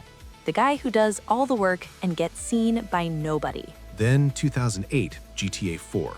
Nico Bellic stepping off a boat into a city whose financial system is visibly coming apart. The subprime mortgage crisis gutting communities that had only recently gotten access to wealth-building tools that turned out to be rigged to explode. The banks getting bailed out while the homeowners got foreclosed. The American dream as experienced by someone who came from outside the myth and could see clearly what it actually was. And the Balkan Wars context, Yugoslavia collapsing, ethnic cleansing, the siege of Sarajevo, Nico carrying all of that across an ocean and finding the same dynamics in different clothes. The betrayals of Liberty City rhyming with the betrayals of the war. The geography changes, the human dynamics don't. And finally, 2013, GTA 5, Los Santos 21 years after San Andreas. The recovery that recovered unevenly, the surveillance state post-Snowden, the celebrity culture selling performance as authenticity, the rural communities devastated by meth and foreclosure in the spaces between the gleaming centers, and 3 protagonists, Michael from inside the dream, Trevor from underneath it, and Franklin from trying to get into it, all arriving at the same conclusion from completely different directions. The dream doesn't deliver from wherever you're standing. That's the finding. 50 years of settings, 9 games, 1 consistent argument. The gap is load-bearing. The gap between what the official story says and what's actually happening. That gap is in every single game we covered. London 1969 has it, Vice City has it, San Andreas has it, every one of them. Rockstar keeps returning to the same question across 50 years of settings, and the answer is always, look closer, look underneath. The surface is real, but it's not the whole story. And now you've got the whole story. Or at least more of it than you had before. So, what does all of this actually mean? Not just for the games, but for us. For anyone who's been listening to this. Because I think the thing that keeps hitting me as we've gone through all of this is these games were always saying something. Like from the very beginning, from London 1969 all the way to Los Santos 2013. Rockstar was never just making crime games. They were making arguments, dressed up as crime games. Arguments about power, about who has it, who doesn't, and what the gap between those two groups actually looks like when you get close enough to see it clearly. And the method they use every single time is the same. Take a real historical moment, research it deeply, find the gap between the official story and the actual story, build a world inside that gap, and then hand a controller to the player and say, you live in this now. You make the choices. You feel what it feels like to navigate a system that was never designed to work for everyone. Which is, when you say it out loud like that, a genuinely radical thing to do with a commercial entertainment product. Because most commercial entertainment works in the opposite direction. It closes the gap. It resolves the tension. It gives you the hero and the villain and the ending where the right thing wins. Rockstar never does that. The ending where the right thing wins doesn't exist in these games, because Rockstar is too honest about what the right thing would have to overcome to win. The systems are too entrenched. The corruption is too structural. The gap is too load-bearing. You can navigate it, you can survive it, you can occasionally beat specific people within it, but you can't fix it by the end of a game because it wasn't broken by the beginning of a game. It was built this way. And that honesty, that refusal to offer a false resolution, is what makes these games last. It's what makes San Andreas still feel true 30 years after the events it depicts. It's what makes GTA 4 still feel relevant to anyone who has ever chased something that kept receding. It's what makes Vice City still feel like a document of something real, even through all the neon and the synth. The surface ages, the argument underneath doesn't. Because the argument is about things that don't resolve quickly. Inequality doesn't resolve quickly. The gap between promise and reality doesn't close quickly. The dynamics of power and who has access to it, those move slowly, and Rockstar has been documenting them across 50 years of settings, and the picture hasn't fundamentally changed. Which is, depending on how you look at it, either deeply depressing or deeply clarifying. Or both simultaneously, which is also kind of the GTA experience. Yeah, the duality of GTA. Fun and devastating, funny and serious, surface and depth, all at the same time. And the reason that duality works, the reason it doesn't collapse into pure entertainment or pure lecture, is that Rockstar trusts the player. They built the depth in and left the door open. They didn't demand you walk through it. They just made sure it was there for anyone who had looking. Which is what the best art always does. It doesn't grab you by the collar and point at the thing it wants you to see. It builds a world rich enough that if you engage with it honestly, if you actually look at what's in front of you, you'll find your way to the thing on your own. And finding it on your own makes it yours in a way that being told about it never does. Which is, and I mean this, what today was about. Not us telling you what these games mean, us giving you enough of the real history that you can go back to these games and find what they mean yourself with fresh eyes, with the context that makes the depth visible. The map is not the territory. We gave you some of the map today. The territory is the games. Go play them, or go back and play them again, with everything we talked about sitting somewhere in the back of your mind. And see what you find. Okay, before we actually go, and we are actually going this time, we want to say something important, because we spent a lot of hours today talking about a lot of history, and we want to be upfront about something. We are two AI voices on a podcast, not historians, not academics, not people with doctoral theses on the wall and decades of primary source research behind them. We did our homework. The research behind this episode is real and we took it seriously, but homework is not the same thing as expertise. Which means, and we genuinely mean this, do not take everything we said today as the final word on any of it. The Cocaine Cowboys era, the LA riots, the Balkan wars, the financial crisis, the Rampart scandal, these are all subjects that actual historians and journalists and community members have spent careers studying. We gave you an overview. They have the full picture. So if something we said today sparked something in you, if a topic landed differently than you expected or made you want to know more, go find the more, read about it, look it up. Find the people who actually lived through it and wrote about it and documented it. They did the real work. We just pointed at it. And honestly, that's kind of the best thing this episode could do. Not be the end of the conversation, but be the beginning of one. If you walk away from this going, wait, I want to actually understand the crack epidemic properly, or I want to read more about the Kray Twins, or I want to understand what actually happened with the subprime mortgage crisis, then we did our job. We were the trailer. Go watch the whole film. And, this is important, If we got something wrong, if we oversimplified something, if we missed a nuance that matters, if a date is off or a fact doesn't hold up to scrutiny, Tell us. Genuinely, drop it in the comments. We want to know. Getting it more right is always better than defending getting it wrong. the comments are there. Use them. If you know something we don't, and there are absolutely people listening who know significantly more about these topics than we do, share it. Make this a conversation, not just a broadcast. Because history is a conversation. It's always being revised and refined and complicated by new evidence and new perspectives, and we'd rather be part of that conversation than pretend we stepped out of it with all the answers. We definitely did not step out of it with all the answers. Definitely not. What we stepped out of it with is, hopefully, a genuine appreciation for how much thought and research and real human experience is sitting underneath games that a lot of people play without knowing any of this context.